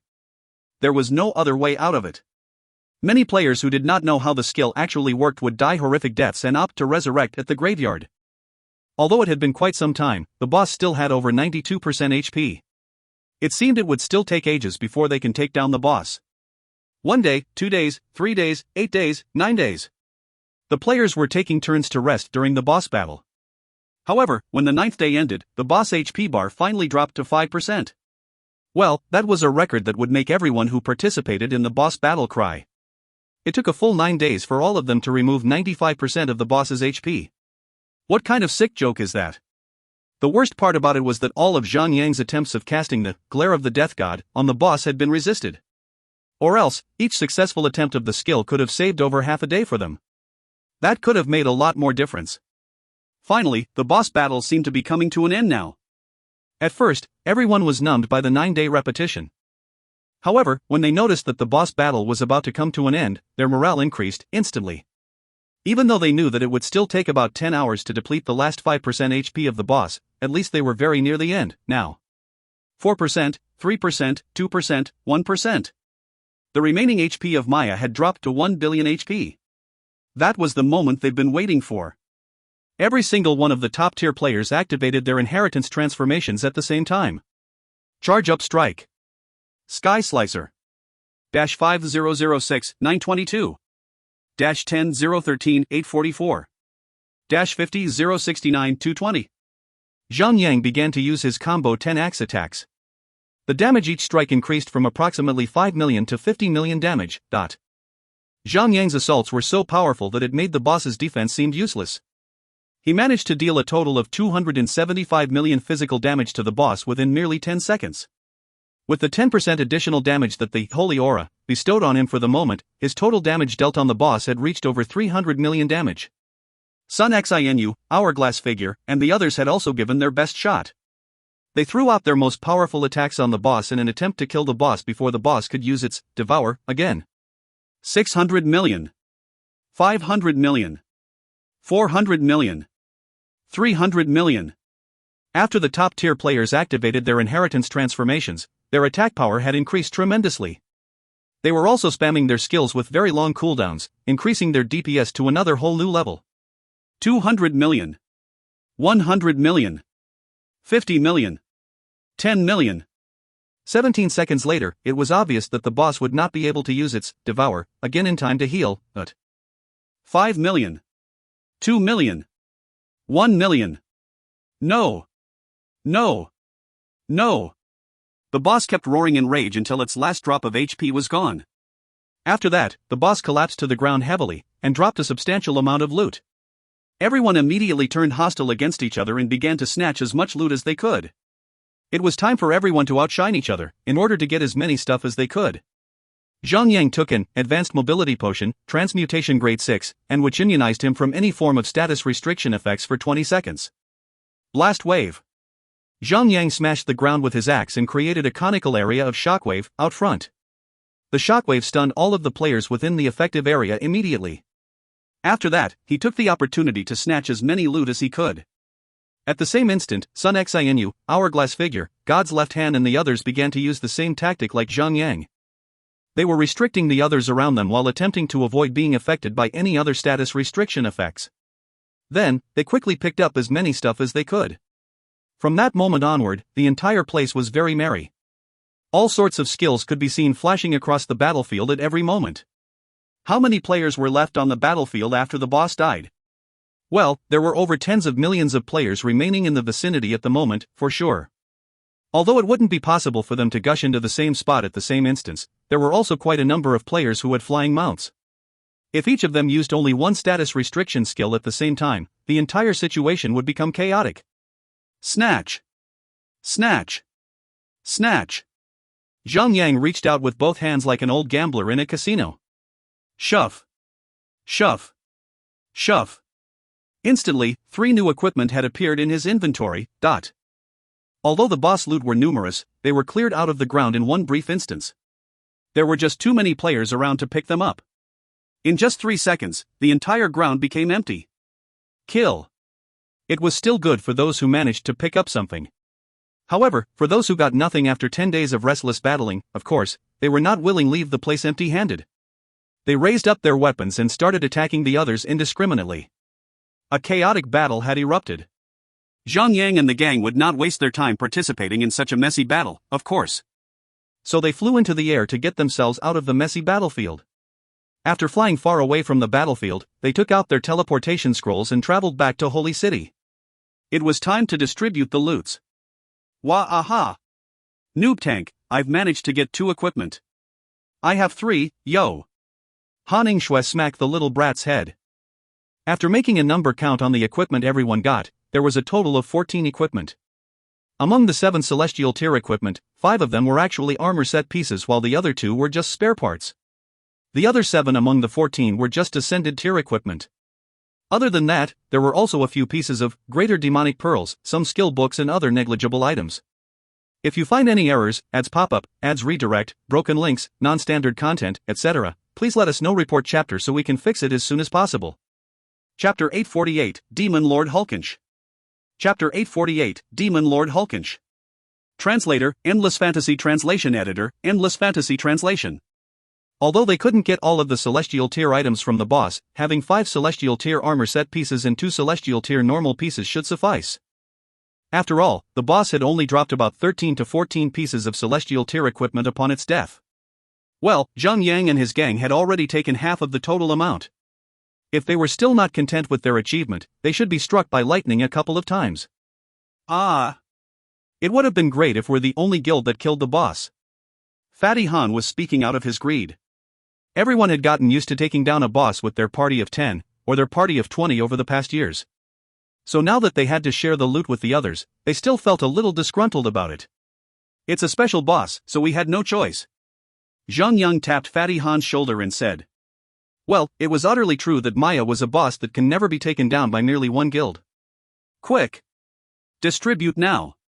Wei Yan'er started poking others like a little impatient monkey. Unfortunately, none of the 5 celestial tier armor set pieces belonged to guardians. The 5 necklaces were given to Sun Xinu, Han Yingshui, Fatty Han, Wei Yan'er and female Raid Covenant. However, Zhang Yang was not disappointed at all. Well, he managed to acquire a new shield. Holy Light's Blessing, Celestial, Shield. Defense, plus 47,385. Vitality, plus 178,394. Equip, increases maximum HP by 356,780 points. Equip, when hit, absorbs 18,055 damage. Equip, increases passive damage immunity by 10%. Equip, upon a successful block, there is a 10% rate that you can recover 1% HP. Required level, 260. Special, reduces required level by 30 levels. A shield could be considered the face of a tanker. It would decide how the tanker looks for a long time. Meanwhile, this shield seemed to be the pinnacle of shields, in both attributes and special effects. Well, this shield is worthy to be deemed as a celestial tier equipment. It would bestow Zhang Yang with approximately additional 180,000 HP if Zhang Yang just equips it. Under the boost of his Vitality Aura, he could get his maximum HP up to 2,500,000. Meanwhile, a normal shield would only have one special effect. This shield had 2 special effects, though. With the additional 10% passive damage immunity combining with the special effect of having 2 pieces of armor set pieces, Zhang Yang would have over 50% passive damage immunity. Well, this 50% passive damage immunity would stay forever on him. Even if Zhang Yang did not have any damage absorption effects, he would still only receive half of the damage that he is supposed to receive. What kind of madness would that be? Furthermore, Zhang Yang also has his Rock Solid. Whenever he activates that skill, he would have over 80% passive damage immunity. The second special effect was a little underwhelming, though. Each successful block could only recover 0.001% HP. The enhanced version of block could only be used once every 5 seconds. That would mean that Zhang Yang would only recover 0.0005% HP each second. In other words, Zhang Yang would need 2,000 seconds in order for him to recover to full HP. That would be 33 minutes. However, Zhang Yang's Radiance of the God of War would need 30 minutes to cool down. Well, the amount of HP recovery for this special effect was not much different from the amount of HP recovery for Radiance of the God of War. Too bad, the amount of HP would only recover over time, not in an instance like the Radiance of the God of War. This special effect could be used to boost the endurance of Zhang Yang. However, it could not be used to save his life. After equipping the shield, Zhang Yang's vitality had reached up to 8,337,790 points, with the support of his Vitality Aura. His defense had also reached up to 57,625 points while his damage absorption had reached up to 49,348 points. Now that he had acquired a 50% passive damage immunity, his enemies would need to deal at least 156,321 damage before they can actually deal any damage to Zhang Yang. Well, they also need to deal more than 98,696 magic damage in order to hurt Zhang Yang. Zhang Yang has become so insanely powerful that he might be even beyond godlike now. Zhang Yang could now easily keep his HP full with merely his block and his slow recovery rate, even if he comes under the attack of a player with a full set of level 200 holy tier equipment. Meanwhile, the average player at the current stage of the game was still striving to acquire ethereal tier equipment. Not even 10% of the total players in the entire server have managed to acquire a full set of holy tier equipment. Zhang Yang could literally walk like a king in the server, merely his defense, without the need to even activate his inheritance transformation. But you're insane. Everyone began to flip their middle fingers at Zhang Yang while making complaints. Zhang Yang grinned for a while. Well, this gang of his used to have the idea of challenging him at the beginning. However, as Zhang Yang had gotten better equipment over the time, even Sun Xinu, who did not like to lose, no longer challenged him. Instead of a battle, it should be called a torture, by the hands of Zhang Yang of course. Well, none of them loves being tortured, after all. If they keep getting tortured by Zhang Yang in PvP, they might really lose their mind, one day. It's just too bad that there's no extra celestial tier equipment. Or else, we could have used some high-level spare parts to enhance the armor set pieces. Not only can we increase the level of the armor set pieces, we can also enhance the attributes of that equipment. Zhang Yang sighed faintly.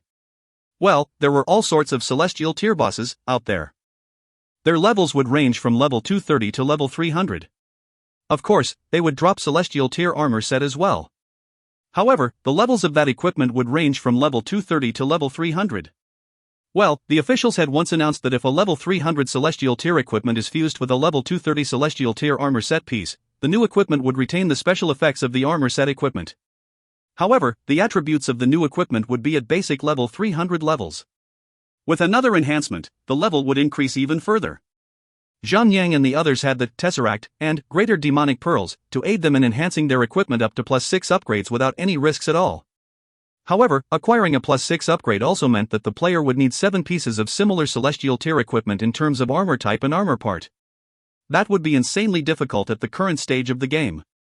No, it would still be insanely difficult even in the future. If Snowseeker and the others could hear Zhang sighing at such a thing, they would definitely be super mad about it. Each of them only had about 1 Celestial Tier equipment on them. However, Zhang was already considering the idea of fusing Celestial Tier equipment to enhance his equipment and get better ones. His thoughts would be considered luxurious as F***CK. So everyone, do your best and grind well. Get to level 235 or level 240 as soon as you can. We're going to take down the next Celestial Tier boss. This time, we're taking the boss all to ourselves. Yes. Zhang was currently level 232. However, Hourglass Figure, who was second in place on the list of level ranking, was just level 230, currently. Even though the 2-level gap seems small, it would take approximately half a month for Hourglass Figure to catch up to Zhang current level. New dungeons would be available to the players once they reach level 230. Well, there were 4 dungeons, to be exact. Of course, they were grouped dungeons. One was a 10-player scale dungeon and the other 3 were just 5-player scale dungeons. They were named the Devil's Ridge. They were strongholds built upon the foundations of the Demon's Descent patch. Players would be required to finish them off to prevent any further unforeseen events in the future. However, the top-tier guilds had put all of their attention on Celestial Tier bosses now. They had no intention of challenging the 4 dungeons as of now. By the end of it, the first clear of those 4 dungeons were acquired by 4 unknown guilds. Well, players with inheritance transformations would be far better to perform at their best if the scale of dungeons were any smaller. Obviously, that would reduce the difficulty of the dungeons. Therefore, from normal mode to hard mode, and from hard mode to hardcore mode, the 4 dungeons were cleared within a day. It was quite obvious that the difficulty of clearing those dungeons were quite easy to begin with. Let's look at Zhang now. With his current defense and attack, even if he doesn't activate his inheritance transformation, he could have cleared the hardcore mode of a 5-player or even a 10-player scale dungeon with the aid of Felice's healing ability. Well, that is, if the boss has no HP recovery skills, of course. The grouped dungeons were similar to the Spectre's Cavern and the Elemental Lair. Their normal mode only dropped Mythical Tier equipment. Their hard mode only dropped Ethereal Tier equipment. Last but not least, their hardcore mode would drop Holy Tier equipment. Well, even though Zhang had no interest in level 230 Holy Tier bosses, the equipment would still be very precious to all of his middle-tiered members of his guild. After all, the number of Ascended Tier and Celestial Tier bosses that have been defeated so far have only reached 50. Even if each of those bosses dropped about 20 equipment, that would only be about 1,000 pieces of equipment. That would not be enough to satisfy so many players in the server. So, the dungeons would be the only place for the players to acquire better equipment to power themselves up. Zhang started to bring in some parties to clear the 4 group dungeons. Firstly, he wanted to gather as many equipment as possible for his guild members. Secondly, the number of monsters in the dungeons were abundant and concentrated. It was much more convenient for him to grind that way. However, when he reaches level 240, clearing the monsters in these dungeons would not be enough for him anymore. Another 20 days passed. Zhang managed to level up to level 235. He immediately went over to Koso's Snowy Mountain. That place was a level 210, 240 map as well. It was just located somewhere among the Misumlock Lake Valley. A level 265 Celestial Tier boss was hiding quietly there, the Demon Lord Hulkensch. Previously, Zhang was more than 30 levels behind the level of the boss. So, Zhang couldn't see the skills of the boss. Therefore, when he reached level 235, the first thing he wanted to settle was to take a closer look at the boss skills. By doing so, he would be able to plan out some tactics for him and his gang to take down the boss. This was a gigantic Hellfire demon. The boss had the features of the high-tier demons, such as 2 horns on the forehead, a pair of bat wings behind his back and a lizard tail slightly above his butthole. However, his entire body was engulfed in blazing flames. Because of that, the area around the boss was torched in a sea of flames that seemed unlikely to be put out. The air was burned to the point that the very air seemed twisted. Demon Lord Hulkinch, Hellfire Demon King, Celestial, Demon. Level, 265. HP, 26,500,000,000. Defense, 64,540. Melee attack, 720,663 to 920,663. Magic attack, 426,538 to 526,538. Skills. Hellrage unleashes the raging flames and causes 1 million fire damage to all targets within the area of 300 meters. Blazing Impale spits a stream of flames and torches a conical area before himself, causing 200% magic attack of fire damage to all targets. Targets will suffer 1% additional damage when struck by fire attacks. Can be stacked. Instant, cooldown, 2 seconds. Furious Hammer Strike hammers the target with brute force, causing 100% melee attack, physical damage to the target. Blazing Mine randomly plants mine across the area of 300-meter radius.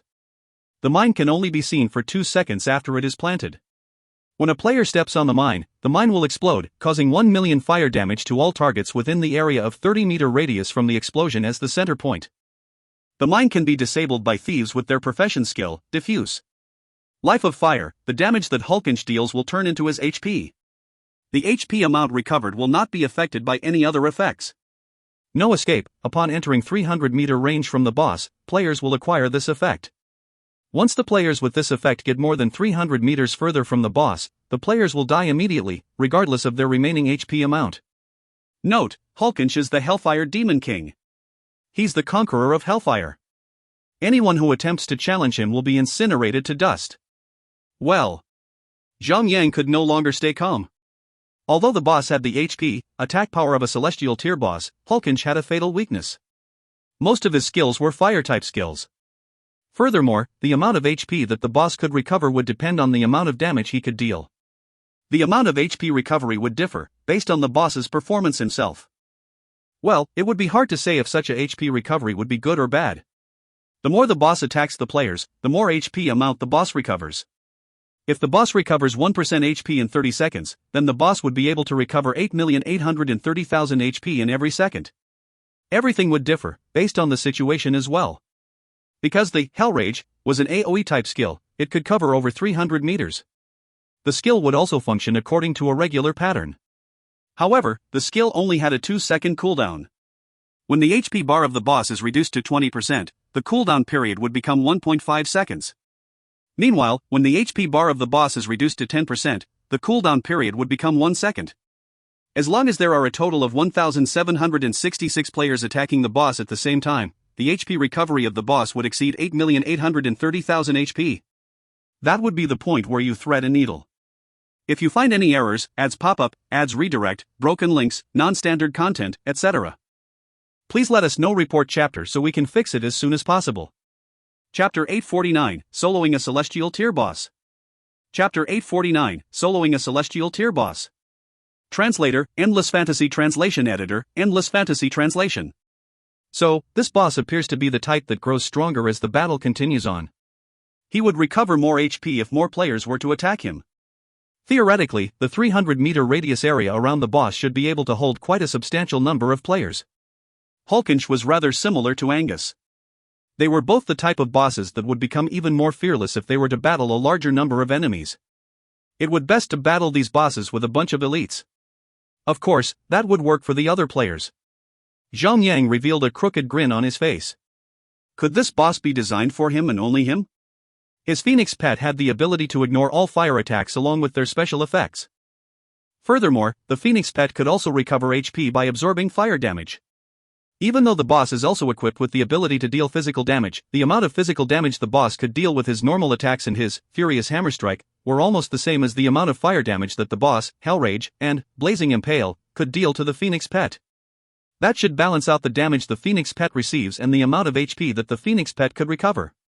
In other words, the Phoenix had the absolute advantage of being undefeated in this boss battle. It would be natural for Zhang to allow the Phoenix pet to be the main tanker of this battle.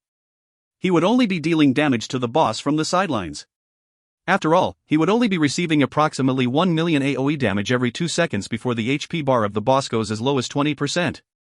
With his current defense, he would only take 450,000 damage head-on. Meanwhile, Zhang Yang's HP would reach over a total of 33,354,000 HP if he activates his inheritance transformation. The boss would still need at least 25 minutes to deplete Zhang Yang's HP bar with AoE attacks alone. Well, that would only work if Zhang Yang did not have his God of War restoration and the additional 30% passive damage immunity provided by his Rock Solid. In simpler words, one of Zhang Yang's HP bars would definitely be able to last for 30 minutes, at least. Meanwhile, the cooldown for his Radiance of God of War was 30 minutes. As long as Zhang Yang does not become the boss main target throughout his transformed period, he should be able to win the battle and stay alive by the end of the battle. Now that Zhang Yang and his Phoenix pet would not die battling the boss, the outcome of the battle would only depend on one factor now. That would be whether the boss could be taken out within 2 hours. The answer would be a definite yes. Theoretically, he should be able to kill the boss in 110 minutes. Furthermore, if he triggers the special effect of the Glare of the Death God, he could further shorten the time needed to kill the boss. Soloing a Celestial Tier boss. Zhang Yang could not help to feel a blazing rush of excitement up his chest. Although Celestial Tier equipment had no longer seemed rare to him, having the opportunity to solo a Celestial Tier boss alone will never come every day, or even never. He was shaking with excitement. After making some calculations and assumptions, he noticed that there were a large number of Elite Tier Hellfire demons in the entire mountain valley.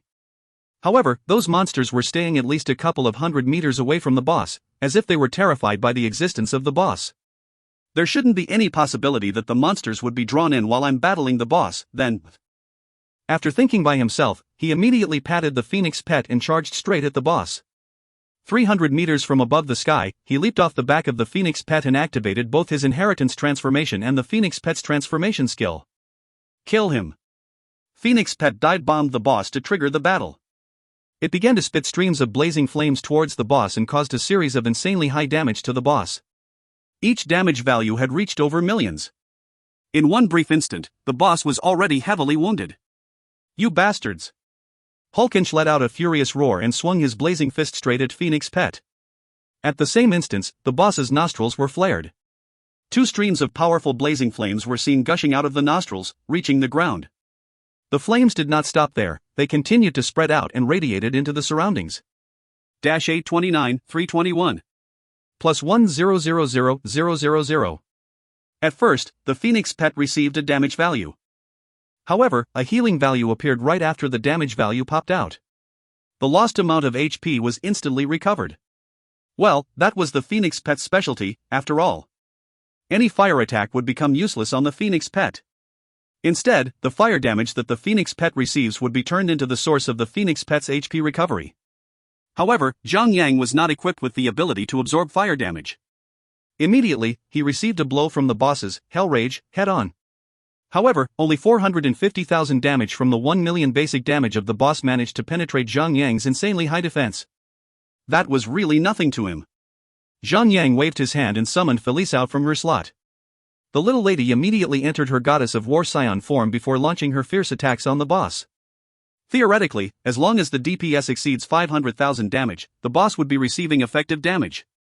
Or else, whoever who could not do that would only be a burden to all. Felice's DPS had surpassed 900,000 damage.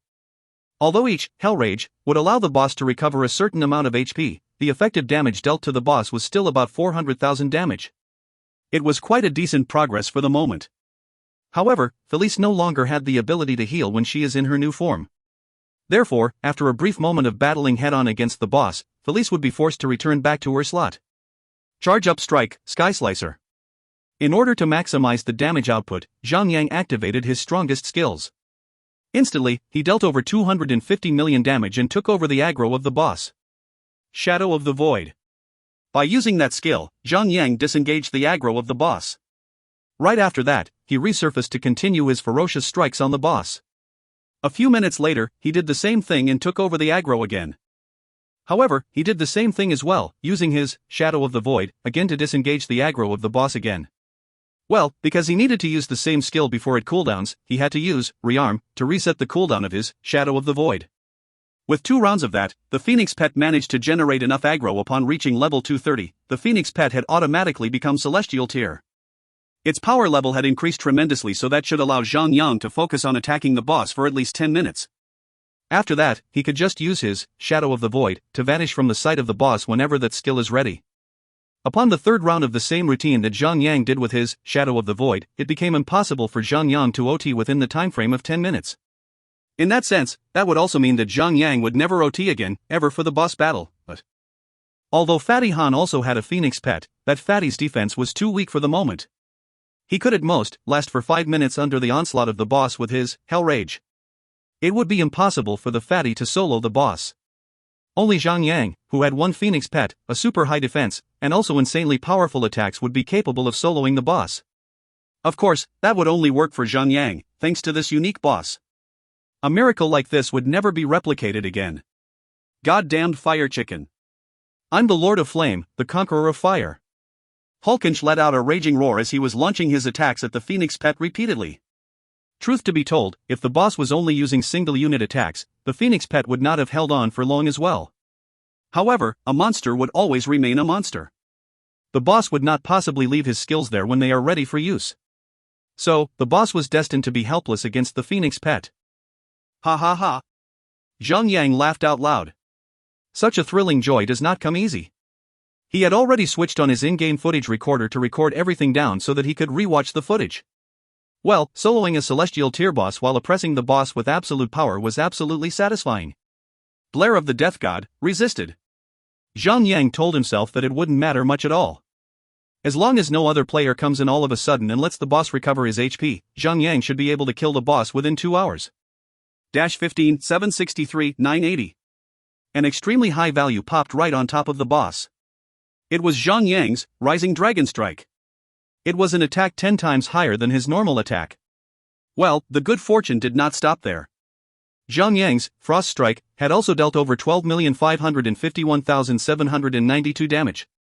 It was the weapon's 8-time damage special effect. Well, that's what we call when one door shuts, another opens. Unfortunately, even though the Rising Dragon Strike could deal a damage 10 times higher, the effect would never be as great as the special effect of the Glare of the Death God. Each special effect of that ultimate skill could have dealt over 265 million damage. The only skill that could match the special effect of the Glare of the Death God would be the Sky Slicer after Zhang Yang activates his Charge Up Strike. Sky Slicer could deal 12 hits in a row once in every hour. The total damage that the skill could do was about the same as the special effect of the Glare of the Death God. Of course, the Sky Slicer would need to be paired with Charge Up Strike before it could reach that potential. However, using Charge Up Strike to buff Sky Slicer was a 100% feasible method of dealing super high damage to the boss. Unlike the Glare of the Death God, Zhang Yang could just use it without having to worry about failing. 34 minutes later, Zhang Yang had used his first Radiance of God of War. Instantly, he recovered his HP back to full. 50 minutes, 90 minutes. The HP bar of the boss had dropped to 20%. It was time to enter the Killing Cleave stage. Instantly, the cooldown for the boss's Hell Rage had been shortened to 1.5 seconds. That would also mean that Zhang Yang would receive additional 50% damage from the boss. Indiscriminate Killing Cleave. 36, 194, 934. The 100% critical Killing Cleave, stacked with the Lucky Strike, had brought misfortune to the boss. It dealt over approximately 40 million damage to Hulkensch in one instance. The boss could only roar in pain. Because Hulkensch was considered as a special boss, Zhang Yang's block could do nothing in this boss battle. So Zhang Yang had used all 3 skill enhancement effects of his Book of Revelation to enhance his Radiance of God of War, Shield Wall, and Rock Solid, but by doing so, he managed to increase his survival throughout the boss battle. Now that he could use his Radiance of God of War once every 25 minutes, Zhang Yang's ability to survive longer in battle had increased to another whole new level.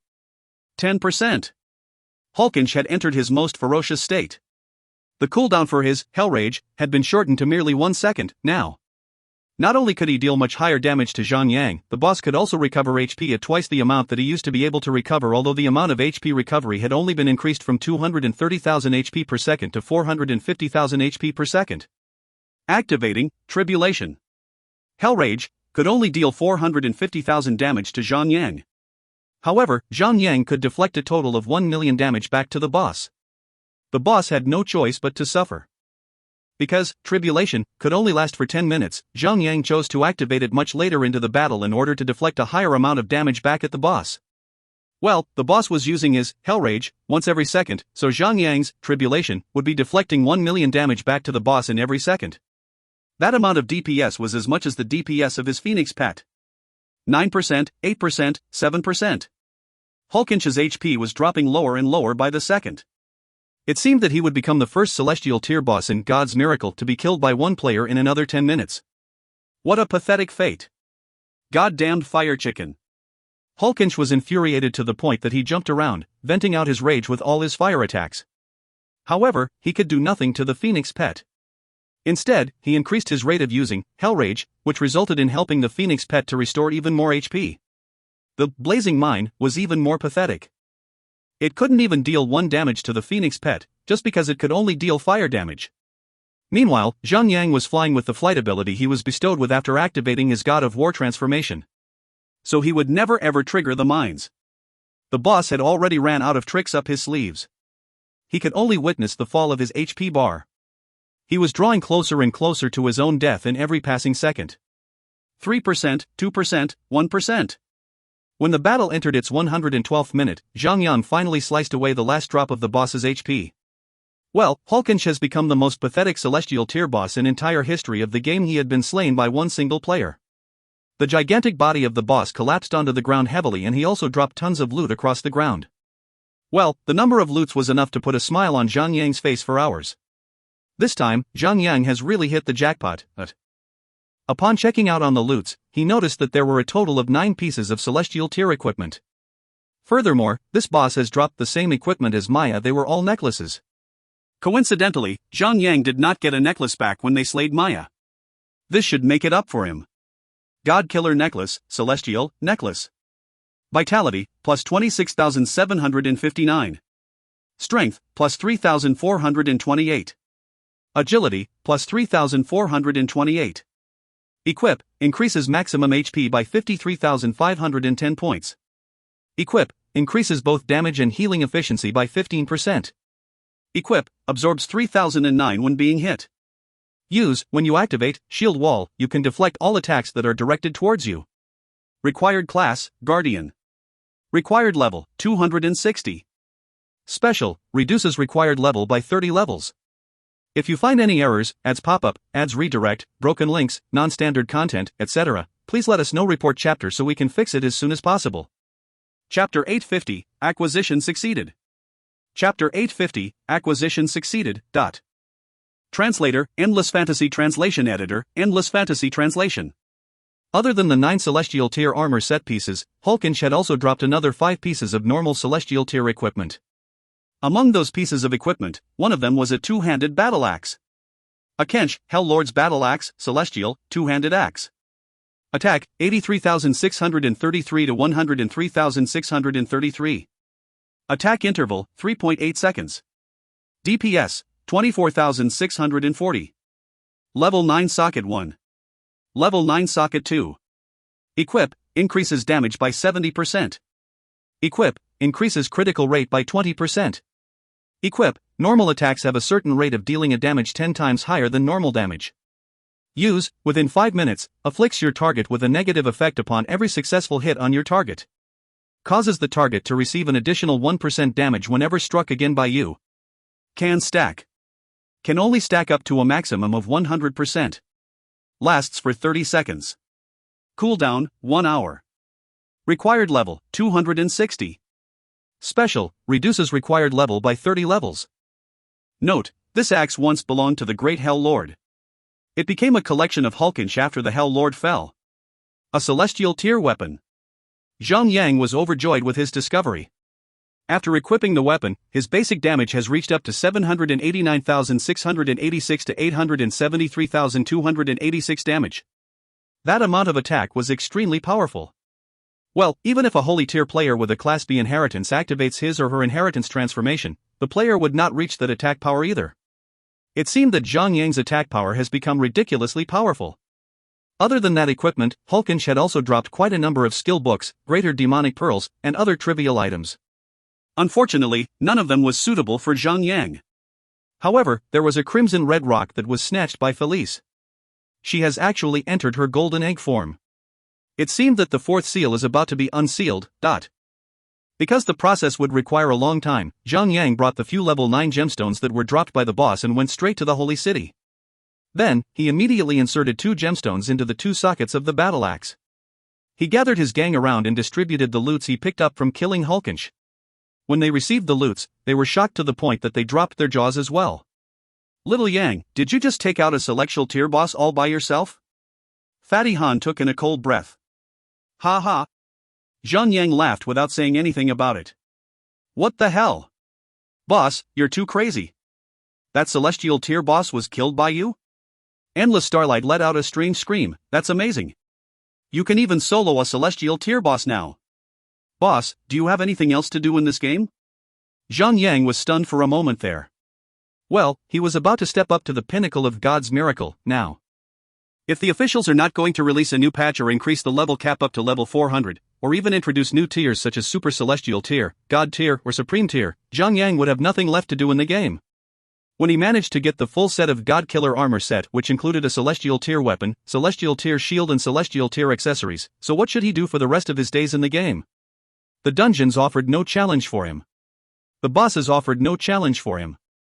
Even the players were no match to him. Zhang Yang would be lonely at the top of a snowy mountain. When I get a full set of Celestial Tier equipment, it should be about time I leave this game. Zhang Yang thought to himself. Although God's miracle was realistic, it was still just a virtual reality where players used to pass time and relax. Well, there was no reason for anyone to treat this as their entire career.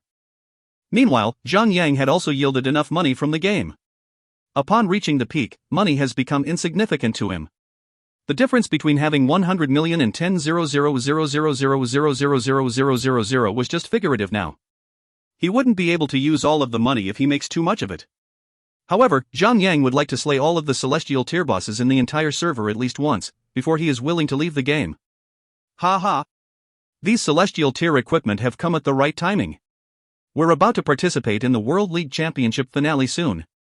By then, we should be able to oppress all of our opponents. Lost Dream spoke in excitement.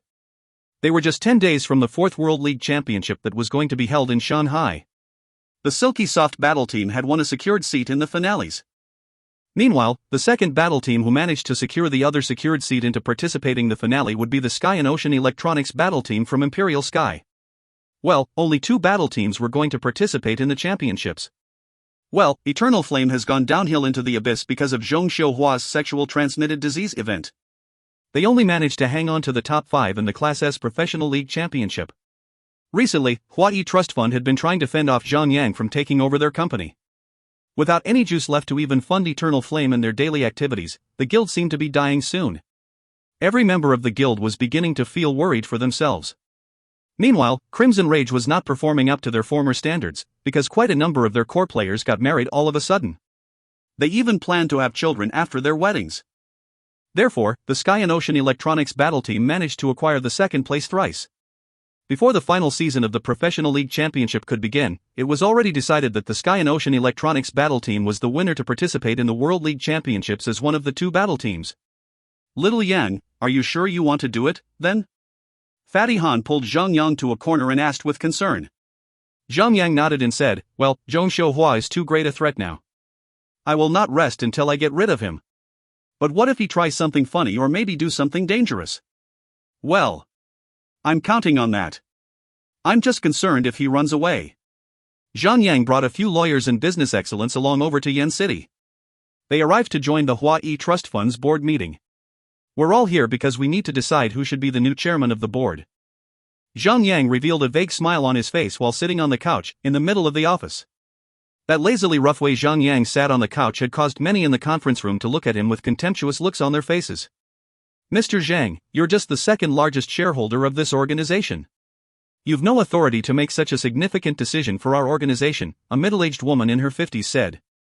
She was wearing a custom-made Armani-branded uniform. She seemed to have kept her body and her health well cared. She looked rich enough and she definitely looked intimidating. Well, she is the mother of Zhong Xiuhua, Li Wanrong. She is also the largest shareholder in the entire organization. Zhang Yang smiled vaguely and snapped his fingers. The lawyer standing behind him immediately walked up and placed a document on the table before Zhang Yang. Then Zhang Yang said, "This is Mr. Ma, Mr. Zhou, and Mr. Feng's signature for letting go of their shares to me." This means that not only am I the organization's biggest shareholder now, I also have more than 50% of the shares of the entire organization. So, I can do whatever F***ck I want. Li Wanrong immediately lost the colors in her face. She instantly snatched the documents over and took a closer look at the pages. Her face instantly turned, well, twisted. She slammed the table hard and spoke in rage, Ma Yuanshen. Zhou Li Tao. Feng Dongming. You guys are great. Very great. She pointed her fingers at three men in the conference room. They were the main three biggest shareholders in the Hua-Yi Trust Fund. Well, the total shares that these three held and the shares that Zhang Yang was currently holding was indeed more than 50% of the shares for the entire organization. Zhang Yang had acquired absolute control over the shares of the company. Even though the three were a little ashamed of what they did, they were not afraid at all. Zhang Yang had paid them more than enough for them to live like kings for several lifetimes over. Well, when they are well fed and their wallets are fat, they no longer have to worry about Li Wanrong retaliating. From now on, MS.Li is no longer the chairman of the board. Every decision on investments and any visions related to MS.Li will be re-evaluated. Alright, the meeting is over, dismissed. Zhang Yang was the first to walk out of the conference room, leaving Li Wanrong standing stiffly like a statue. Well, eventually she did start screaming and shouting.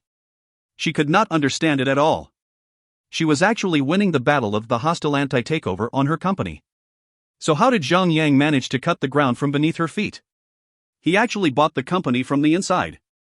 How did Zhang Yang get so much funds, then? Ring. The phone rang.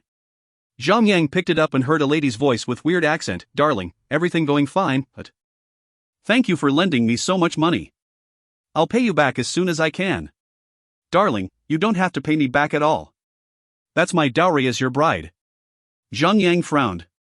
Well, he did not have enough funds to overtake the shares of the entire Hua-Yi Trust Fund. However, after getting sufficient funds from Dusk Phoenix, the Princess of Luxembourg, the future Duchess to support him, he managed to pull it off.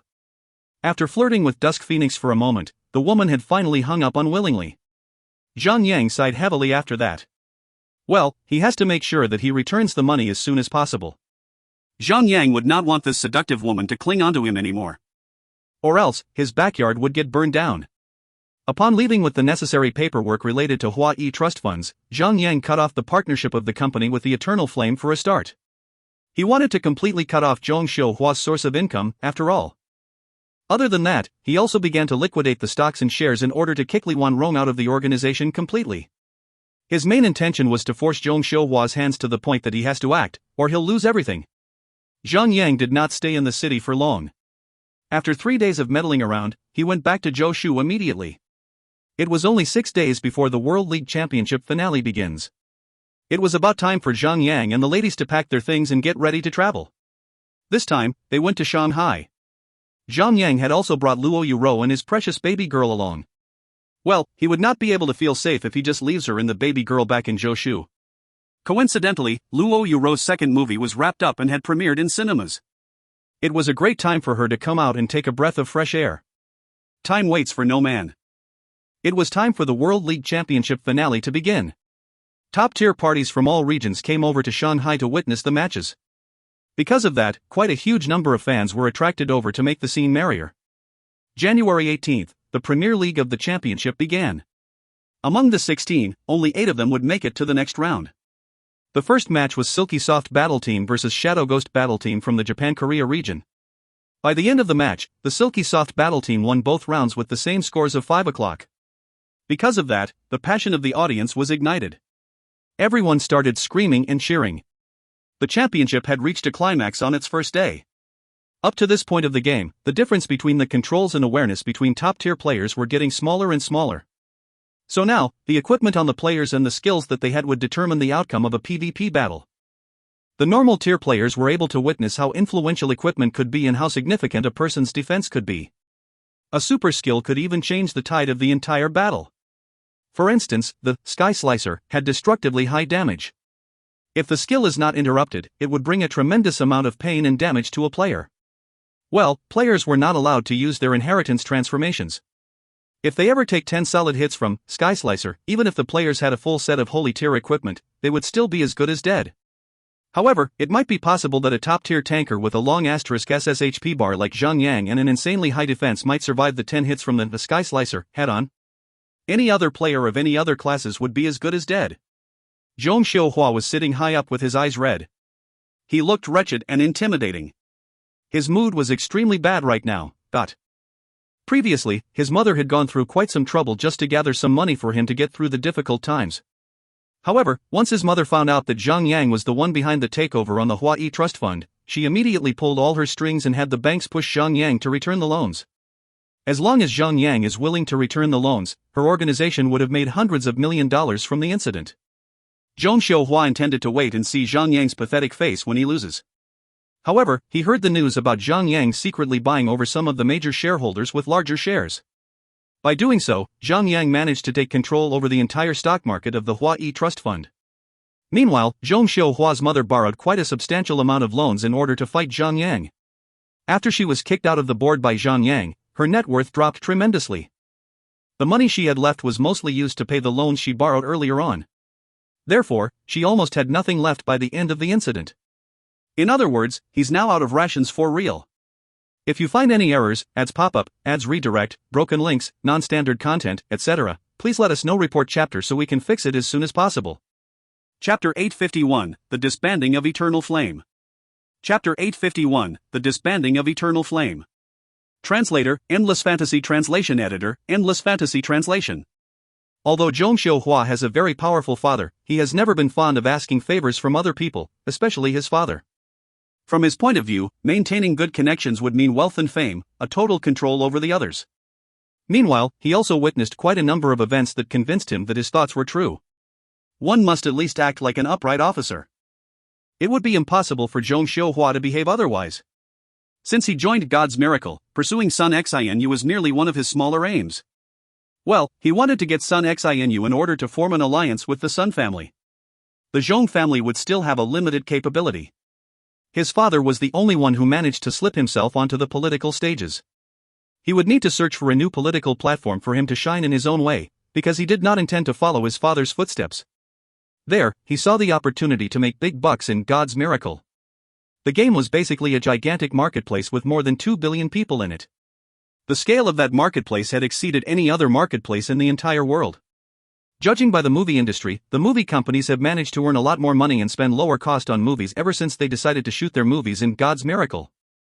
Of course, he also had something to regret, whenever he thought about picking that sexy superstar Luo Yuro to frame Zhang Yang. Well, instead of defaming Zhang Yang, she actually became Zhang Yang's money tree. The first movie she made had provided Zhang Yang with an additional $1 billion as his pocket money. Meanwhile, her second movie had premiered as well. The movie received quite good responses too. Even if this movie cannot earn them as much as they could from the first movie, the amount of money they could earn this round would still be decent. Meanwhile, Luo Yuro was one sexy, seductive minx. Zhang Xiuhua could not help but regret every single decision he had made now. If only he knew all these, he would have kept Luo Yuro to himself. Not only would he get money from her, he could also toy with her whenever he needs to release. The benefits of having her would definitely weigh the same as having Sun Xinu. No, it would provide him an even better future. Marrying Sun Xinu would only be the means of forming an alliance with the Sun family, expanding his influence by a little. On the other hand, Luo Yuro could earn about $1 billion from making one movie. So if she just makes 2 movies in a year, she could earn over $40 billion in 20 years. Would marrying Sun Xinu and forming an alliance with the Sun family be worth $40 billion? The answer was obviously no. Therefore, Zhang Xiuhua's mood became worse by the second. The worst part about it was that there was a mole among his own people. That mole had given up the information saying that Huai Trust Fund has been bought to the public. Everyone had found out about the fact that this Master Zhang no longer had the money to support everyone's salaries. That news was a fatal blow to Eternal Flame. Although his mother has still managed to squeeze some money out for him to get through the storm, Zhang Xiuhua still owned a month's salary to all of his guild members. Under the harsh pressure of the guild, he finally stood up to explain the situation. Many of his members there and then decided to leave the guild and never see his face again. Up till this point, the number of members remaining in the guild had dropped from 68,967 to only 29,873. Meanwhile, it was obvious that the imminent danger was far from over. Everyone stood to believe that if Zhang Xiuhua could not find a way to continue paying the salaries of his guild members, only more would quit the guild. Everything was happening now, all because of the goddamn Zhang Yang. Zhong Xiuhua slammed the table with a heavy blow. His face was so twisted that juice might just come out of it. Scholar Muzu and the others remained silent. Although the man had lost all his money, his family was still influential as F***ck.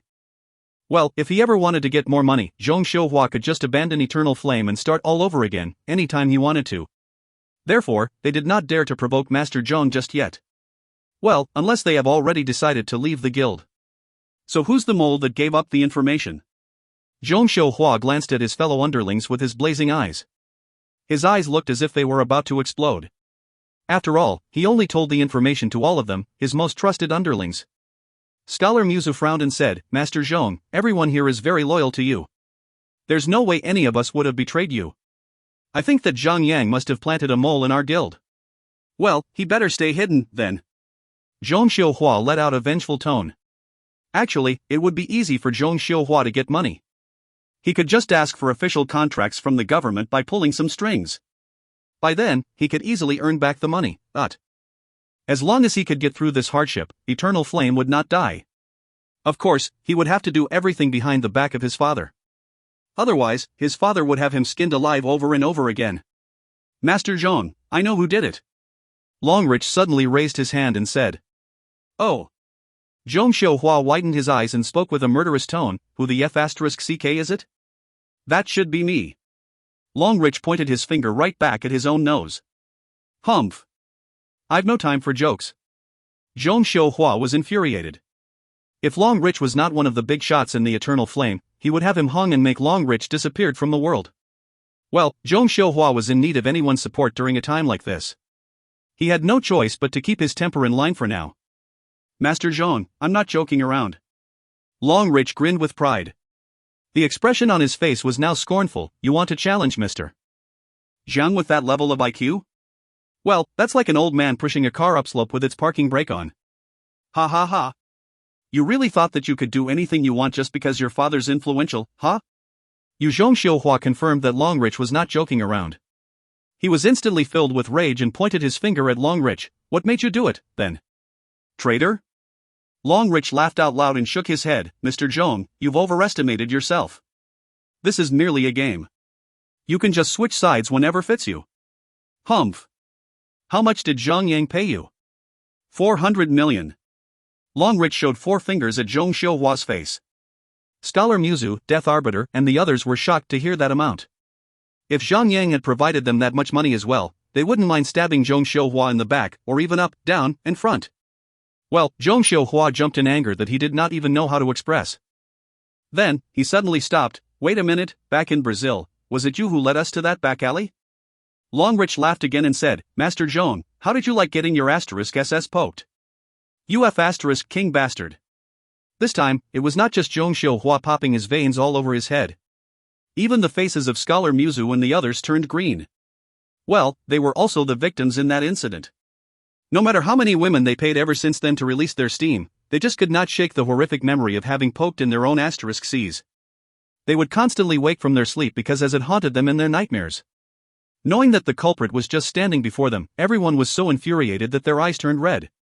They charged at Longrich one after another, swinging their fists and kicks at Longrich. Well, the Holy City forbade any form of PvP matches, though. Their fists and licks landed on nothing by air. Meanwhile, Longrich was just sitting calmly and quietly, observing the monkeys performing their tricks. Good. Very good. Zhong Xiuhua was raging and laughing at the same time. Longrich. You are finished. We all know where you live. You will regret what you did today. You'll regret the decision you made for the rest of the days. Ha ha. Your IQ is really so low that anyone would worry for you, Mr. Zhang. Longrich showed no signs of fear at all. Do you really think I'll still be in China when I decided to reveal my identity? Of course, I'm no longer in China by now. Ha. You can do anything you like in China, but you did not know that you can't do whatever you want in Brazil, right? Or maybe, you want another fresh poke in your *SS? Zhong Xiuhua let out a strange roar. Well, it was utterly true that he could do whatever he wants in his own country, because he could cover them up easily. However, he was just like any other foreigner when he steps foot in any other country outside China. Now that Longrich has hidden himself in Brazil, Zhong Xiuhua would never have the chance to take his revenge on Longrich ever again. Oh, right. Mr. Zhang has a message to deliver to you. He has begun investigating cases regarding people that you made disappear. Maybe he still has a surprise for you. Longrich started playing a recorded message from Zhang Yang himself. Things were just getting more and more out of hands for Zhong Xiuhua. He was so angry to the point that he could no longer feel anything. PFFF. PFFF. Zhong Xiuhua began to breathe heavily as if he was panting like a hairdryer. Although he was very confident that he left nothing left that can be traced back to him, he would never rest peacefully, knowing that someone was trying something behind his back. Well, he could feel a rush of raging heat up his chest that almost got him dead. It was the rage towards Zhang Yang. At that instance, the only thought left in his mind was how to kill Longrich and kill Zhang Yang. Whatever the cost. Meanwhile, I've also pulled quite a number of people along. I'm going to start a new guild now. Mr. Zhang said it himself, you're not fit to play games. You better quit and go home to your mummy as soon as you can. Stop embarrassing your F***king self already. Longrich suddenly spoke vulgarly. Then he stood up and walked out of the house. You ungrateful son of the B***tch. Traitor. You're not going to get away with this. You and Zhang Yang. I'll shred you two into tiny pieces. Just wait and see. F***ck. Zhong Xiuhua screamed from the bottom of his stomach. Scholar Muzu and the others looked at each other. Then, they decided to leave the guild as well without saying a word. Judging from what they just witnessed, Zhong Xiuhua's identity as a prince no longer had any effect in the game. He was being tortured by Zhang Yang left, right, upside down. Meanwhile, if they remained by the side of Zhong Xiuhua to fight Zhang Yang, well, Brazil was not the only place with psychotic *SS pokers in the entire world. Ding. Guild announcement, Longrich has left the guild. Ding. Guild announcement, Scholar Muzu has left the guild. Ding. Guild announcement, Death Arbiter has left the guild. As the core players of Eternal Flame left the guild one after another, Eternal Flame descended into chaos. Those who were already angry because they did not get their salaries immediately followed and quit the guild as well. This so-called top-tier guild was instantly torn into pieces. There was only approximately 1,000 members remaining in the guild at the moment. They were just weak players that did not even reach level 200 yet. In a flash, the guild became as weak as a newly founded guild. In a nutshell, Eternal Flame was totally gone. Looking upon the countless streams of guild announcements about his members' resignations, Zhong Xiuhua totally fell into the dark abyss of despair. A few hours later, his eyes turned red, and he looked at the table as if his eyes could burn the table to crisp. With murderous intent overwhelming his head, he said, Zhang Yang, I will kill you. I will. Mr. Zhang, I've done everything you've asked. Longrich switched on his voice communicator in the game and contacted Zhang Yang. He greeted Zhang Yang with a congratulations. Zhang Yang was currently in Shanghai. He revealed a smile on his face and said, Thank you very much for your service. It's been a pleasure. The pleasure is mine, Mr. Zhang. Longrich quickly cut back in and said. But Mr. Zhang, wouldn't that rich brat would try to kill you after all we've done? That man has been staying up high in his influential position. I bet he can't even take a punch. He might get mad and do something horrific. Well, you don't have to concern yourself with that, I guess. Just enjoy your beaches and bikini girls. Zhang Yang switched off the voice communicator and swung his axe at a gigantic elephant monster right before him. Well, if you don't go insane, how can I play you into my hands then? Zhong Xiuhua, my dear Zhong Xiuhua. Do you even understand what "does angered man would splat his blood 5 feet across the ground" means? So let's observe and see if you might try something that would destroy yourself, then. After settling Zhong Xiuhua, I guess it's time for me to rest as well. It might be a good time to solve the problems between Ice Queen, Witchy Snow, and the other ladies. I guess it's unwise to drag the problem any further. If you find any errors, ads pop-up, ads redirect, broken links, non-standard content, etc., please let us know. Report chapter so we can fix it as soon as possible. Chapter 852, Reckless Attempt. Chapter 852, Reckless Attempt. Translator, Endless Fantasy Translation. Editor, Endless Fantasy Translation. After proceeding into the quarterfinals, the Silky Soft battle team would only have 1 day of rest before the semifinals. Well, their opponents were just some players they knew long ago. The Philosopher's Stone battle team.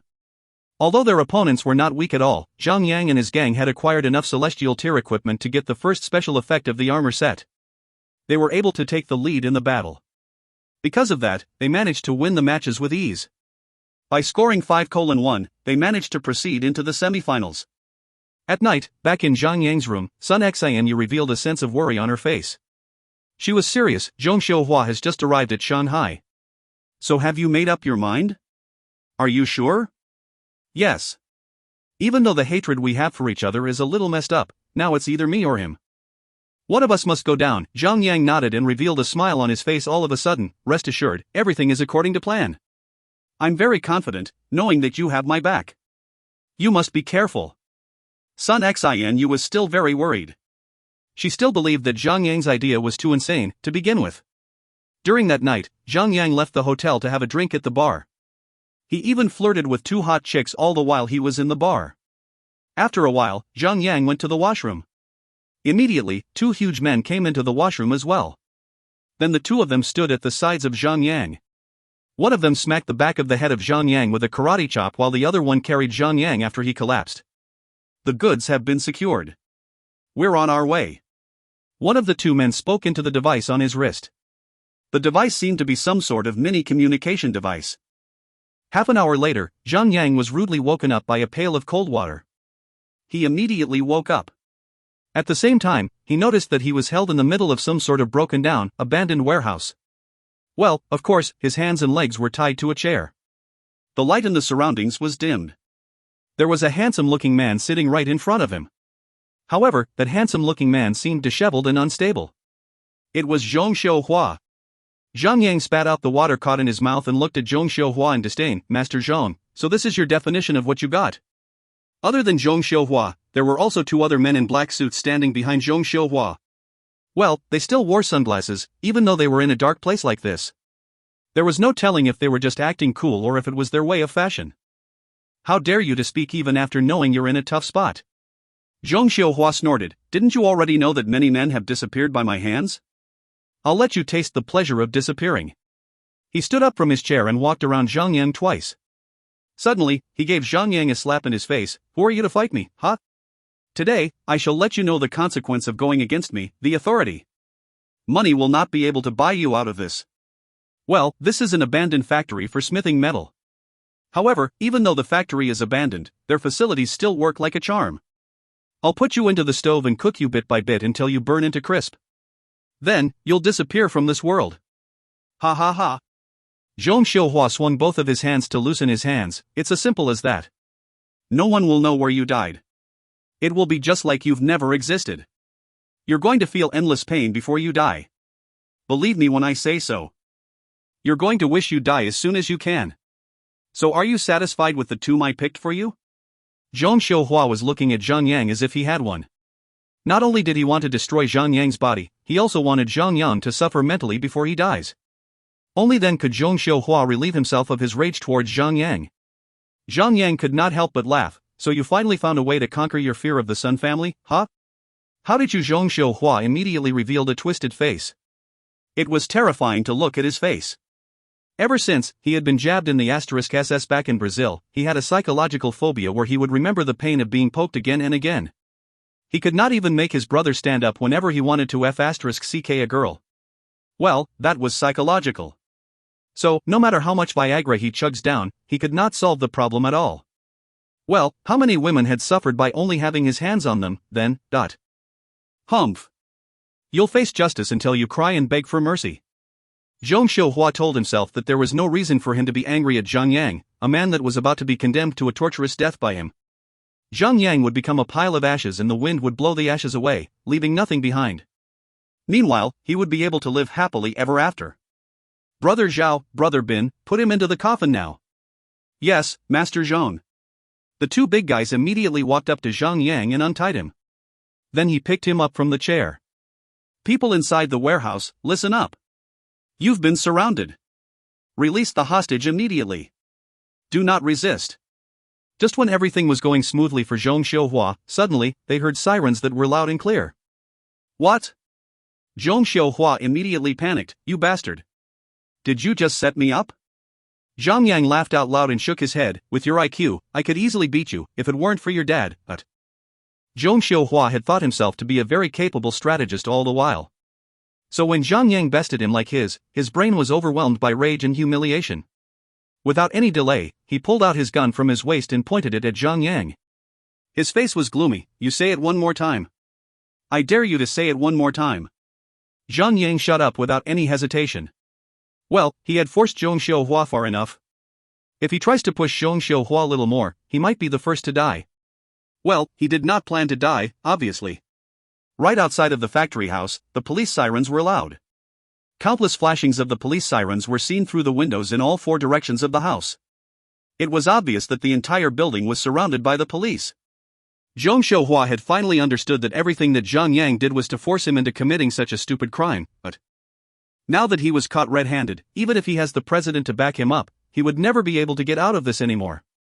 Holding a hostage, if his previous crimes were revealed to daylight, he would be shot more than just 100 times in his head. Well, even if his past crimes stay hidden, holding a hostage and possessing a firearm without a legal license would be crimes that would put him in jail for 8 to 10 years. Getting into jail was not something Zhong Xiuhua could accept. If he is really going to jail, that would mean that his entire life would be over. At that instant, he became more fearless than he ever could. His eyes were filled with murderous intent. It seemed that he had to bring someone down with him, no matter what. Master Zhang. The two huge guys saw that Zhong Xiuhua had lost himself to his rage and impulse to kill someone. They quickly tried to persuade him to calm himself. From their point of view, as long as Zhong Xiuhua does not die, the Zhang family would have a way to get him out of this mess. Put down the gun. A police spoke through a speaker sternly. Put down your weapon immediately, raise both of your hands where we can see them.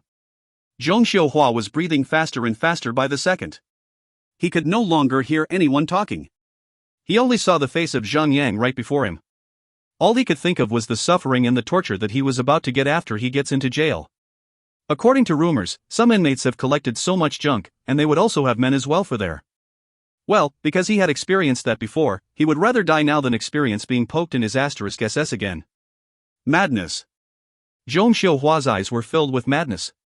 He was no longer the calm and clever young man he used to be. He had transformed into a sick person with painful memories. He held his gun so tightly that his hands were shaking now. His face was absolutely pale. Put down the weapon. Put down your gun. The police had warned Zhong Xiuhua a couple of times. However, Zhong Xiuhua could not hear them at all. He was completely in the state of panic. Even Zhang Yang started feeling nervous. This man has totally lost his mind. Well, no one could ever imagine what a madman would do if provoked. Although Zhang Yang had planned well to lure Zhong Xiuhua here, he had never planned to give his life while doing that.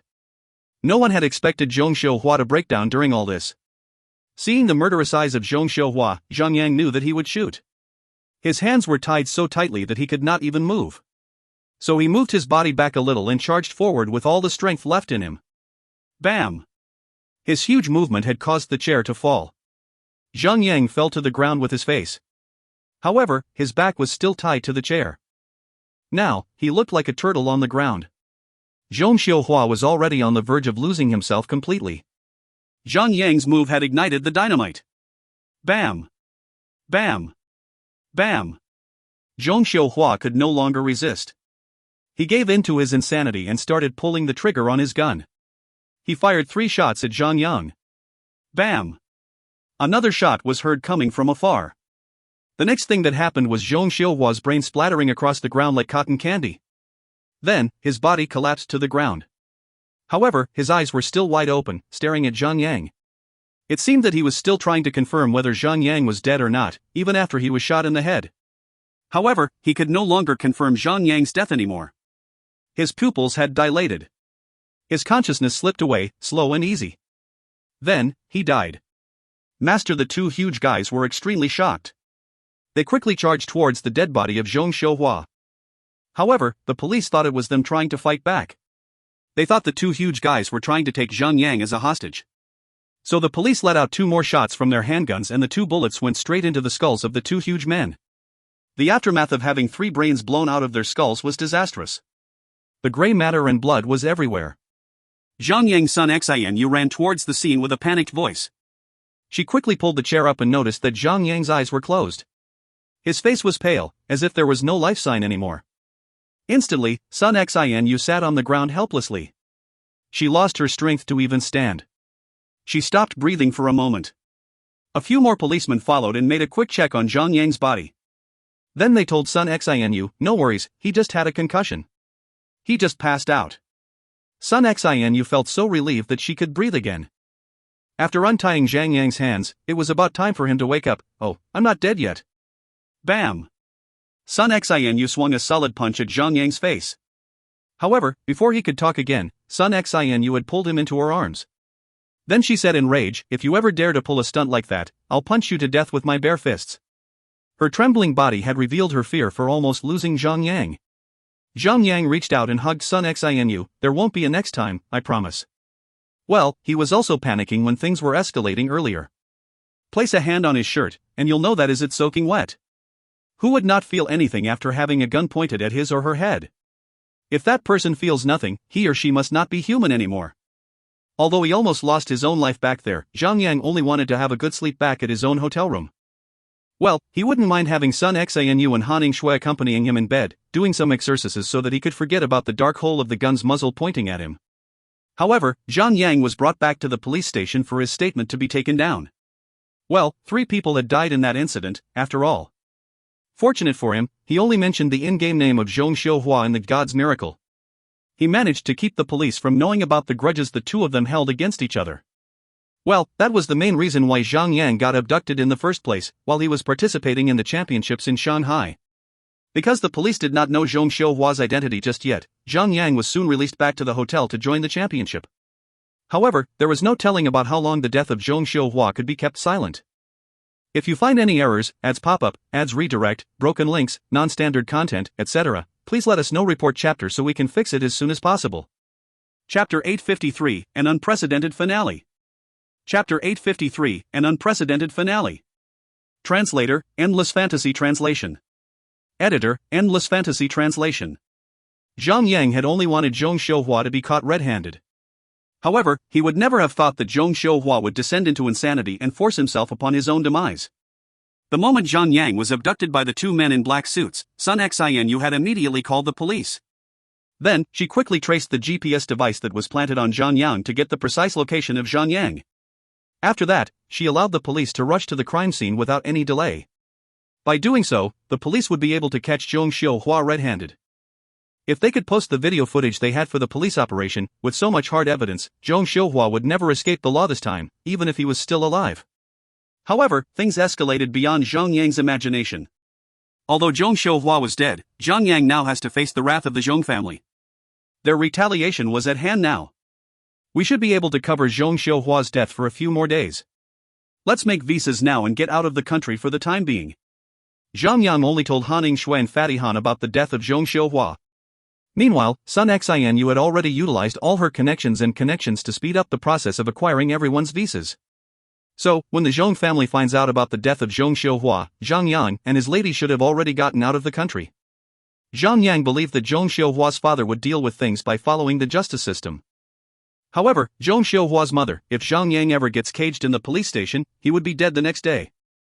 Zhang Yang had put his life on the line once. He wouldn't risk it for the second time.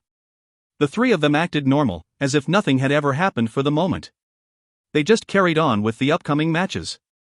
During the semi-final, the opponent that the Silky Soft battle team had to face was Paragon, one of the best guilds from Europe region. 5:1. 5:2. The Silky Soft battle team had once again triumphed over their opponents, proceeding into the finals without facing much of a problem. It seemed that they were about to create another new record in the history of God's Miracle by being the champions of the World League Championship for the 4th time. However, when the Steely Dang battle team managed to proceed into the final, a very dramatic twist of events took place. God's Left Hand, Heart of Destruction, Captain America and other top-tier players from all around the world had switched their loyalties over toward the Indian region and joined the Steely Dang battle team. Wouldn't that be cheating, then? It seemed that all of the top-tier guilds from all over the world were not willing to see Lone Desert Smoke's Silky Soft battle team complete the great cause of being the champion of the World League Championship for 4 years straight. So they decided to try a new approach this time. If their actions are permitted by the organizers of the championship, then the new Steely Dang battle team would have 3 players with Class S inheritances after they assemble their battle team. However, they would also have over 7 players with Class A inheritance. They would have even more players with Class A inheritances than the Silky Soft battle team. According to the rules, there was nothing wrong with this. However, from a personal perspective, that was obviously an act of cheating. However, even though they did not violate any of the rules in the championship, the organizers were a little confused at the moment. By the end of it, they decided to let the players vote on whether to approve it or not. Well, that was obvious, though. Other than the China region, all regions would never want to see the China region become the champions again. Over 85% of the players had voted for the new Steely Dang battle team to be qualified for the finals. They really wanted to see the newly formed Steely Dang battle team go up against the Silky Soft battle team. For the organizers of the championship, the audience are most important of all. Even if the matches might seem unfair, they would not even give a **T about it. They would only require people's support. Meanwhile, the organizers had approached Zhang to ask for his opinion as well. If the Silky Soft battle team does not have the will to participate in such an unfair match, these organizers would be blamed by the players who were very keen to watch the matches. At that, Zhang spoke in absolute confidence, "Let's fight then." Zhang had the idea of quitting God's Miracle eventually. Meanwhile, getting a challenge from a World Alliance battle team would serve as the best parting gift for Zhang. However, he also made a request of his own: during the finals, all restrictions are to be lifted. After a brief session of voting, the organizers decided to grant him his request. On January 21, 7 p.m., the finale for the 4th World League Championship finally began. The two battle teams handed in their lists of lineups before the first match could begin. Sun Xinu vs Heart of Destruction. These two were basically old rivals since forever. However, Heart of Destruction would begin to flee every single time before the battle between the two of them could be concluded. Therefore, the two of them had never actually had a definitive showdown before. However, on the arena, one of them must fall before the battle ends. Let the battle begin then. As all restrictions had been lifted, the two of them activated their inheritance transformations. Both them flapped their radiating wings and charged towards each other. They began the slaughtering each other up without showing any signs of mercy. The battle went on for approximately 20 minutes before Sun Xinu claimed victory over the match. Although it was a battle of endurance, the two of them had put up a great performance for everyone to watch. The crowds felt so intense watching the match that they almost forgotten to breathe. They did not even feel that the match had gone on for over 20 minutes. It was like a few seconds for them. When the match ended, they only wanted more. Since lifting all of the restrictions on the players allowed them to use all of their skills, the players were able to unleash their full potential on the arena. Although the power level between players with top-class inheritance and players with low-class inheritance differed greatly, the match would be incredibly interesting to watch when two players with the same class inheritances were to clash on the arena. 1 o'clock, the Silky Soft battle team was in the lead for the moment. On the second match, it was time for the match between Wei Yin versus Captain America. During the battle between these two berserkers, everyone could tell that the two of them were on the same standards in regards to their experiences and controls. However, Wei Yin had acquired 3 pieces of celestial tier equipment. Her attack, defense and HP amount were beyond Captain America. It was no surprise for Wei Yin to claim victory in the second match as well. 2 o'clock. On the third match, it was time for the match between Lost Dream versus Hourglass Figure. Although Lost Dream also had 3 pieces of celestial tier equipment, there was no way that he could cover the gap between having a Class B inheritance and having a Class S inheritance. When the two of them activated their own inheritance transformations, the power level between the two of them became so obvious that everyone already knew who would win by the end of the battle. Lost Dream lost. 2:1, the World Alliance battle team has earned back 1 point. On the fourth match, it was time for the match between Daffodil Daydream versus God's Left Hand. God's left hand had extraordinarily powerful defense and high HP. Furthermore, he also had his godly powerful healing ability, which made him a dual-class player. Even though his attack power was not very strong, he still managed to slowly torture Daffodil Daydream to her demise by relying on his endless healing ability and his defense. 2:2. The two battle teams had gotten a tie for the moment. On the fifth match, it was time for the match between Han Shui vs Seductive Wild Pussy.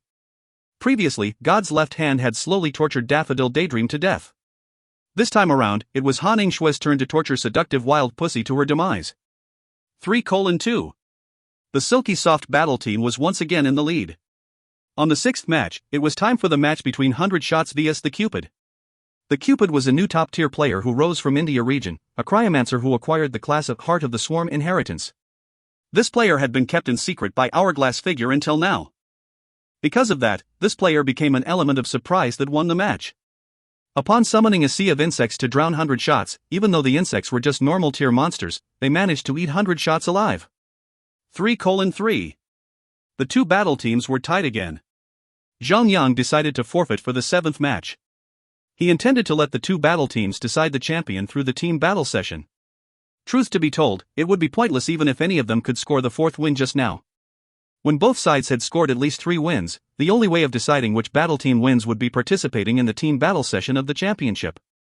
In the team battle session, the World Alliance battle team had sent forth Hourglass Figure, Heart of Destruction, God's Left Hand, Seductive Wild Posse and Captain America. With 3 players possessing Class S inheritances and 2 players with Class A inheritances, they formed quite an impressive team there. That was basically the same standard as the Silky Soft battle team's best lineup, currently. Meanwhile, on the Silky Soft battle team, Zhang was the only contestant who stepped forth. Silky Soft battle team, please notify the other 4 of your team members to come onto the arena. Or else your battle team is going to be forfeited due to timeout. The host of the event immediately notified Zhang. Well, the 2 battle teams only had 2 minutes to get ready. Meanwhile, it was already 90 seconds after the clock started ticking. Zhang smiled vaguely and said, "I'm going to take you 5 all by myself." What? He's insane. There are 3 players with Class S inheritance and 2 players with Class A inheritance over that side. Wouldn't it be too cocky of him to think about taking all 5 of them all by himself? He's arrogant as F***ck.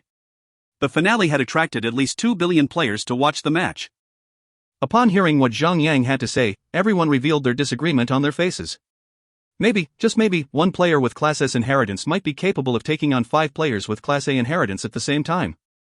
However, if there is 1 extra player with a Class S inheritance on the opposition team, there was no way in hell he would survive that. Zhang, you arrogant F***er. Captain America screamed in rage. Zhang looked at him in disdain and said, "My teammates trust me. They allow me to do this once. Even if I lose here, so what? We can win again, a couple more times in the upcoming matches. However, if you guys lose here today, will you still have the confidence to continue on with the upcoming matches? I'd say, no. Ha ha. Let's assume that the 5 of them could not beat Zhang when he's all alone now. Unless they win the next 1vs1 session with the score of 5 o'clock, 5-1, or 5-2, they would not stand a chance to even enter the team battle session later on. However, no one could change the fact that Zhang was acting as if he was overestimating himself at the moment.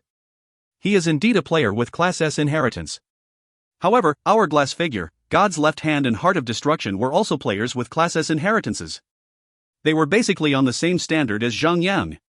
Could it be possible that the Silky Soft battle team intended to lose for once this time? Every single audience by the side was thinking alike at the moment. 2 minutes passed in blink of an eye. After that, all of the contestants received the notification from the system. The battle team finally begun. So, it did not matter if Zhang is trying to put up an act, or if he had just lost himself in his confidence. The pace of the match would not be disrupted anymore. The 6 of them activated their inheritance transformations at the same instance. Currently, everything would work similarly to the 1vs1 matches. Once the players were in the arena, their skills would be automatically refreshed. Therefore, Hourglass Figure and the others could use their inheritance transformations again after they have used them in their previous PvP matches earlier on. Phoenix Pet appeared. Felice appeared. All of them had activated their transformation skills. Kill. Zhang looked deadly serious on his face. He flapped the wings on his back and flew straight towards Captain America. Captain America could not even blink once before Zhang arrived right before his eyes. With a solid swing from his axe, Zhang smashed Captain America with a powerful blow. -1,879,803. Even though the approximately 2 million damage was not low at all, Captain America had boosted his HP amount up to about 1 billion HP upon activating his inheritance transformation. That amount of damage was not much of a deal to him. Destructive Smash. -3,768,802. Upon receiving that attack, not only Captain America received a high damage value, and he was also afflicted with a 75% reduction in his healing efficiency. Zhang, your overwhelming pride will be the one reason you're digging your own grave. God's Left Hand began to heal Captain America. Although he could only unleash 25% of his healing ability on Captain America, it was enough to keep Captain America's HP bar from being depleted. Meanwhile, the other 4 were quite powerful as well. They definitely packed enough firepower to kill Zhang within a brief period of time. God of War Shield, activated. Rock Solid, activated. -0. -0. -0. A series of damage popped up on top of Zhang. However, all the damage values were 0. Their attacks did nothing at all to him. If you find any errors, ads pop up, ads redirect, broken links, non-standard content, etc., please let us know. Report chapter so we can fix it as soon as possible. Chapter 854, Battle. Chapter 854, Battle. Translator, Endless Fantasy Translation Editor, Endless Fantasy Translation. That's unbelievable. A Guardian has 20% passive damage immunity. Zhang full Celestial Tier armor set has a 20% passive damage immunity. His shield has a 20% passive damage immunity. Furthermore, his Rock Solid also bestows him with a 30% passive damage immunity. So Zhang passive damage immunity has reached over 100%. Any attack will be nullified by the passive damage immunity on him. That's really unbelievable. Oh my god. No wonder Zhang decided to take all 5 of his opponents at once. I can't believe that his defense has become so insanely horrifying. No, Jack. You've overestimated Zhang. This 100% passive damage immunity is just temporary. His God of War shield only lasts for 10 minutes. Meanwhile, his Rock Solid only lasts for 10 seconds. Therefore, Zhang has to end the battle within 10 minutes, or his defense will go back to normal. But he will still have 70% passive damage immunity for those 10 minutes, right? That's still a terrifying value for a defense, don't you think? Also, not only does Zhang have a terrifyingly high defense, his attack power is also incredibly high. That's right. According to the data shown, Zhang's basic attacks can range from 1,730,000 to 1,910,000 damage upon activating his God of War transformation. His critical rate will reach up to 27%. His Lucky Strike will reach up to 3.5%. Meanwhile, his HP will reach over 343,160,000 HP. Also, his defense shoots up to 280,000. Holy mama god. How can a player have such stats in the game? The 3 commentators were speaking until their saliva drooled all over the place. Well, they were the officials. Of course, they would be capable of checking on the attributes and skills of any player. Also, their voices were only heard by the audiences. The 6 contestants inside the arena would not be hearing those noisy commentators babbling about with their own theories, anyway. So let us make some comparison then. On the Steely Dan battle team, the player with highest HP is God's left hand. However, he only has approximately 180 million HP. Well, he's also a tanker. However, because his equipment and his aura skill are weaker, the differences between the amount of HP amounts on both sides are huge. Meanwhile, the other 2 players who have activated their Class S inheritance are considered less durable than both of them. Look at Hourglass figure. Her basic attack range only from 1,220,000 to 1,400,000 damage. In other words, her attack power is 30% weaker than Zhang's. Holy mama god. How can there be such a huge difference? Well, we can't just compare the attributes of a spell-type player to the attributes of a melee-type player. Let's take another more specific example then. Heart of Destruction's magic attack is approximately 100,000 points. That being said, his 200% magic attack could deal approximately 1,640,000 damage. However, everyone, don't forget that Zhang still has 1 powerful pet and 1 powerful battle companion. Those 2 can also activate transformation skills. Let us provide you with some information about those 2, then. So let's look at the Phoenix pet first. Upon activating its transformation skill, the Phoenix pet will have over 210 million HP. Holy mama god, Bruce. Are my eyes still working? That's even higher than the HP of God's left hand. My brother, your eyes are definitely looking at the correct figures.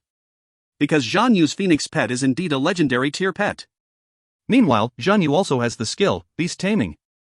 He can ride on his pet mount in an indoor environment. Meanwhile, the attack power of the legendary tier pet, Holy God, it's ranging from 1,360,000 damage and 1,660,000 damage. That's even more powerful than the attack power of Hourglass figure. Well, let us look at Zhang's battle companion, Felice. That battle companion has over 15 stars of attribute growth. She's a walking celestial tier boss. Oh my god. She now has over 630 million HP and her basic attack power ranges from 2,640,000 to 3 million damage. That's totally insane. These 2 are basically having the same amount of HP and attack power of 2 players with Class S inheritance. No, the HP and attack power of Felice has exceeded any player in the current game. Everyone, we first thought that this would be an unfair battle. But now, we have to change our view towards this battle. That's right. This should be a battle that's full of suspense. Even though Steely Dang Battle Team has the upper hand in the battle, but they have a glaring weakness. They have not actually cooperated before after all this time. Zhang might use that to his advantage and give them all a good surprise. So everyone, open up your eyes and witness this great battle. This is going to be a battle that will be remembered for centuries.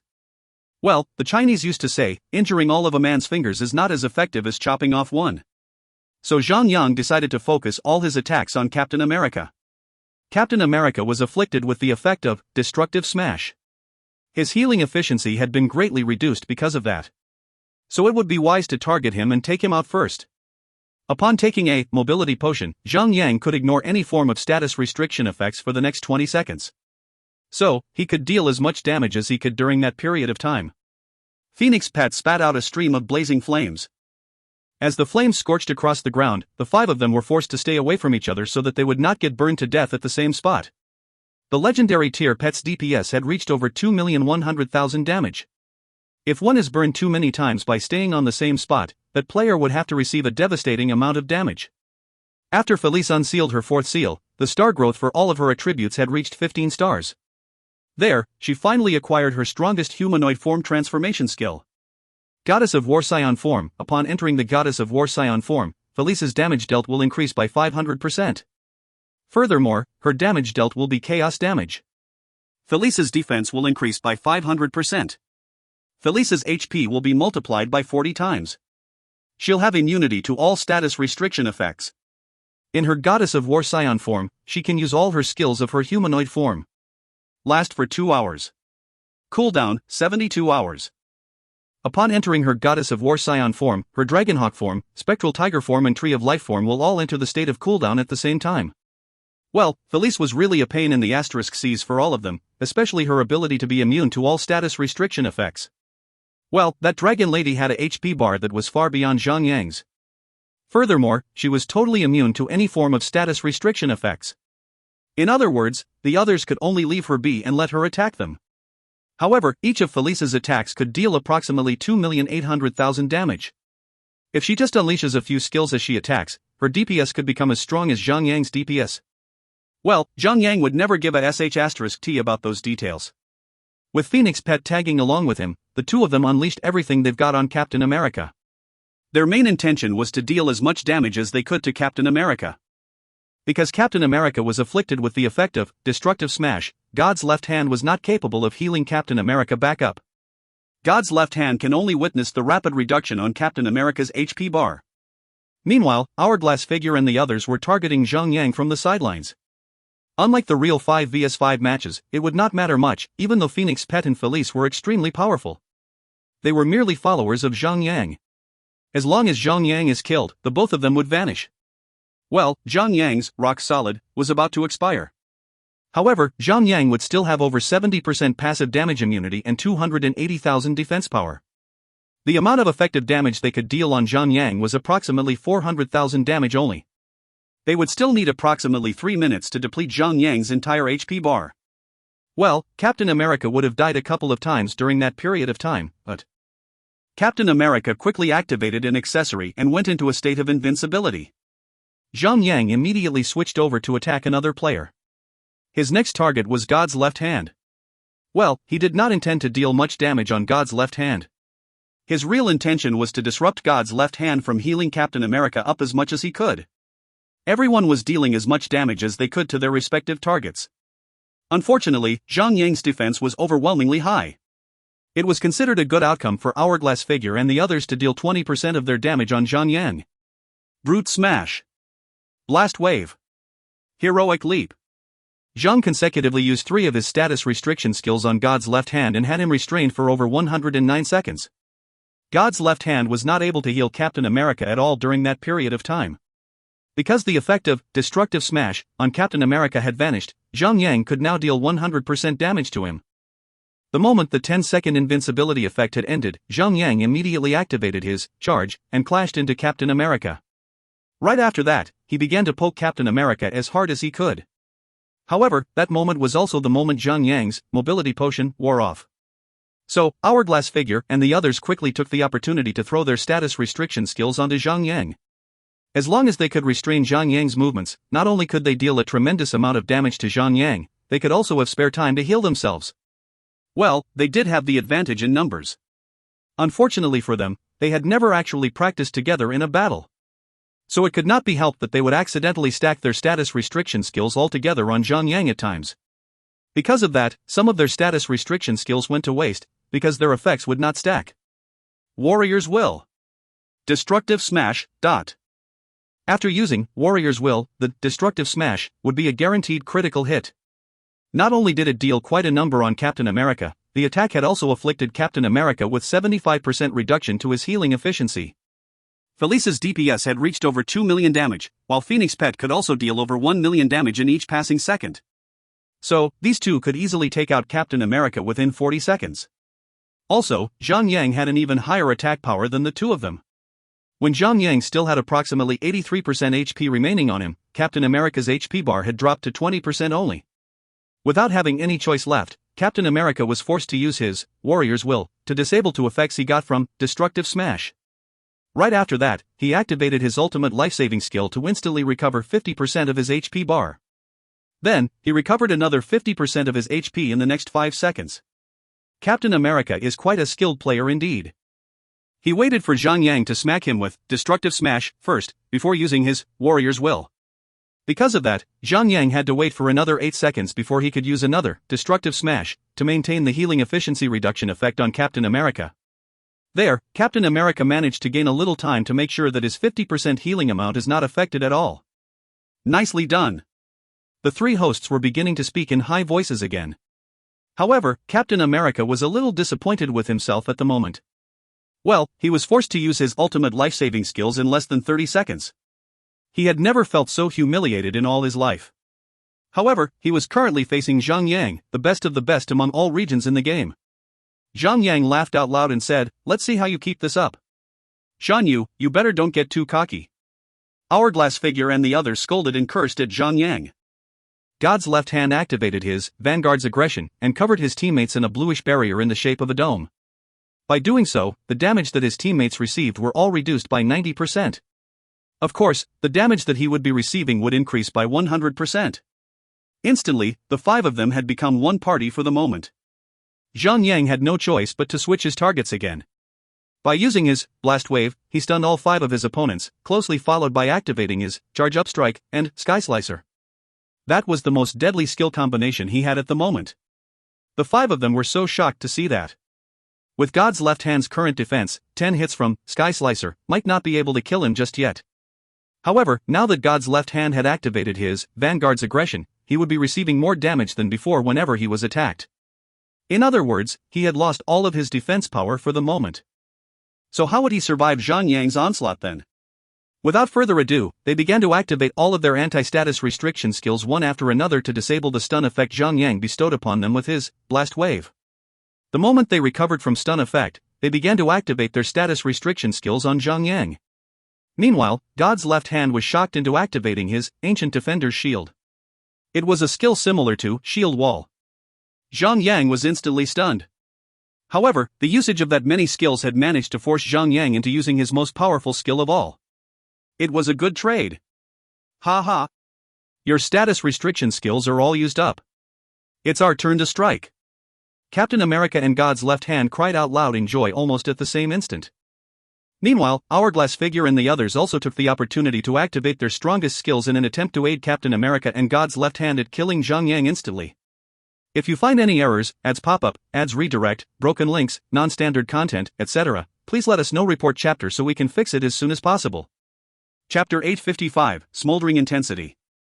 Chapter 855, Smoldering Intensity. Translator, Endless Fantasy Translation Editor, Endless Fantasy Translation. Zhang Yang grinned faintly. Although he still had one accessory that could allow him to break out of any status restriction effect once, he did not intend to use it for the moment. So, he activated his Shield Wall.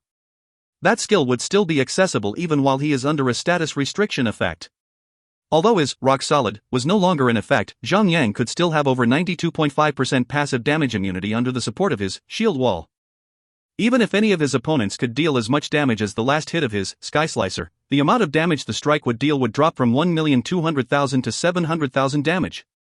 In the meantime, Heart of Destruction and the others were trying their very best to restrain Zhang Yang as much as they could. They were attempting to buy enough time for God's Left Hand and Captain America to fully unleash the full potential of their Sky Slicers on Zhang Yang. Unfortunately, 10 seconds later, Zhang Yang only lost approximately 14 million HP. He laughed out loud and got out of the stun effect. Immediately, he returned the favor to Captain America with his God of War Restoration. 9/758-923. God of War Restoration could recover all the HP lost over the past 6 seconds. Meanwhile, Captain America was focused on using his Sky Slicer. He had opted to forego his destructive smash on Zhang Yang earlier on. Because of that, Zhang Yang managed to heal 100% of his healing efficiency. In other words, all the ultimate skills that Hourglass and the others used on Zhang Yang only managed to take away approximately 5 million HP of Zhang Yang. That was really a blow to their faces. He got through. Zhan Yu has avoided being killed without facing any difficulties. Actually, I'd say that the two Sky Slicer should have been used separately. Then, at least one of their Sky Slicers would not have been affected by Zhan Yu's shield wall. However, the status restriction skills of the players are limited, after all. If they had used their Sky Slicer separately, the second person who uses it might get interrupted by Zhan Yu easily. Well, they could wait for the cooldowns of their status restriction skills to be over before using them, right? They can just wait for 1 minute for everything to cool down first. But can Captain America last another 1 minute? Look at his condition now. That sounds dangerous and risky. While the three hosts were explaining the situations to the audience, Zhang Yang had once again started his ferocious attacks on Captain America.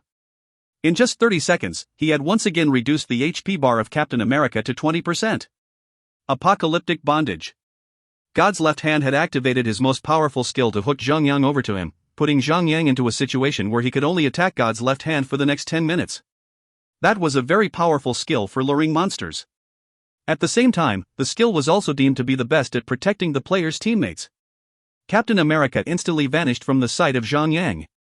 Even Felice and Phoenix Pet were not able to lock on to any targets in their vicinity. To defeat Captain America during this period of time, the only way was to hit Captain America with all sorts of AoE attacks. Well, only the splash attacks of AoE skills would work for the moment. Furthermore, Captain America had to be within the effective range of Zhang Yang's AoE attacks. In other words, Captain America had been saved from meeting his own demise. 10 minutes was more than enough for the others to heal Captain America's HP back up. Do you think that I can't move you just because you have a super thick skin? Zhang Yang laughed out loud and switched his target to God's Left Hand. At the same time, he activated his Tribulation to deflect any form of attacks for the next 10 minutes. Meanwhile, Zhang Yang's defense was insanely high. If his enemy was to deal approximately 500,000 damage on Zhang Yang could deflect approximately 1,300,000 damage back to his enemy. Who could afford to receive that much of a damage then?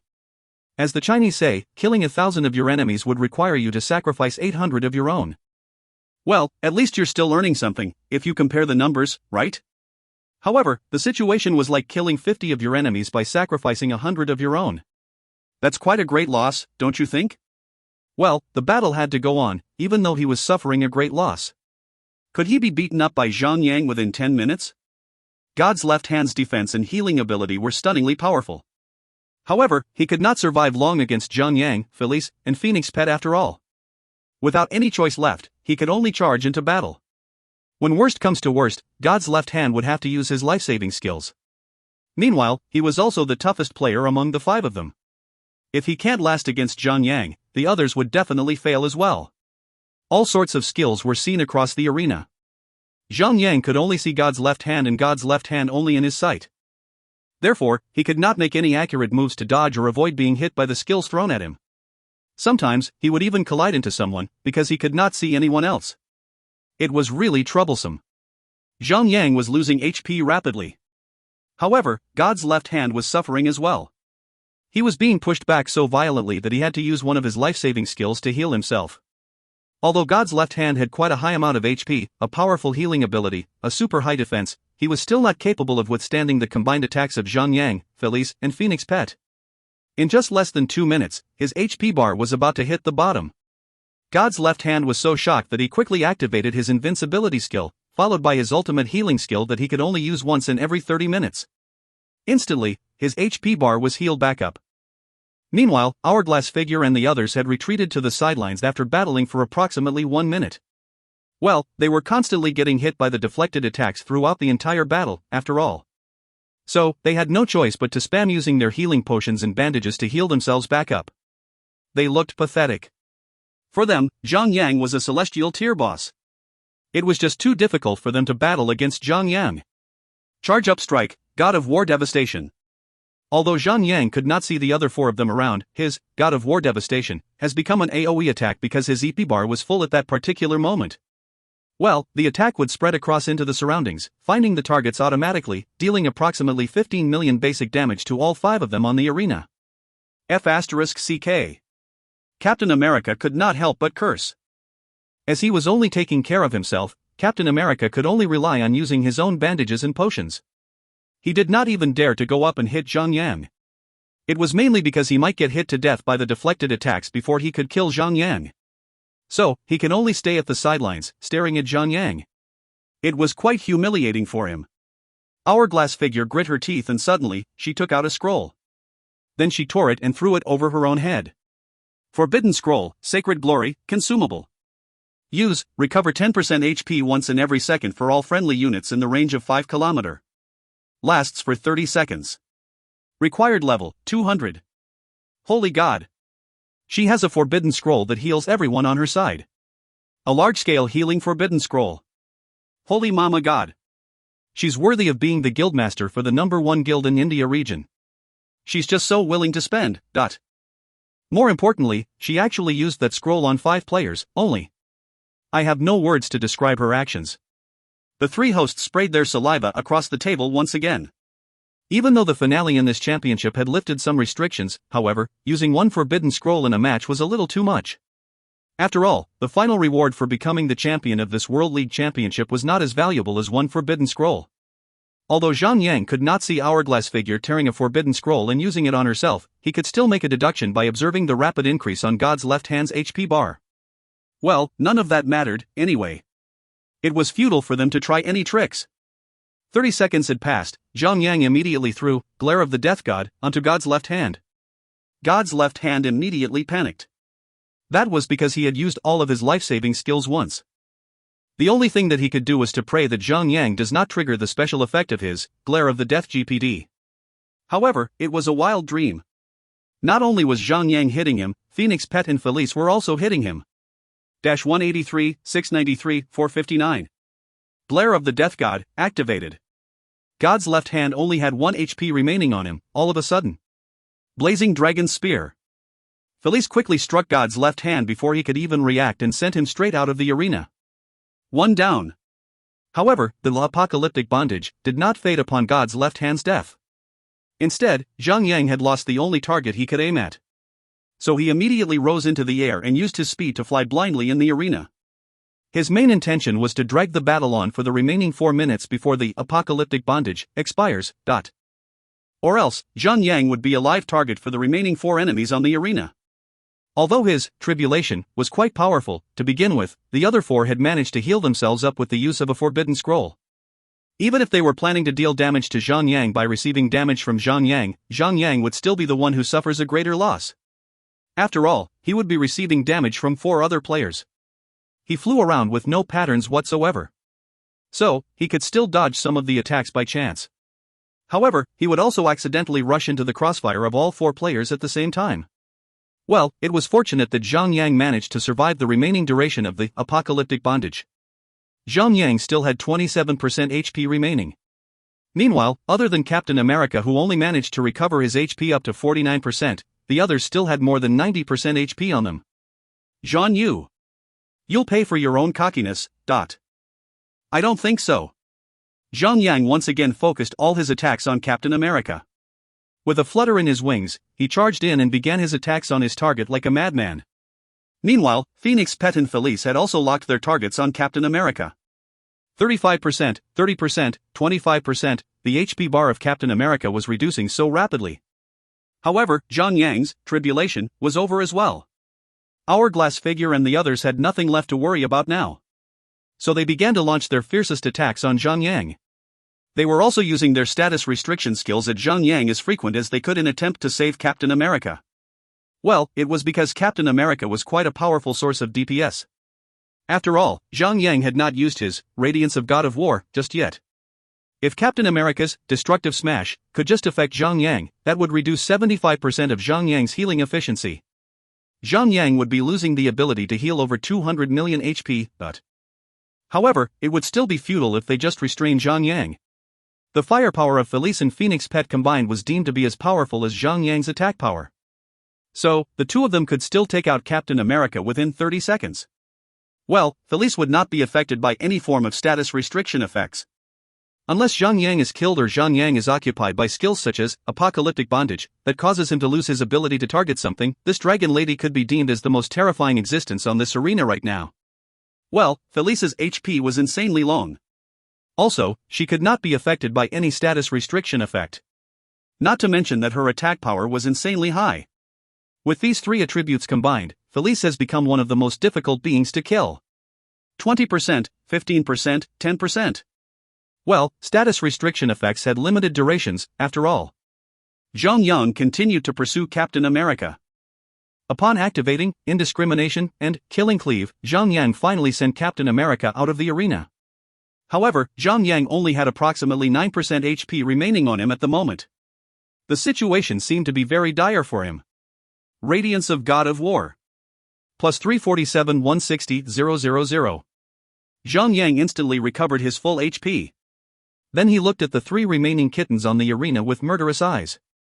Sacrificing two players just to empty out one bar of Zhang Yang's HP was not an optimistic outcome that they were hoping for. Although the two dead players were not the strongest DPS players, however, with two players missing from the arena, it would require an even long time for them to take out Zhang Yang's entire HP bar. Zhang Yang went on to pursue Seductive Wild Pussy. After a series of intense and deadly attacks, Zhang Yang sacrificed 30% of his HP in order to force Seductive Wild Pussy to use all of her life-saving skills once, but the invincibility effect of the God Killer Cape was activated. Zhang Yang then activated Charge Up Strike, closely followed by his Sky Slicer. Seductive Wild Pussy was instantly shocked to the point that her face turned pale. That's right. Players who use Sky Slicer would be pretty easy to interrupt. Even if they are uninterrupted, their enemies could activate their invincible skills or other skills such as Apparate to get out of the effective range of the Sky Slicer.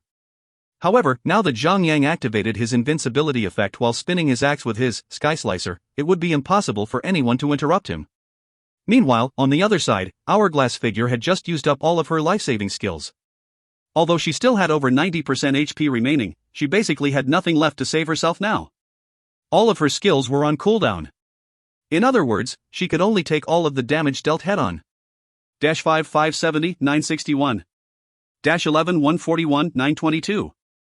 Before the 10th strike commenced, Zhang Yang had already sent Hourglass Figure out of the arena with his 8th strike of his Sky Slicer. That strike had reached over 150 million damage. And then, there were two. Zhang Yang smiled at them, or should we say, snarl. If you find any errors, ads pop-up, ads redirect, broken links, non-standard content, etc., please let us know. Report chapter so we can fix it as soon as possible. Chapter 856, Conclusion.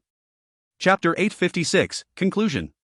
Translator, Endless Fantasy Translation Editor, Endless Fantasy Translation.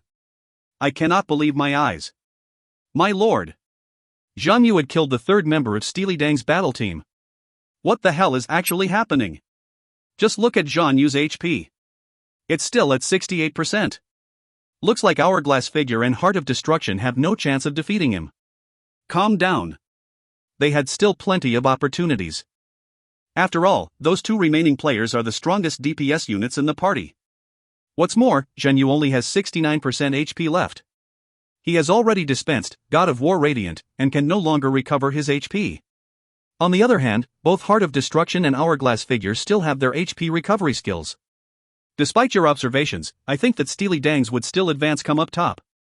Relax a little, both of you. You guys look like you're about to start a fight with each other. Enjoy the match. I believe that the winner will show itself soon. All three commentators were getting hyped at broadcasting their commentaries. Zhang Yang could not help but feel a little relaxed then. Still, he could not let down his guard for even a second. He was facing off both Heart of Destruction and Hourglass Figure at the same time. Poof. I still have my trump cards. Garh. Zhang Yang roared with vigor and leaped forward. With a snap of his fingers, 10 puffs of smoke appeared in the field and 10 Zhang Yangs emerged, concealing the real Zhang Yang somewhere in their ranks. Naturally, he grouped all of himself together and mixed them up to confuse the enemy. His sudden attack worked marvelously as both Hourglass Figure and Heart of Destruction wavered for a brief second. Zhang Yang caught that moment and immediately made a poker face while the rest of his clones were commanded to express themselves fully. Even though the clones would only last for 2 minutes, it was equivalent to double damage if Zhang Yang were to attack one of the 2 players on the field. No time to think, cried out all the Zhang Yangs as he leaped towards them and begun the attack. With a quick maneuver, Zhang Yang controlled all the clones to attack Heart of Destruction. Even though he had over 120 million HP, he was unable to hold on for long when he is surrounded by 11 Zhang Yangs. All skills were used, including the Precious Invulnerability and 100% HP Restoration. The last 3 players that were on that field were no doubt the strongest players. Heart of Destruction welcomed all the clones and with utmost proficiency, and killed them one by one. The real Zhang Yang moved around swiftly, switching occasionally from his clone and himself, taking hits from Heart of Destruction, in the end managing to survive until all 11 clones had little to no HP left. Tired, one of the clones talked and was continued by the other clone. How about Dash? Arrest? You look a little Dash stressed there. Heart of Destruction panted heavily but smiled. Right back at you. However, just when there was a glimmer of hope for Heart of Destruction as he thought that he had spotted the real Zhang Yang, the real Zhang Yang revealed himself from behind Heart of Destruction and dealt an upward slice to kill him. This cannot be. Oh my god, one of the broadcasters yelled in the microphone. Did you see that? What a mind-blowing skill. Calm yourself. I won't say that the second time. Panting heavily, Zhang Yang stood still as the rest of the 10 clones disappeared in a puff of smoke. His HP was still roughly the same as before, at 67%. He had made a living proof of himself that Zhang Yu the player is not someone you can mess with. He $# at you up inside out, upside down. Heart of Destruction had made a fatal mistake. He should have used AoE skills to deal damage to the real Zhang Yang. I give up. Hey man. Did I yell too loud? I think I heard something wrong. Did she just say that she is giving up the fight? Yes. You were practically yelling like a gorilla without his daily banana. And yes, she did say that she gave up. This is unexpected. Zhang Yang widened his eyes in disbelief and lowered both his weapons. Even Phoenix and Felice both flew down and landed next to Zhang Yang. Hourglass Figure walked towards Zhang Yang with no intention of attacking. Why? She did not reply. After sighing heavily, she turned around and walked away disgruntledly. At that moment, she had a total of 2 HP bars worth of HP, 100% HP restoration counts as 1 HP bar. However, with the combined attack of Zhang Yang, Phoenix, and Felice, she had calculated that she could last for 2 minutes, at best. Even though Zhang Yang only had 67% HP left, the number was over 230 million HP. That HP amount was exactly the same as Hourglass Figure's total HP. As for defense, if Zhang Yang was a brick wall, Hourglass Figure would be a thin A460 GSM paper. As for attack power, Zhang Yang had Phoenix and Felice to account for. What else could she do then but give up? Fighting would only be a waste of time. You're going to give up without actually fight it out? Zhang Yang asked as he dropped his shield. I'm not a fool. I know my weaknesses as well as your strengths. It's futile to even try. Although it pains me so to acknowledge this, you're one hell of a fighter, Zhang Yu. Victory is yours. You won fair and square. Hourglass Figure raised her hands up into the sky to announce her defeat. 5:4, Silky Soft Battle Team had won the first round. Zhang Yang laughed. He had accomplished what he wanted to, and that was to crush the hopes of the opponent by fighting 5 of them, alone. In the second round, Silky Soft Battle Team won the match with a high score of 5-2. They had won the fight against Steely Dang's Battle Team with a perfect score of 2 o'clock. Well. Do you want to do it? Or should I? Be my guest. Ladies and gentlemen. Feast your eyes on the winners of the 4th World Battle Team S-Class World Championship League. The mighty, the strong, the powerful Silky Soft Battle Team. Zhang Yang could never get used to that battle tag. Not only it does not have a ring to it, it sounds extremely awkward. Still, a champion remains a champion. Zhang Yang raised his sword up high and the entire audience stood up to cheer for him. Zhang Yang walked back, asked Wei Yin Air. Did I do good?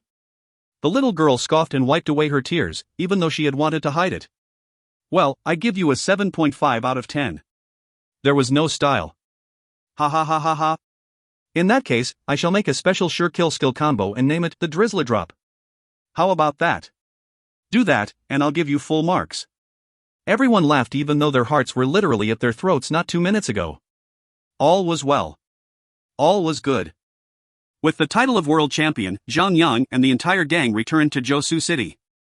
Not long after, Sun Xinu had called in and told everyone that she had just made preparations to leave the country for good. Everyone in the mansion, Fatty Han, 2 troublemakers, Yuli and her mother, and Shang Shuiyao boarded the plane and left for Luxembourg.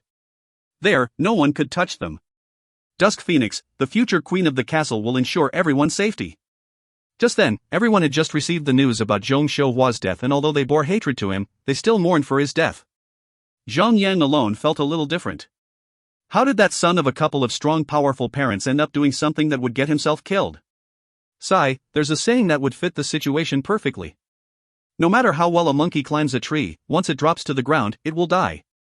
Zhang Yang felt paranoid during the entire time and had everyone he knew and cared for leave the country to seek refuge in Luxembourg. He could not afford to lose any one of them, or he feared that he too will become another Zhong Xiuhua with all the power he had. There was nothing he could do then except to choose to live a quiet life for a brief period. The sun waits for no man. Even if Zhang Yang wishes otherwise.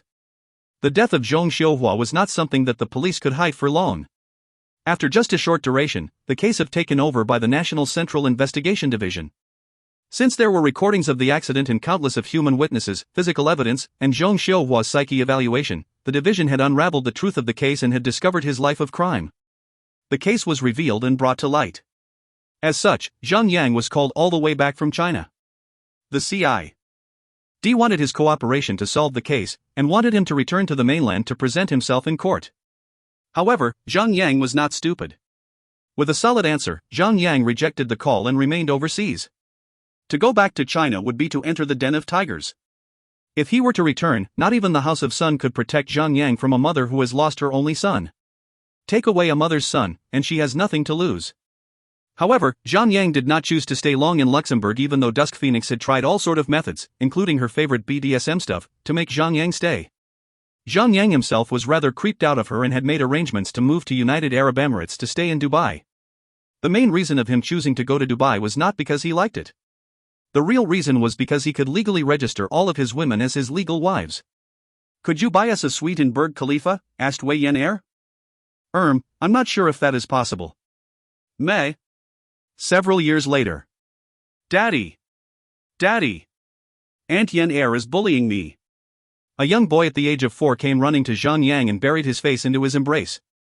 Zhang Yang lifted the boy to his face level and comforted him. No sooner than that, Wei Yin Air reached Zhang Yang, panting and wheezing in pain. You sly little brat. I'll have your butt smacked later when Zhang Yang is not at home. Zhang Yang sighed. Yen Air, you're not getting younger, you know? It's been years since you last dated someone. It's really time for you to find yourself a guy and get the hell out of my house. You're seriously making so much noise in my already cramped up house. Nishi shishi. Aunt Yen Air is a flatty chesty. No man would want to marry that flatboard, said the little boy after he was sure that he was safe in his father's hands. That little playful boy was the son of Zhang Yang and Haning Shui.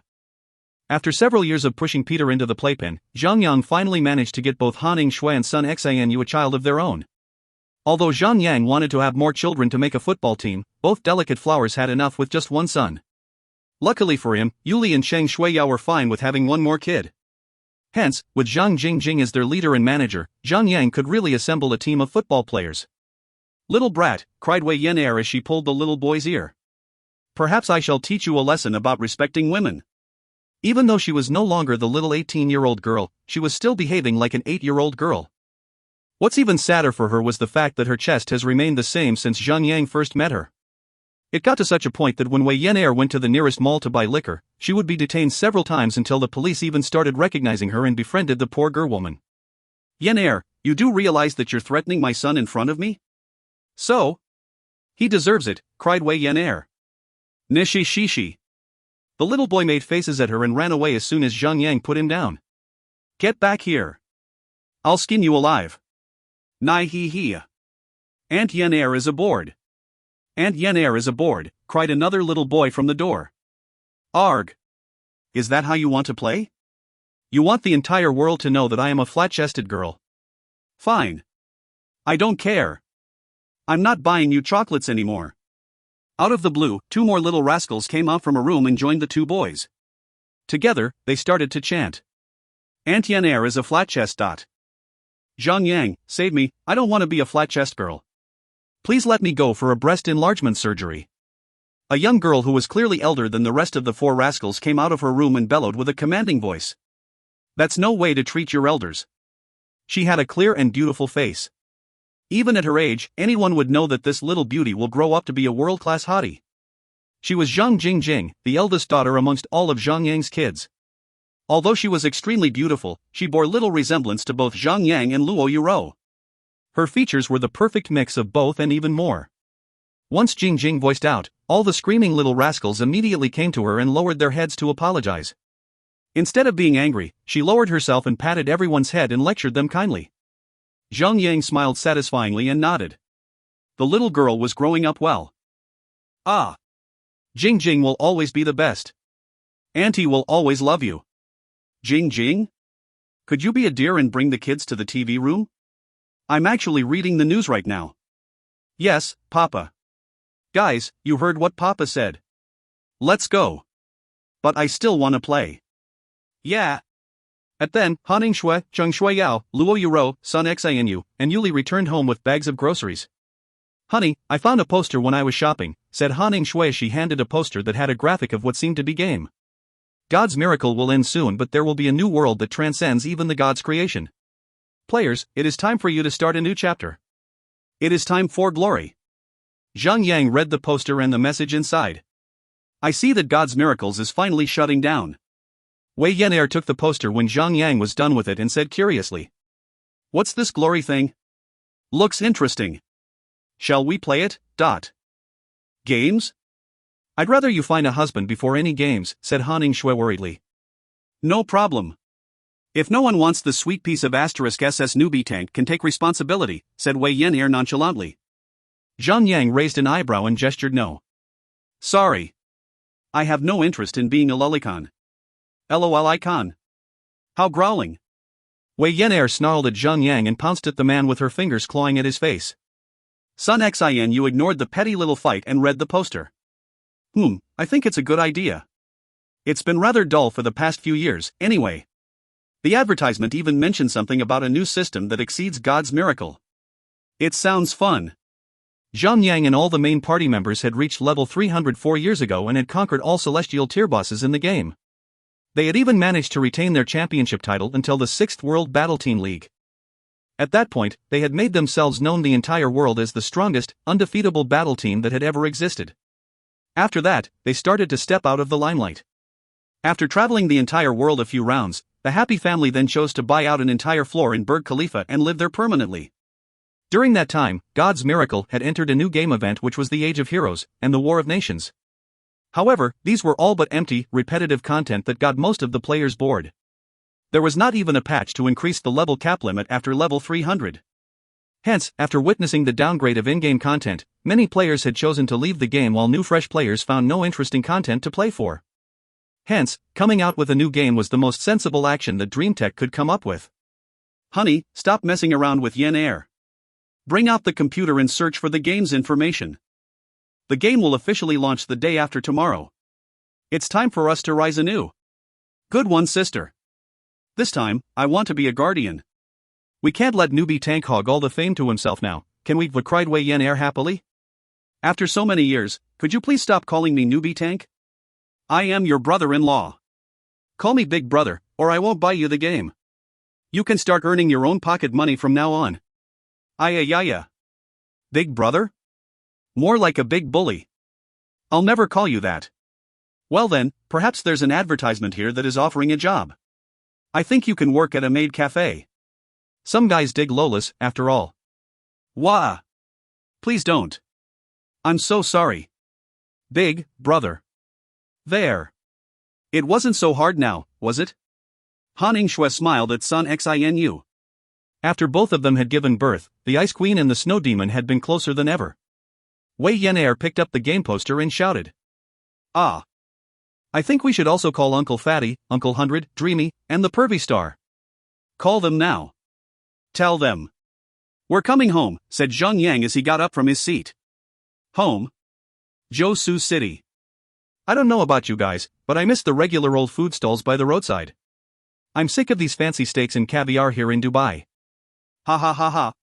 Let's go home then. Jing jing. Pack your stuff. It's time for us to return to the motherland. The end. Author's note. Hey guys. This is my first time writing a gaming genre novel. I had realized that I'd made a few conflicting settings in the story, like not being able to dodge skills in certain attacks. The problem was, I have no idea how to balance the skills.